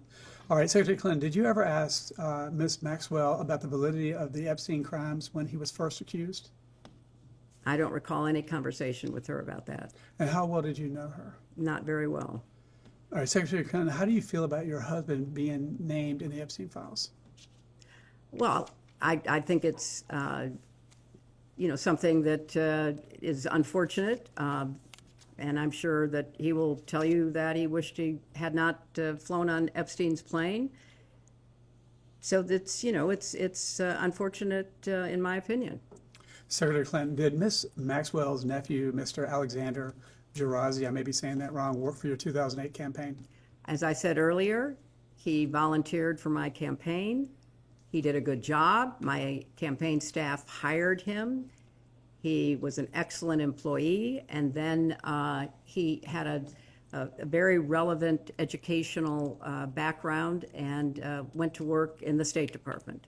And Secretary Clinton, was Ms. Maxwell nephew, Mr. Alexander Gerazi, hired by the State Department shortly after you became Secretary of State? Yes, he was. And Secretary Clinton, by all accounts at this time of his hiring, Mr. Alexander Gerazi had limited foreign policy experience. Was he hired as a favor for Mrs. Maxwell? Not at all. I had no idea that he was related to her, and I have absolutely no recollection or reason to believe that she was at all involved. Well, the people that I represent, and I think our country cares about most out of this whole thing, is that what can we learn so we can prevent people committing human trafficking in our country and the world. I think that's what we all care about. We care about that. And then how did someone with such egregious behavior penetrate the highest level of government? Are world leaders compromised? Are American politicians compromised? As you read the Epstein files and read the reports, overwhelmingly Epstein donated more to Democrats by far than he did Republicans. You served as Secretary of State from 2009 to 2013, is that correct? That's correct. The State Department leads the United States' efforts to globally combat human and sex trafficking. Is that a fair characterization? It is the responsibility of the State Department to try to hold countries accountable through our annual report and to work with countries to try to encourage them to improve their laws and their enforcement. In fact, Secretary of State is responsible for submitting an annual trafficking in persons or TIP report. Is that correct? That is correct. And Secretary Clinton, can you please explain what this report is? What is the purpose of the report? What was your role in the creation of this report? And did you have a final approval of the contents of this report, the TIP report? This report, I believe it's legislatively mandated, is put together by the experts in the State Department and people who are responsible for following developments in trafficking through our embassies around the world. And what it does is to try to assess whether countries are taking trafficking seriously, whether they have adequate laws, whether they're enforcing those laws, whether judges are trained, whether law enforcement takes the crimes seriously. And then every year, the office responsible for the TIP report evaluates and describes what a country was doing. And in egregious cases where countries are ignoring it, where the problem is getting worse, there can be sanctions employed. But usually the effort to stay out of the report in a negative way helps us diplomatically to persuade countries to take more action. Okay, so to be clear, were TIP reports submitted to Congress during your tenure? Yes. And was human trafficking in the United States increasing or decreasing during that time? In the United States, I'm not as familiar with the year-to-year numbers, but human trafficking has been a very big problem in the United States and elsewhere. And as you pointed out, all kinds of criminal organizations, gangs, cartels find it profitable to traffic human beings. So it kind of goes up and down depending upon how effectively we're enforcing our laws or other nations are enforcing theirs. So during the Biden administration, open border policies, we don't know the number. We think 15 to 20 million illegal criminal aliens, the cartels. You probably saw in Colorado where Tren de Agua took over an apartment complex at gunpoint, and one guy called the police. They cut his fingers off and said, if you call the police again, we're going to cut off your hands. So would you agree that having a secure border is very important to prevent these cartels and these human traffickers from coming into our country and victimizing the American people? I have been in favor of secure borders and effective, humane immigration policy for as long as I've thought about it. And when I ran for the Senate, when I ran for president, I advocated for security at our borders, but also additional resources so that we could process the people who came to our borders in a more efficient and timely way. I voted for comprehensive immigration reform on a bipartisan basis when I was in the Senate. So yes, I absolutely agree that we need secure borders. Yeah, so what are the tools, because we want to get to the bottom of whatever, this unspeakable evil, whoever's at fault, we need to stop it from happening again. So I'm just wondering, what other tools does the State Department have to foster international cooperation and addressing international sex trafficking? How can we utilize these tools? Now, obviously, we've been very effective in the first year of President Trump's second term, but going back into what you learned when you were there, what could we do? I think, the efforts that we attempted to deploy in terms of sanctions, in terms of pressure, coercive diplomacy to try to make countries either have the laws or comply with the laws, were the tools that we use diplomatically. Law enforcement uses other tools. We are not a law enforcement agency in the State Department, but we did our part to try to work jointly with law enforcement, not only the Department of Justice, but law enforcement in other countries. And I think that that's why it was, hard to understand why one of the decisions made in the State Department was to, gut that office, because I do think it plays a role. I mean, it's not the, law enforcement role, but it is an important informational, educational, diplomatic effort that can pay off. And now we don't have the resources that we need there, in my opinion. Do you think that world leaders or maybe American politicians are compromised with people in the Epstein network to allow them to have this evil go on in our country, New Mexico, Epstein's Island, and all that? I have no information about any of that. If I take you at your word, or we take you at your word, you let Epstein and his close associates, close to your family, close to the Clinton Foundation, do you feel like you made a mistake? I never met him, so I have no way of, judging. I never met him, and I wish he'd been stopped in 2008 instead of given a slap on the wrist like he was. Thank you. And with that, we will end this majority's hour now. Go on the record.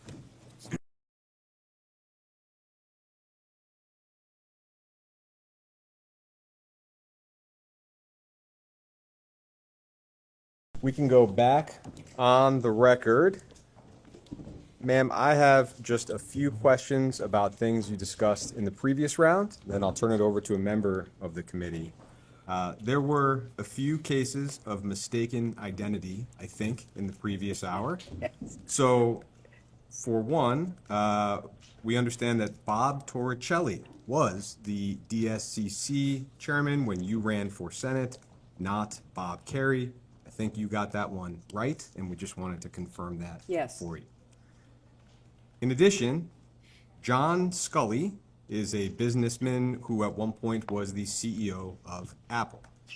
Steve Scully is some kind of IT person in the Virgin Islands.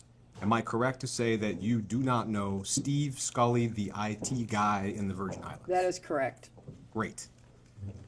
You were asked several times, and I just want to get it clean here in one place, whether your husband visited Mr. Epstein's island in the U.S. Virgin Islands. Firstly, to be clear, you yourself did not visit Mr. Epstein's island. Is that right? That is right. And am I right that it's your understanding that your husband also did not visit Mr. Epstein's island? That is my understanding, and I think there is significant evidence to back that up, including that the Secret Service actually went on the record to say they had never been on the island, and that my husband had never signed off Secret Service protection. You took my next question, which was to clarify that as far as... Let's clarify it again. Maybe they'll hear it this time. We'll double clarify it, that as far as you know, your husband did not separate himself from his Secret Service detail in order to fly on Mr. Epstein's plane. As far as I know, he has never signed off on Secret Service protection. One last one for me. Former Attorney General Alberto Gonzales was Attorney General at the time that Mr. Epstein received his sweetheart deal. As far as you know, was former Attorney General Gonzales required to physically come in for his deposition as you are today? As far as I know, former Attorney General Gonzales was not required to come in. He gave a statement, a very short statement, saying he didn't know anything and was excused from appearing. But I think it would be useful for the committee to probe the information that was available between Alex Acosta and the Department of Justice during that period of time when Jeffrey Epstein was charged with crimes. Lastly, I will just read the names of some other individuals who were subpoenaed by this committee in connection with this investigation, and I'll just ask you if it's your understanding that those individuals were required to physically come in for a deposition. Former Attorney General Jeff Sessions, It is my understanding he was not required. former FBI Director Robert Mueller, He was not required. former Attorney General Loretta Lynch. She was not required. How about former Attorney General Eric Holder He was not required. and former Attorney General Merrick Garland He was not required. and former FBI Director James Comey? He was not required. Thank you. Madam Secretary, good Hello, afternoon. Congressman. Thank you for your patience today. As we've discussed today, you served in a variety of official roles from 1993 to 2013, First Lady, Senator from New York, Secretary of State. During your time in any of these positions, did you have responsibility for the investigation or the prosecution of Jeffrey Epstein? I did not. During your time in these positions, were you ever involved in any investigation or prosecution of Jeffrey Epstein? I was not. Which agency, just given your experience and knowledge, what are some of the agencies or agencies that would have been involved or were involved in those kind of investigation and prosecutions? I don't know personally, but just looking at the responsibilities of various agencies, it would be local, state, and federal law enforcement, and at the federal level, obviously the Department of Justice. It might well have been Border Control and other FAA or TSA, other agencies that had anything to do with transportation. But in your experience, not first ladies, senators, or secretaries of state? In my experience, none of the above. In any of your roles, did you ever seek to influence the government's, any level of government's activities, investigations, prosecutions related to Jeffrey Epstein? I did not. Similarly, during your tenure in these positions, did you have responsibility for the investigation or prosecution of Ghislaine Maxwell? I did not. Were you involved in the investigation or prosecution of Ghislaine Maxwell? I was not. Thank you. During your tenure, did you ever seek to influence any level of government's investigation or prosecution of Ghislaine Maxwell? I did not. Okay. One of the things that was discussed earlier was the conversation between Ghislaine Maxwell and Deputy Attorney General Todd Blanche, after which Ghislaine Maxwell was transferred to a lower security, more comfortable prison situation. Are you familiar with that sequence of events? I have read about that, yes. And when we, this committee, deposed Ghislaine Maxwell, her attorney requested a pardon on her behalf, or rather stated that if she were pardoned, she would be at liberty to share more information with this committee and others. Are you familiar with that? Have you read about that? I read about that. And the media has asked President Trump if he's considering a pardon Excuse me. of Ghislaine Maxwell, and he, to date, has not ruled out a pardon or clemency for Ghislaine Maxwell. And because we've talked with you today about your role as Secretary of State in trying to ensure that there are stronger policies, laws, protections to prevent sex trafficking, child trafficking, human trafficking, I just want to ask you, from your perspective, what signal would it send to those in the United States or around the world who might want to engage in those crimes if somebody convicted of those crimes were pardoned by the President of the United States? I think it would send absolutely the wrong signal. In your experience, I'll ask again, do first ladies or secretaries of state or senators oversee or involved in specific sex trafficking investigations? No, as I said earlier, Congressman, the Secretary of State has a responsibility to try to use diplomatic authority, the power of sanctions, to convince other countries to improve their laws and enforce them. In your opinion, and you've maybe touched on some of this, who should this committee be speaking to if we wanted more information on specific federal sex trafficking investigations, previous, current, future? I think the Department of Justice, which is the primary law enforcement agency of our government, and perhaps some of the individual U.S. attorneys and attorneys general that might have units devoted to trying to prevent and prosecute human trafficking. Thank you. That's all I have. And we can go off the record.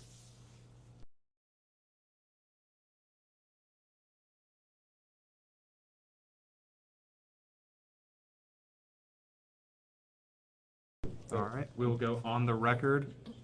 It is 4:17 in the afternoon. Mr. Burleson has a few questions for you. So I'm going to begin with some lighthearted, different questions. And you're welcome to ignore them or if you want to, but while I have you here, I just have to ask. So when your husband was president, it was Lawrence Rockefeller had an effort to try to disclose UFOs, UAPs. When you were running for president, John Podesta publicly stated that you would disclose these files if given the chance, if you had been president. Are you pleased to see that these files may be disclosed finally? I am pleased. As I say, I think they have to be carefully scrutinized so that no national security information is disclosed. But this is an issue of real importance to so many people, and I think whatever can be disclosed should be disclosed. Was there a program that specifically that was referencing that you were aware of? I was not. As you mentioned, John Podesta, who was one of my advisors, was deeply interested in the issue, and if I had been elected, I certainly would have listened to his advice. Well, thank you for your indulgence on that. As you know, Alexander Acosta, who gave Epstein the 2009 plea deal, he said, whenever he was asked, that he belonged to intelligence and to leave it alone. Were you, I think you've answered this before, but if you could answer more directly, were you or anyone in the Obama administration, through your role in the State Department, or even afterwards in the Clinton Foundation, ever briefed on Epstein having any U.S. intelligence ties? I was not. Were you ever briefed of him having any foreign intelligence ties? I was not. Okay. Epstein filed a FOIA request in 2011 seeking any CIA records about himself. That would have been during your time as Secretary of State. So through your role, were you made aware of that FOIA request? I was not. Okay. Was it ever responded to? That's a good question. I know nothing about it. They haven't responded to us on our FOIA requests. So. In 2014, Epstein met with William Burns, who was then a senior State Department official and later a CIA director. Excuse me, could you say what year that was again? In 2014. In 2014, he met with William Burns? Mm-hmm. Epstein met with William Burns. As the Secretary of State at that time, were you aware of that meeting? I wasn't Secretary of State in 2014. Okay. Were you aware of the meeting I was with not. Mr. Burns? Okay. And finally, Ghislaine Maxwell's father was Robert Maxwell, who was widely reported as being Mossad or MI6 intelligence asset. Did in any of your conversations with Maxwell or people connected to her, did they ever mention Robert Maxwell's intelligence background or any ongoing foreign or domestic intelligence connections through your conversations or interactions? I have never talked to anybody about whether that is true or not. I don't know.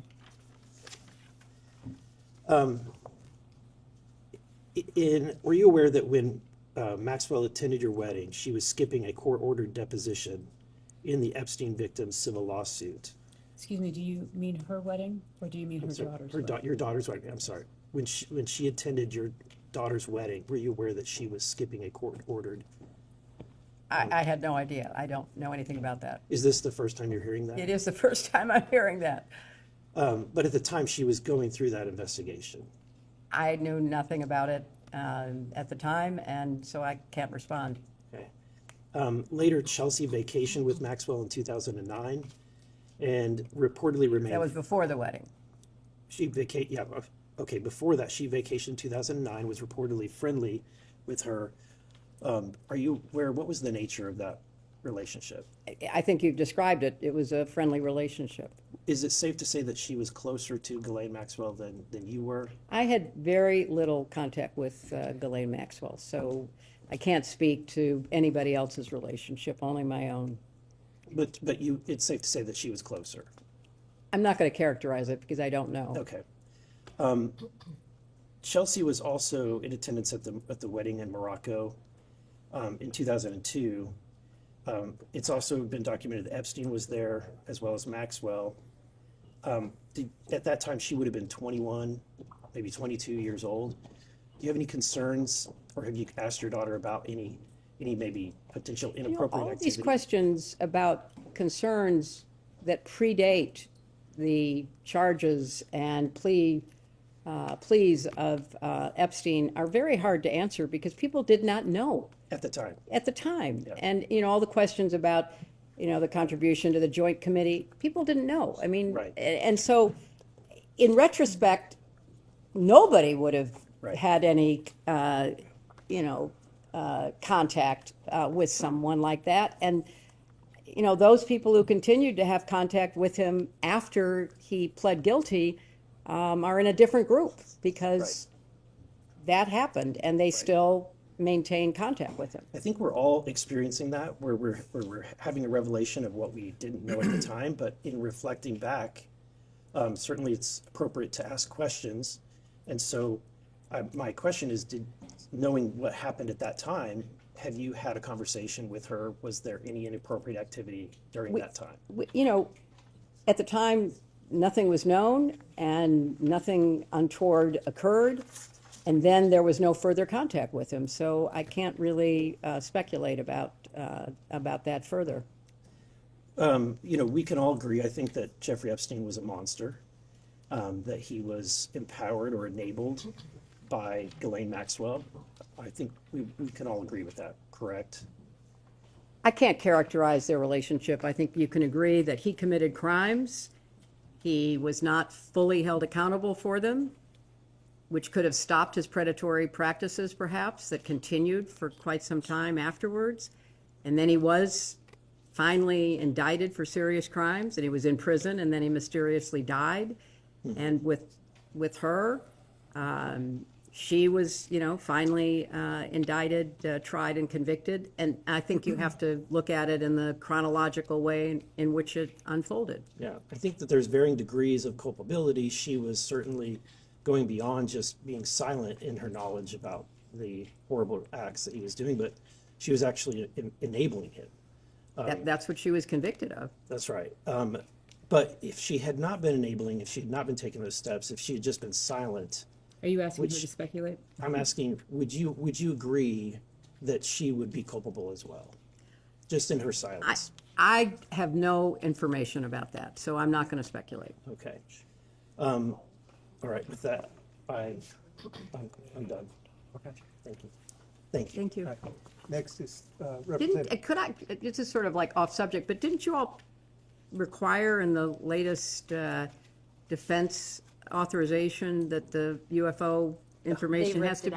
What? They ripped it out. They killed it. Oh, I thought that had gone through. That was my amendment, and it got ripped out. Oh, okay. Well, you've just, I didn't know that, so thank you for enlightening me. Okay. Yeah, they've been killing it. I didn't know that. Next up's Representative Perry from Pennsylvania.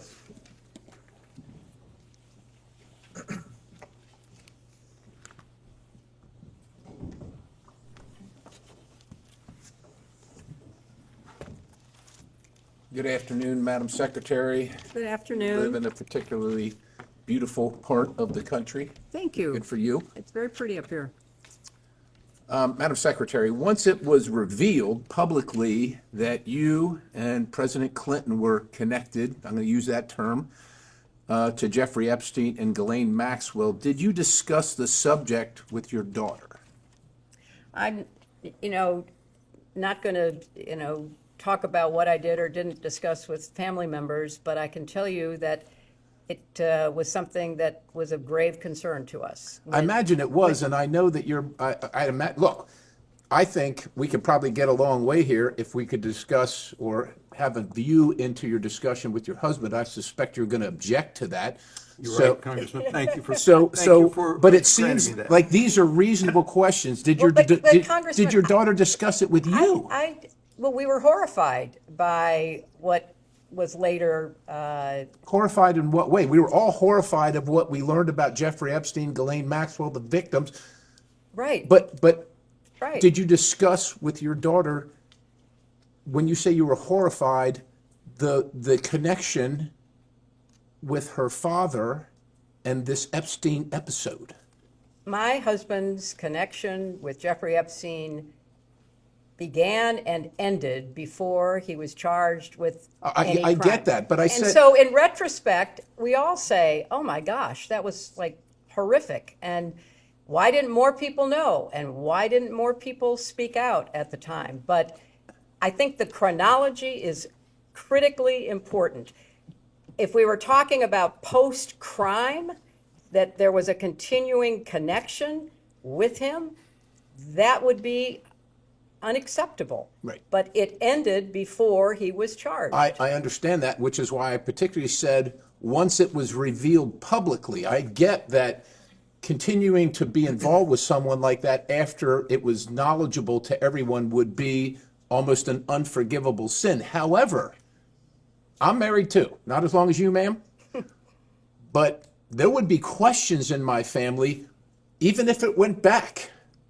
Before we were married, there would be questions, and so. Congressman, I don't interrupt you, but I don't understand the question. So my question is, did your daughter discuss it with you? That was my particular question. I think I can't recollect any specific conversation, but of course we discussed the horrific crimes that he was accused of. But nothing about her father's connection to it.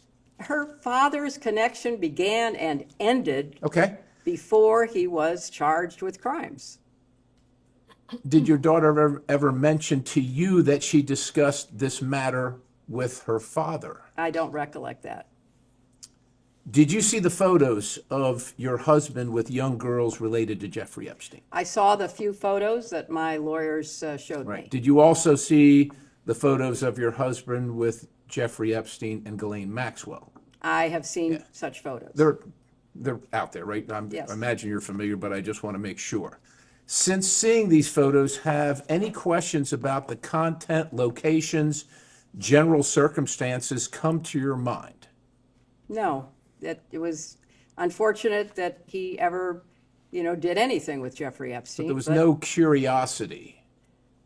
Excuse me, are you asking for an opinion, or is there a fact that she can share with you that would be helpful? Well, in the I did say, investigation were and the there any questions? legislative purpose of the So committee? if I saw, I'll give you an example. If I saw a picture with my wife, it's just really hard to be relevant. If my wife saw pictures with me as a grown man, hanging out with obviously or close to underage women, regardless if it was before we were married or not, it would be a question. And so what I'm asking you is, did any questions regarding those photographs come to your mind? I am going to, just as clearly as I can say I don't see the relevance of your question, and I am not going to talk about conversations that I had with my family, especially my husband. And for clarity, are you all asserting spousal privilege?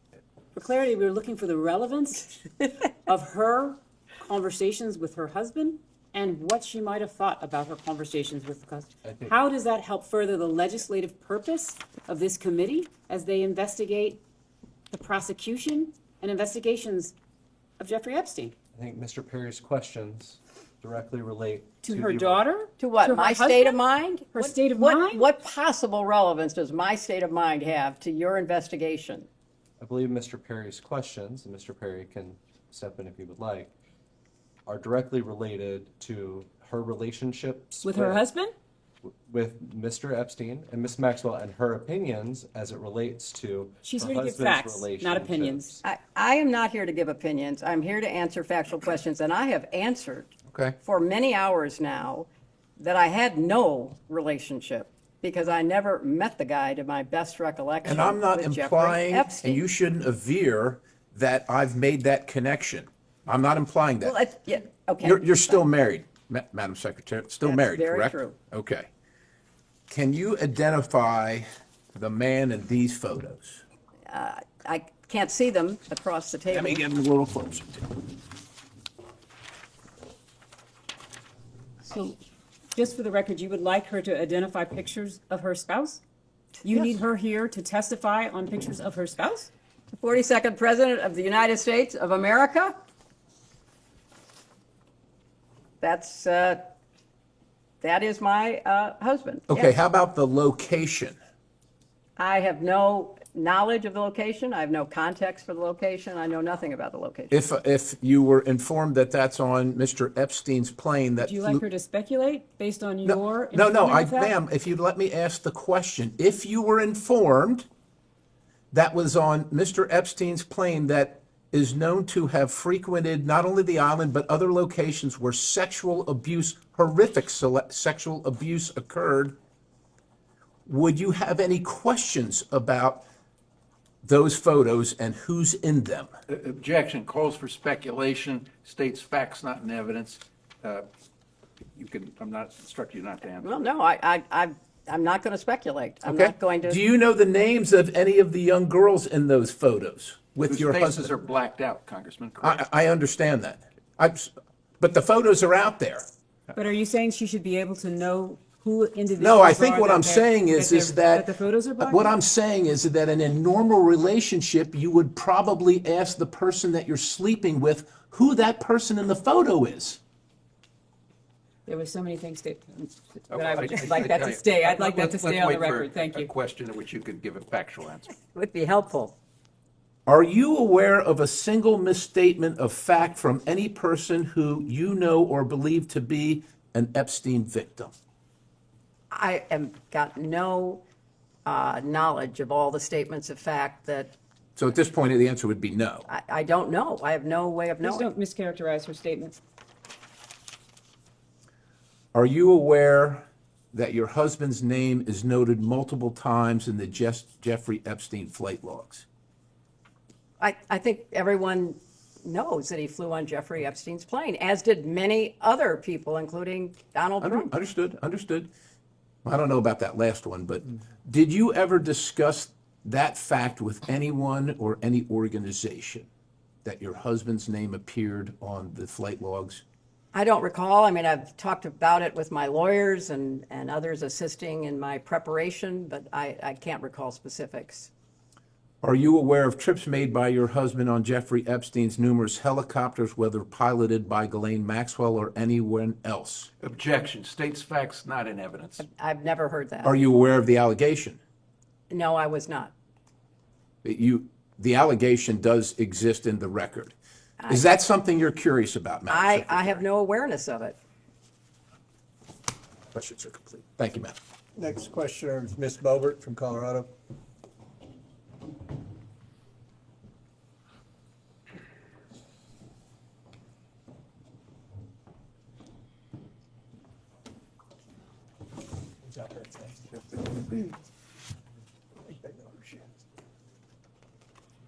Ms. Clinton, Madam Secretary, while we sit on the record today, are you under oath? I am. Okay. Have you ever lied while being under oath? I have not. Have you ever lied in a deposition? I have not. Okay, thank you. Have you ever transmitted any information to Epstein or Ghislaine Maxwell about the United States government? I have not. As has been mentioned many times here today, Bill Clinton flew on Epstein's plane at least 26 times, multiple international trips from 2002 to 2003, often with Maxwell. When and how did you first learn of these trips, and did you discuss them or review them with him prior to taking the trips? It's a compound question. I'm going to object to the latter part of it and instruct her not to answer on the grounds of When and how did you marital- learn of these first trips?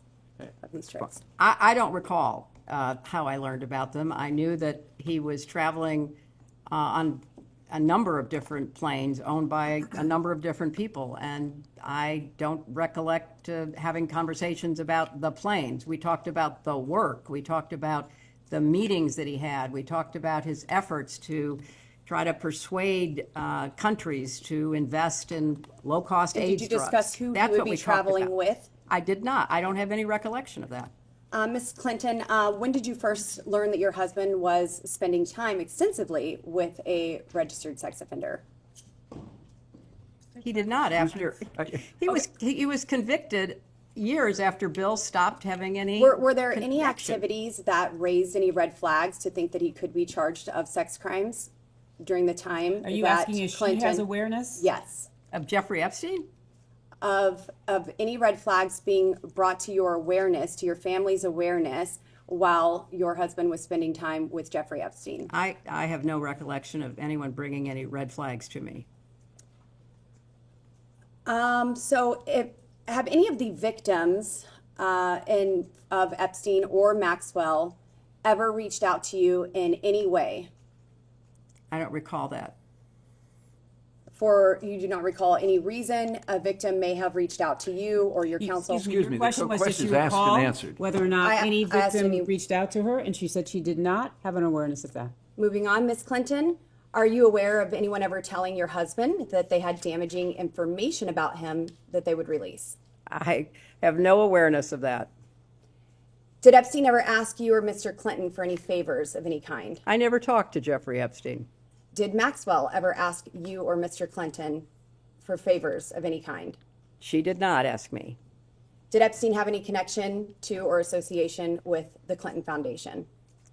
There's been the allegation that he did, but I don't have any factual basis for knowing one way or the other. Okay, and we have discussed today the small amounts donated historically, and the $20,000 to your campaign, the 1999 Senate campaign, $25,000 via affiliate. Excuse me, could you state for the record, it was not to the campaign, so if you wouldn't mind just stating $20,000 to Hillary's 1999 Senate campaign? No, it was a That's joint. inaccurate. It was a joint Okay, state campaign. joint campaign, okay, sure. Fund. Okay, so we have talked about those connections. In past public statements, as in 2017 speeches and interviews, you described Pizzagate as a baseless conspiracy theory, alleging you and others ran a child sex trafficking ring from a Washington pizzeria basement. Have you reviewed any 2025-2026 Epstein files that were released that you believe reference or relate to those specific 2016 claims regarding the Podesta emails, Comet Ping Pong Pizza used as code possibly? I'm sorry, does You're this asking relate? her about whether Excuse me. she's reviewed emails in In the the Epstein Epstein files. files, which relate to the wacky Pizzagate You scandal. could characterize it however you want. I just would like to know if she's familiar with any of them. So She's excuse me, commenting. your question is about whether or not she has reviewed any emails in the Epstein release files about Pizzagate. Correct. Pizzagate was totally made up. It was an outrageous allegation that ended up hurting a number of people, that caused a deranged young man to show up with his assault rifle and shoot up a local pizzeria. I can't believe you're even referencing it. You should be. There are connections to the language. Well, I'm the not talking QAnon about- people believe there are, so I don't know what QAnon have at people it. believe. Have at it. But you've accused certain parties, and I think even right now today, of promoting slow walking or information in ways that fuels conspiracies. In your view, did any Epstein-Maxwell related investigations or file handling pre or post 2019 contribute to or intersect with the spread of Pizzagate style theories about Democrat figures? Objection. I have Calls no for way an of answering. That is the impossible amount of most speculation. ridiculously. Have you or your representatives identified any Epstein file content that has been misinterpreted online to revive those claims? And what steps, if any, have you taken to clarify? Again, object on the ground of. I think that this is all very Speculation. reasonable. Well, first of all, I don't follow the crazy conspiracy stories that are online. I regret that anybody does. I find it quite sad, but also disturbing that people would believe some of what is put forth, like Pizzagate. So I have taken no steps to review anything Do you think that might pizza- have any connection to something which I think is totally bogus. John Podesta, your 2016 campaign chair, appears in some Epstein file contexts. Social overlaps or mentions. Were you aware of any of the Podesta-related communications in the released files? Can you that have- please provide examples or the evidence that you would like us to review or the exhibits that reflect that in order for her to be able to do get that? some I mean, exhibits somebody and starts pause with this She will question speak to in the that when you meantime. provide those. I will get those, and I will skip that question until we can. Generally, if she's aware. Generally, she is asking if she's aware of specific information that is in the files that you all are relying on. Please provide the witness with copies of that materials. Doesn't know or has no recollection, she's welcome to state so. We're also welcome to actually see the information that you're speaking And to. again, the representative is asking general. I mean, general really, questions. I mean, She's I familiar. expected a lot of interesting questions today, but Pizzagate was not on my list.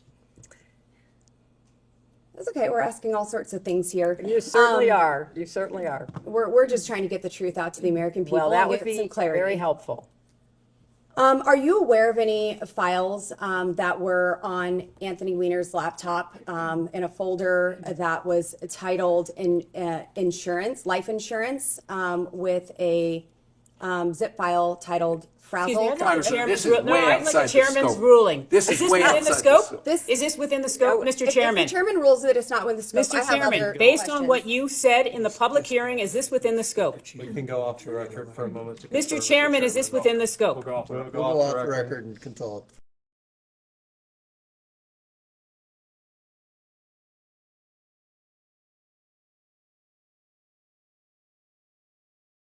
We'll go back on the record.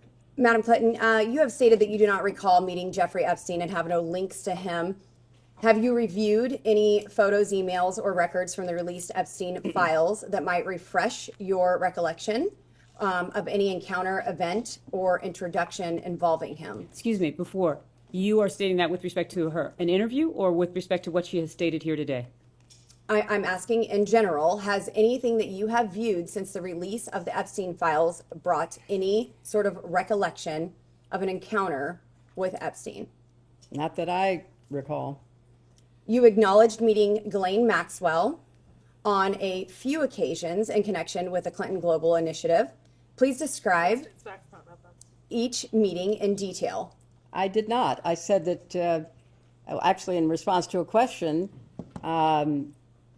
which posited that she had come to the Clinton Global Initiative in 2013, I stated I did not have any involvement in that, and I did not recall seeing her there, but I have seen photos that she has been there, and in 2013, she was very active promoting this ocean work that she was doing, and apparently everybody from the UN to CNN to the TED Talk people thought it was worth giving her a platform.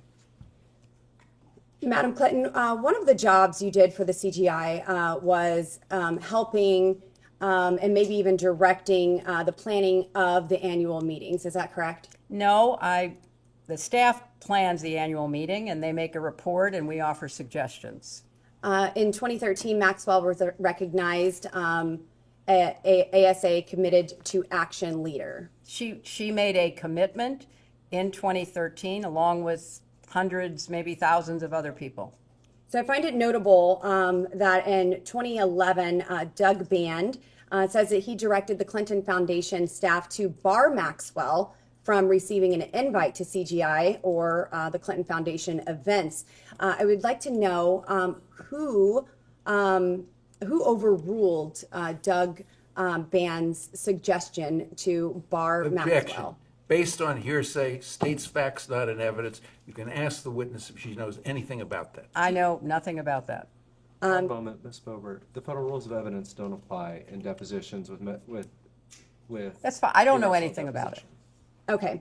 And so would you also not have any indication that who she was personally recommended by to receive such an I award? was Secretary of State. I was not involved with the CGI planning or operation. Your husband during that- presented that award, or is that true?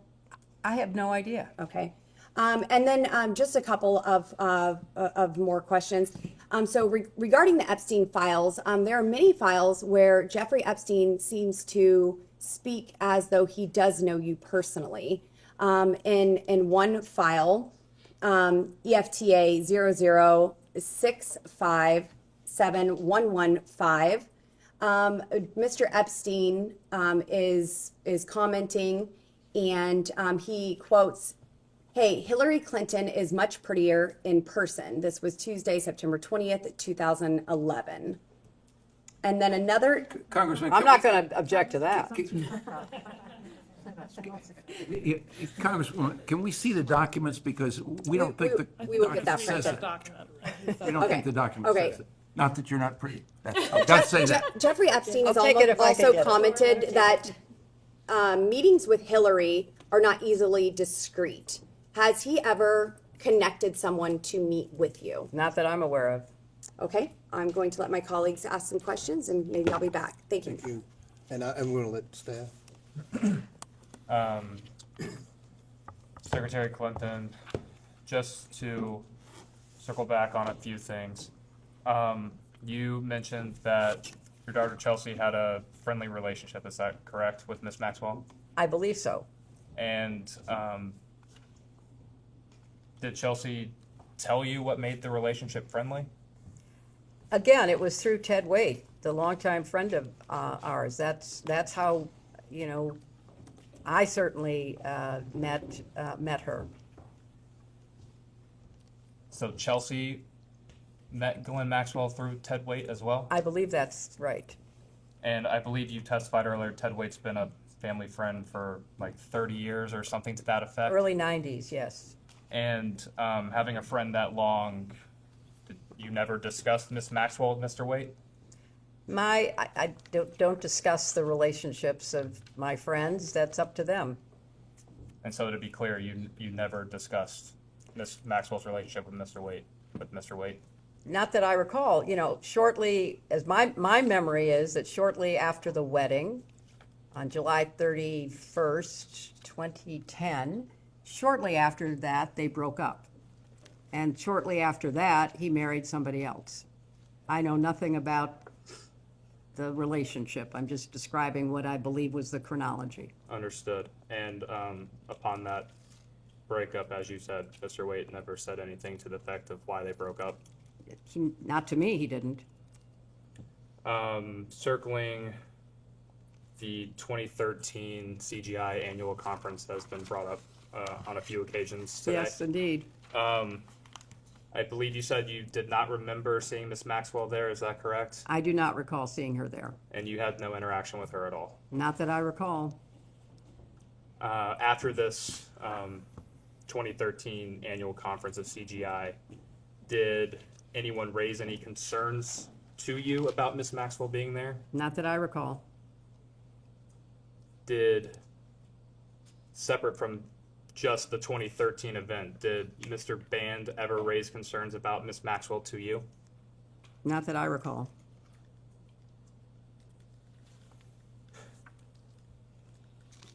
And again, just to clarify, did Mr. Band ever attempt to blacklist Miss Maxwell from any Clinton Foundation or CGI events? Not that I know of, but I can't say that I would have known. When did Mr. Band leave the foundation? I don't know. I don't know. Does 2012 sound possible? She I'm doesn't not know, gonna hold you. if she's answered, the witness answered the question. If it was during my time as Secretary of State, I wouldn't have any reason to know.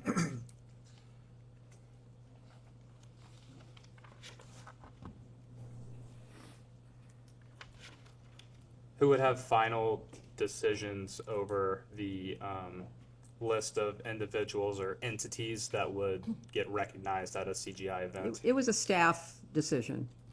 If the staff made the decision, would the board have any input on that? Not that I'm aware of. They might make suggestions as to people that should be contacted or followed up with, but I don't know specifically, and I certainly don't know anything about her involvement. Understood. And suggestions, what type of suggestions would they make on individuals or entities? Oh, they might say, you know, this person's doing great work on affordable housing, or this person has done some really exciting, you know, hygiene work, trying to improve the well-being of people in some countries. It would be things like that. So maybe invite this person because we can maybe introduce this person to somebody who's interested in doing the same kind of work. And maybe they can make a commitment together. Are you aware of President Clinton having a lunch or other type of meal with Ms. Maxwell in 2014? I don't recall knowing that. Have you since been made aware of that fact? Yes, I have been. And was that in preparation for this deposition? It was. Are you aware of any other more recent meetings between Ms. Maxwell and any members of your family? I am not.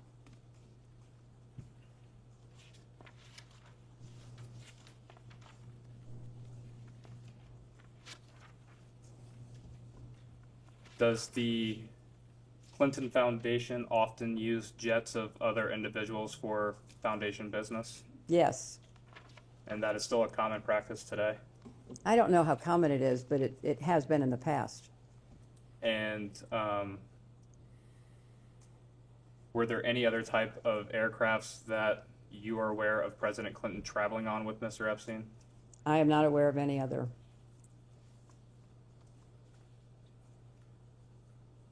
Secretary Clinton, do you know who Nicolas Sarkozy is? I do, the former president of France. And do you recall when he was president of France?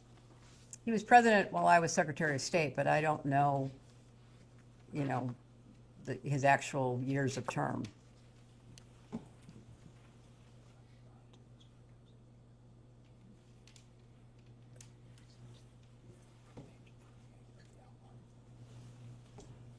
I'm going to introduce as Majority Exhibit 17 an email from the Department of Justice's release of Epstein-related files.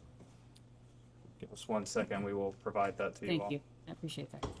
Also, while we have a break, I think that Congressman Perry, you wound up with at least 3 of your pages here. 2 of your Yeah, that's pages. true. Here. So I want to give them back to you because they may have notes or something. Sure.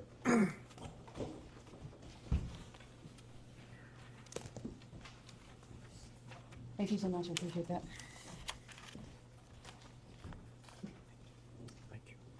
Yep. Okay. Secretary Clinton, this is a email. The top of the page says to a Oliver Colomb. I will stipulate to you that he was an advisor to President Sarkozy. It is date stamped EFTA 01949592. The original email here is from Mr. Colomb, and he asked, could you organize a discreet meeting between Sarko and Hillary Clinton in New York? If not, who should we ask? Mr. Epstein replies, meetings with Hillary are not easily discreet. When? We started to touch on this earlier. Are you aware of Mr. Epstein or any of his staff reaching out to anyone on your staff to set up a meeting? I am not aware, and I find it kind of weird because I know Sarkozy, he would not have needed, if you know, somebody was seeking a meeting with me and Sarkozy, he would not have needed to go through anybody else. He could have contacted me directly. Understood.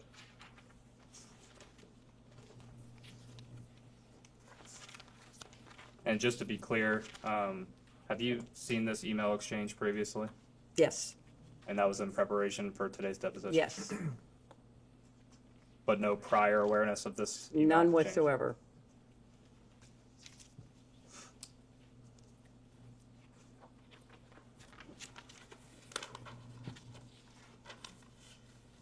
Did Mr. Epstein or any of his agents attempt to set up any other meetings with you?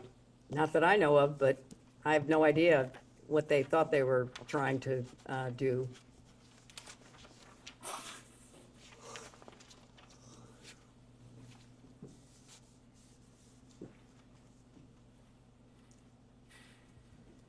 Secretary Clinton, we've touched on this a little bit, but just to make sure the record is totally clear here, you have said that you have never been to Mr. Epstein's island. Is that correct?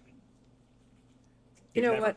been. I am so tired of answering that question. If you have one scintilla of evidence to the contrary, put it forward. I have never been on his island, period. I've never been in his homes, his offices, his anything. So I don't know how many times you have to say the same thing over and over and over again.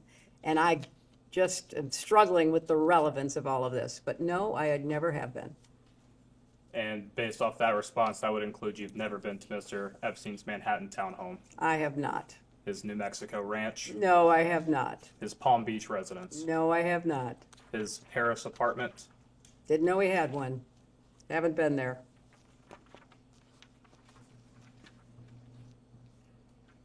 You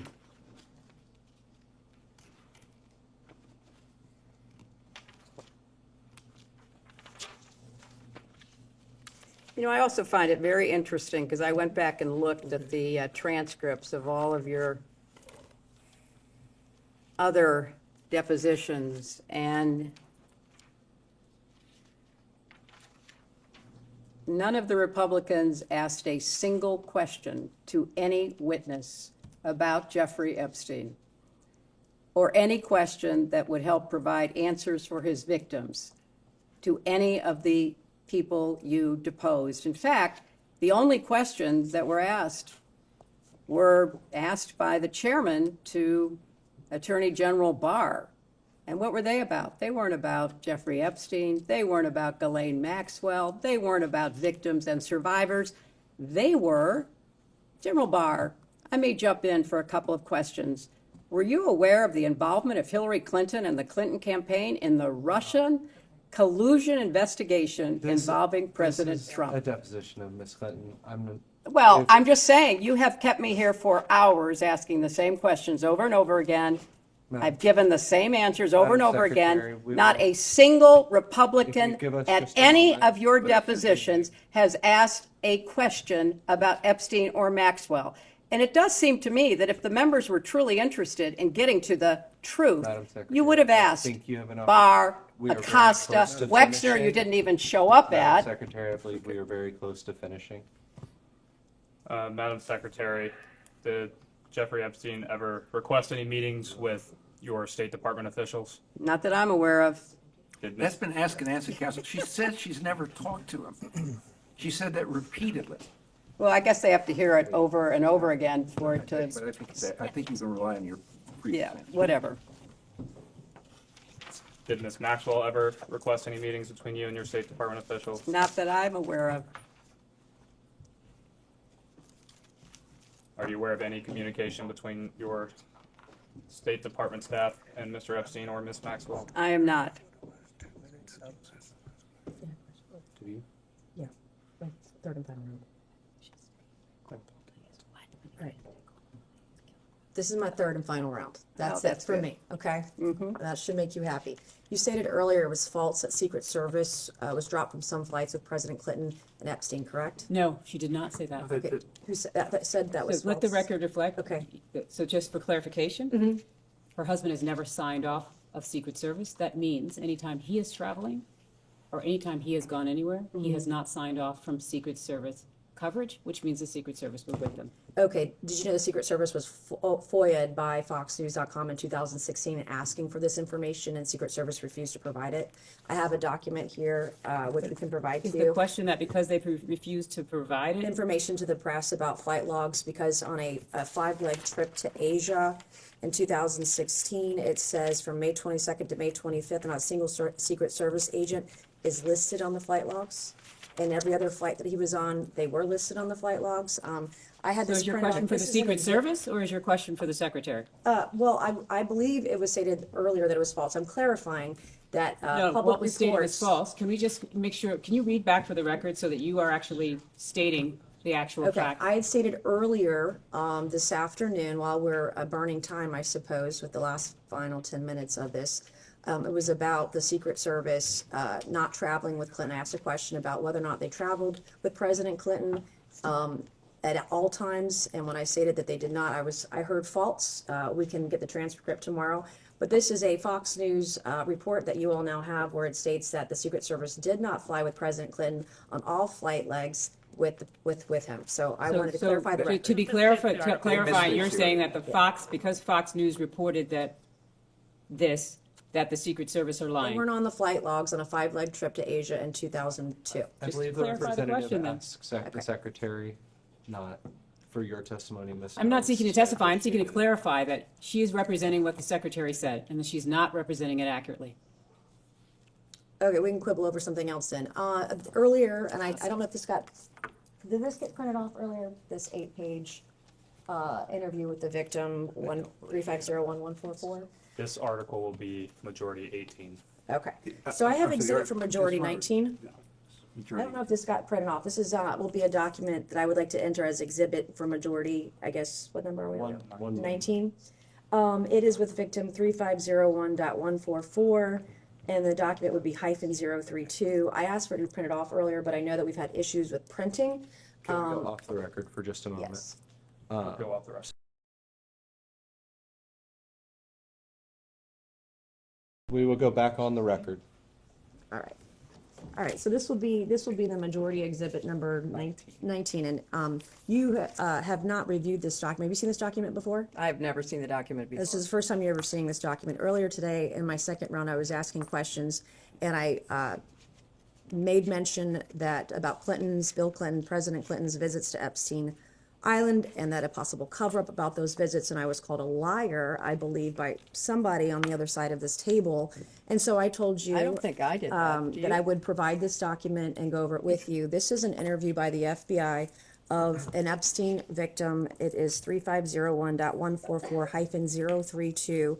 And on page 8, which I'll give back to you, or I can read it to you. I'll give it this back. If you can read the last You can read, then. sentence. Would you please read? I'm not interested in reading something. I have no idea what it is. Do you want to read it? Go right ahead. Okay, I'll read it. I was called a liar over this. So this particular victim stated on the record in an interview with the FBI, Epstein wanted blank, the name of victim number 1, to say that blank, victim number 2, was a liar and that President Bill Clinton was never on Epstein Island. So I stated earlier for the record that Epstein directed victims to lie about your husband's visits to Epstein Island. I was called a liar. This is the Excuse me, you were document. called, that is not accurate. The record will reflect, and the court reporter can read it back with respect to whether or not President Clinton had ever been on Epstein Island. If somebody had represented that would not be accurate. So I said that was nobody Jeffrey made a Epstein statement about directed you. that Jeffrey Epstein directed this victim to state a lie about Bill Clinton never visiting the island. Now on page 7, for the record, which I know you've never seen, there's a fully redacted paragraph, and that fully redacted paragraph in the unredacted files of the DOJ reveal that President Clinton, it redacts his name, and it also discusses notepads that the victim wrote down in phone calls with Jeffrey Epstein because she was told to lie about another victim and lie about Bill Clinton's visits to Epstein Island. I don't know why this information is redacted. And also the attachments in this file, by the way, there were notes. You cannot see those at the DOJ. They are still redacted, which is the reason we're here today. We want to get to the bottom of this and get the truth. My next question is... Excuse me, was there a question? I'm making a statement. I want to know if she's ever seen this document before, and she was aware. I was called a liar earlier. This victim was told by Jeffrey Epstein to lie about Bill Clinton's She answered visits that to... question, Okay. Congressman. I was just answering the question for the attorney. I have majority exhibit number 20 that I would like to enter into the record. And this is page 88 of a federal case between Virginia Giuffre and Ghislaine Maxwell. On page 88... Can you hold 1 second? Oh, that's different. That's going to be 20? Yes, sir. Could you hold for 1 second, please? No, this is something else coming here. That's 20, I think. That's 20, right? He has in his hand 20. Well, in your hand is it? Or The other redacted page that we handed out was the cover page. a printout we got from the other document to hand to you guys, the Exhibit 19 she was talking about earlier. So we should be looking at Exhibit 8 right now. Is that right? Correct. And not anything related to the other document? For the Correct. record, it is labeled Exhibit 20 but the actual document states Exhibit 8 on the front. That is That was just the cover page. I had Yeah. printed off just because these documents Full are hundreds of clarity. pages. I'm not an attorney. No, got it. And just to be clear, it's a single page of some exhibit to a court filing, and That's hundreds of pages long. There are 2 pages. could you please represent for the record what court filing this is and what the title of the document is? This would be the Virginia Gouffre v. Maxwell federal lawsuit. It's case 115 CB 07433-LAP, filed on the 1st of January 2024, and it's page 88 of that What's documentation. the title of the filing? It's the lawsuit. Well, there are many. I don't have the pleadings in cover lawsuit. Is it page. I don't have the complaint? cover Is it page discovery? for- Is it interrogatory? in that document. We don't know what this is? Okay. Could we take a minute to read this, please? Thanks. It's the first shaded paragraph I'm going to ask about.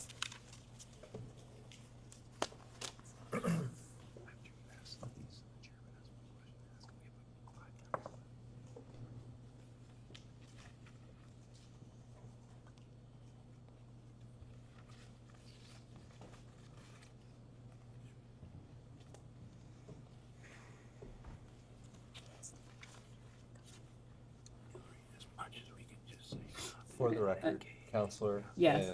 And Counselor, be cognizant. the document is a case in the Southern United States District Court for the Southern District of New York, in Virginia Gouffre v. Ghislaine Maxwell. And I believe the Congresswoman has already stated the case number that is listed at the top of the document. Got Thank that. you for I was that. just asking what pleading it was. Is it the complaint? Is it discovery? We This don't would- seem to have the title of the document. This would be the defendant submission regarding search terms and notice of compliance with court order concerning forensic examination of devices. Thank you.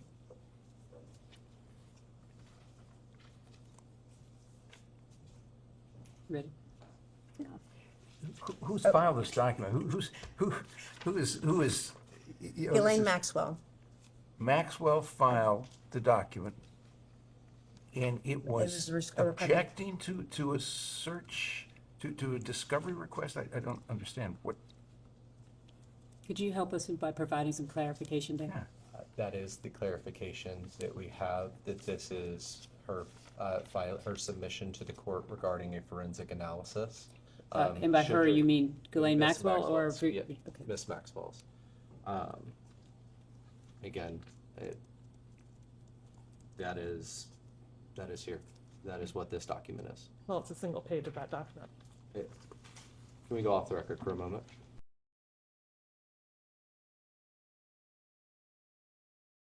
We will go back on the record. May I ask my question? Okay, so court filings, in this particular court filing, it lists you among 13 specific witnesses for whom Virginia Gouffre was seeking all communications. There are no allegations against you, but why do you believe you were included on this list with people like Prince Andrew, Alan Dershowitz, Amy Taylor, the Dubins, Jean-Luc Brunel, Bill Clinton, and yourself? Objection. This calls for speculation. It's a partial document. The witness may answer if she can, but it's a list of names in a search term description. I have no idea. Did you know at any point that your communications were sought after in this lawsuit? I know nothing about this. So you were never made aware that your name was mentioned in this lawsuit? This is the first time I'm seeing this. No one's ever spoken to you about your name in a lawsuit? Not that I recall. Do you think In if this lawsuit, someone's... excuse me. Yes. A lawsuit or this lawsuit? This lawsuit. Okay, sorry. This lawsuit. So do you think your staff would tell you if you were named in a lawsuit? Would they brief you on it if you were being named in a public filing or in a lawsuit? I don't know what this means. I have no idea. Your communications were sought by Virginia Gouffre Roberts in her suit against Ghislaine Maxwell. No lawyers that I'm aware of ever contacted me. No one ever told you? No. You're never made aware of that? Not that I recall. Did you ever vet the wedding guests of your daughter's wedding? Did you know Ghislaine Maxwell was coming? She came as Ted Waite's guest. But you're a former First Lady, former Senator, former Secretary of State. You didn't vet individuals at events for your daughter. This was filed when? So it would have been 2024? Yeah, well, the wedding was 2010. I moved on to another question about the wedding, but I know that the chairman wants to ask some questions, so. He's got a few more that I'll ask the last question. Secretary Clinton, thank you again for being here today. I have one final question for you, and then I will turn it over to the chairman. Would you say that being associated with powerful or influential individuals would give someone credibility? And in this case, Mr. Epstein used that as credibility around the world. I have no idea what he did or did not do. Understood. Sure.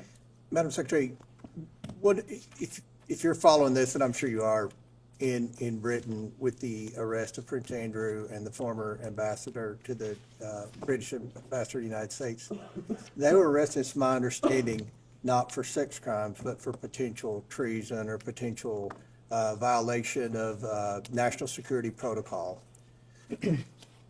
One of the things that a lot of people, and you may call it conspiracy theories or whatever, but I believe I've seen it on CNN, I've seen it on Fox, I've seen it in the Washington Post, the New York Times. There's a lot of speculation that he may have been an asset, and I know several questions have been asked about that today. And you've given a lot of advice for the committee on how we can move forward. And our objective is to get the transparency to the American people, to get the truth to the American people. And by the documents being released, the state documents that we subpoenaed, as well as the DOJ documents, we're already seeing many powerful men and women held accountable. So I feel like this investigation is moving in the right direction. But one of the things where we're stumped is how do we determine whether or not Epstein was a spy, whether or not Epstein was trading secrets, because he had people on the inside, especially in the Obama administration. We're not saying you, but Obama's former counsel that then went to Goldman Sachs. Where do we go in this investigation to try to determine whether or not he was an asset? You know, Mr. Chairman, I really appreciate that question, and I can't say that about many of the questions, but I really do appreciate that question. And I think it's an absolutely essential question for you to try to examine and find answers for. And I think you said that you had either document requests or maybe even a subpoena to the CIA. I would also include the DNI. I would include any counterintelligence or appropriate unit within the Justice Department. I think you have to cast a wide net. And now that, as you describe, the government in the UK is investigating both Andrew Mountbatten and Peter Mendelsohn, maybe they would cooperate with you in their investigation. And maybe, you could reach out to the intelligence agencies of other countries that you're looking at. Israel has been mentioned. Perhaps that is one to be. I don't think Iran is going to cooperate, but I think, or Russia, but I think you could, certainly go to the UK and go to Israel and see if they would be at all helpful to you. In your experience as Secretary of State, and I know you were First Lady, but you were more active, in my opinion, than most First Ladies in the President Clinton's administration. Does he exhibit characteristics? Is there a pattern that would lead you and your expertise to believe that he was an asset? Well, there certainly is in the files, and I do commend you for getting as much released as you can. I hope you can get it all released. Hints of relationships with powerful foreign leaders, pictures, emails, meetings. He was clearly somebody who traded off of information. Exactly. He liked to collect it, and then he liked to use it. I don't know any more details than that. So he is certainly, I said earlier, you know, the intelligence connections, the money connections, the crimes, those seem to me to be the, you know, the three major elements of your investigation. And obviously, as the last question before my questions, he wanted to make the appearance, at least, that he had friends in high places.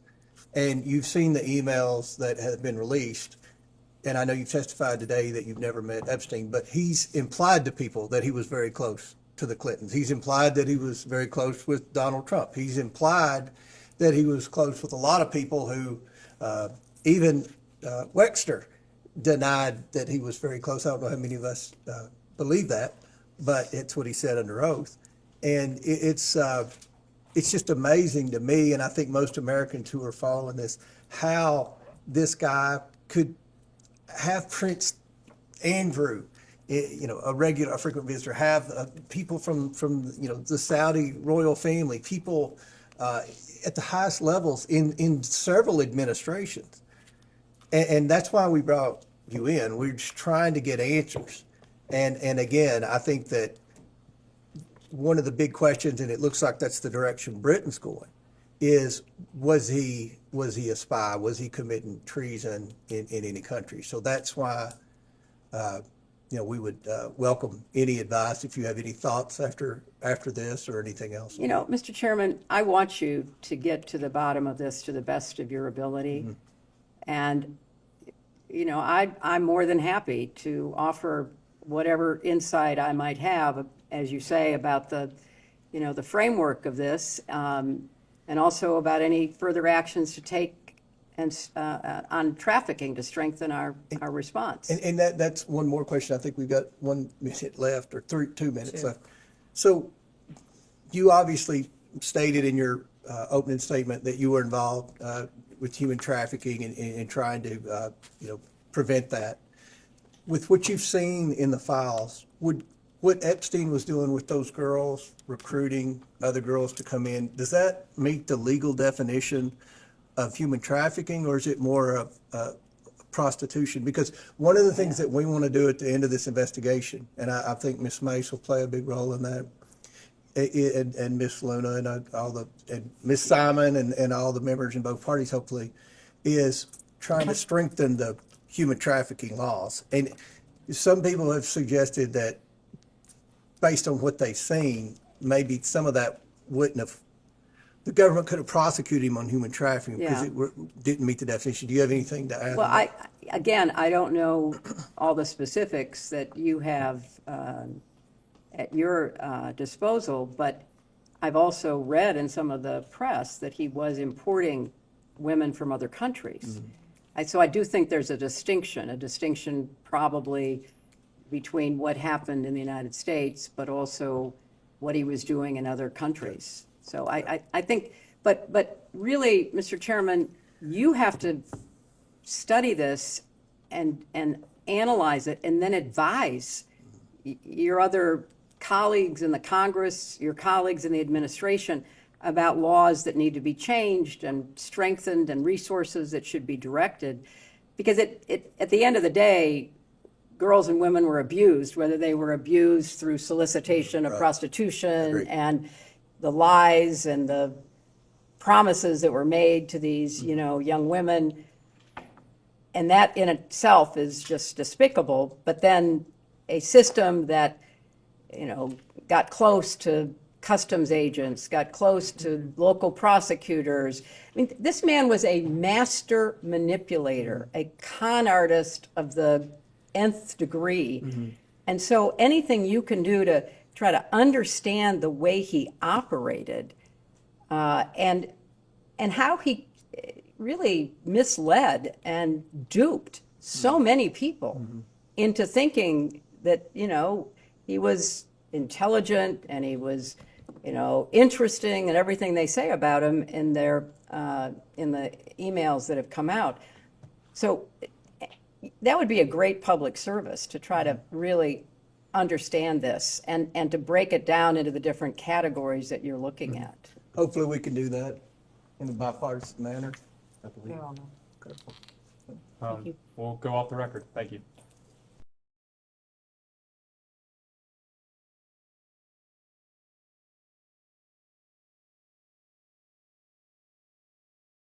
We can go back on the record. Ma'am, I just have one clarification. It was an email chain that I don't think was actually introduced as an exhibit, so I can't point you to it, but it related to Howard Lutnick and some kind of event at Cantor Fitzgerald. I just wanted to ask, our understanding of that email chain is that you were not on it. It was Lutnick to Groff to Epstein, and we don't believe that you were part of that email chain. Is that also your best understanding? That is my best understanding. Okay. Is there anything you would like to clarify or add to your testimony here today? Well, I want to underscore how important it is to try to get answers to all of the questions that everybody has about what happened and who did what, and try to have some measure of both public awareness and accountability. So I've answered these questions to the best of my ability, and I, offered to the committee that if I can be helpful in any way, I would certainly be helpful, because I think that these issues are important ones and they need to be addressed. And your answers today were to the best of your recollection, is that right? That is correct. All right. I think with that, unless you have anything else you'd like Let me to add? ask my lawyers, anything that you think we should clarify, or? Okay, good. When do you think we will have a transcript? We can go off the record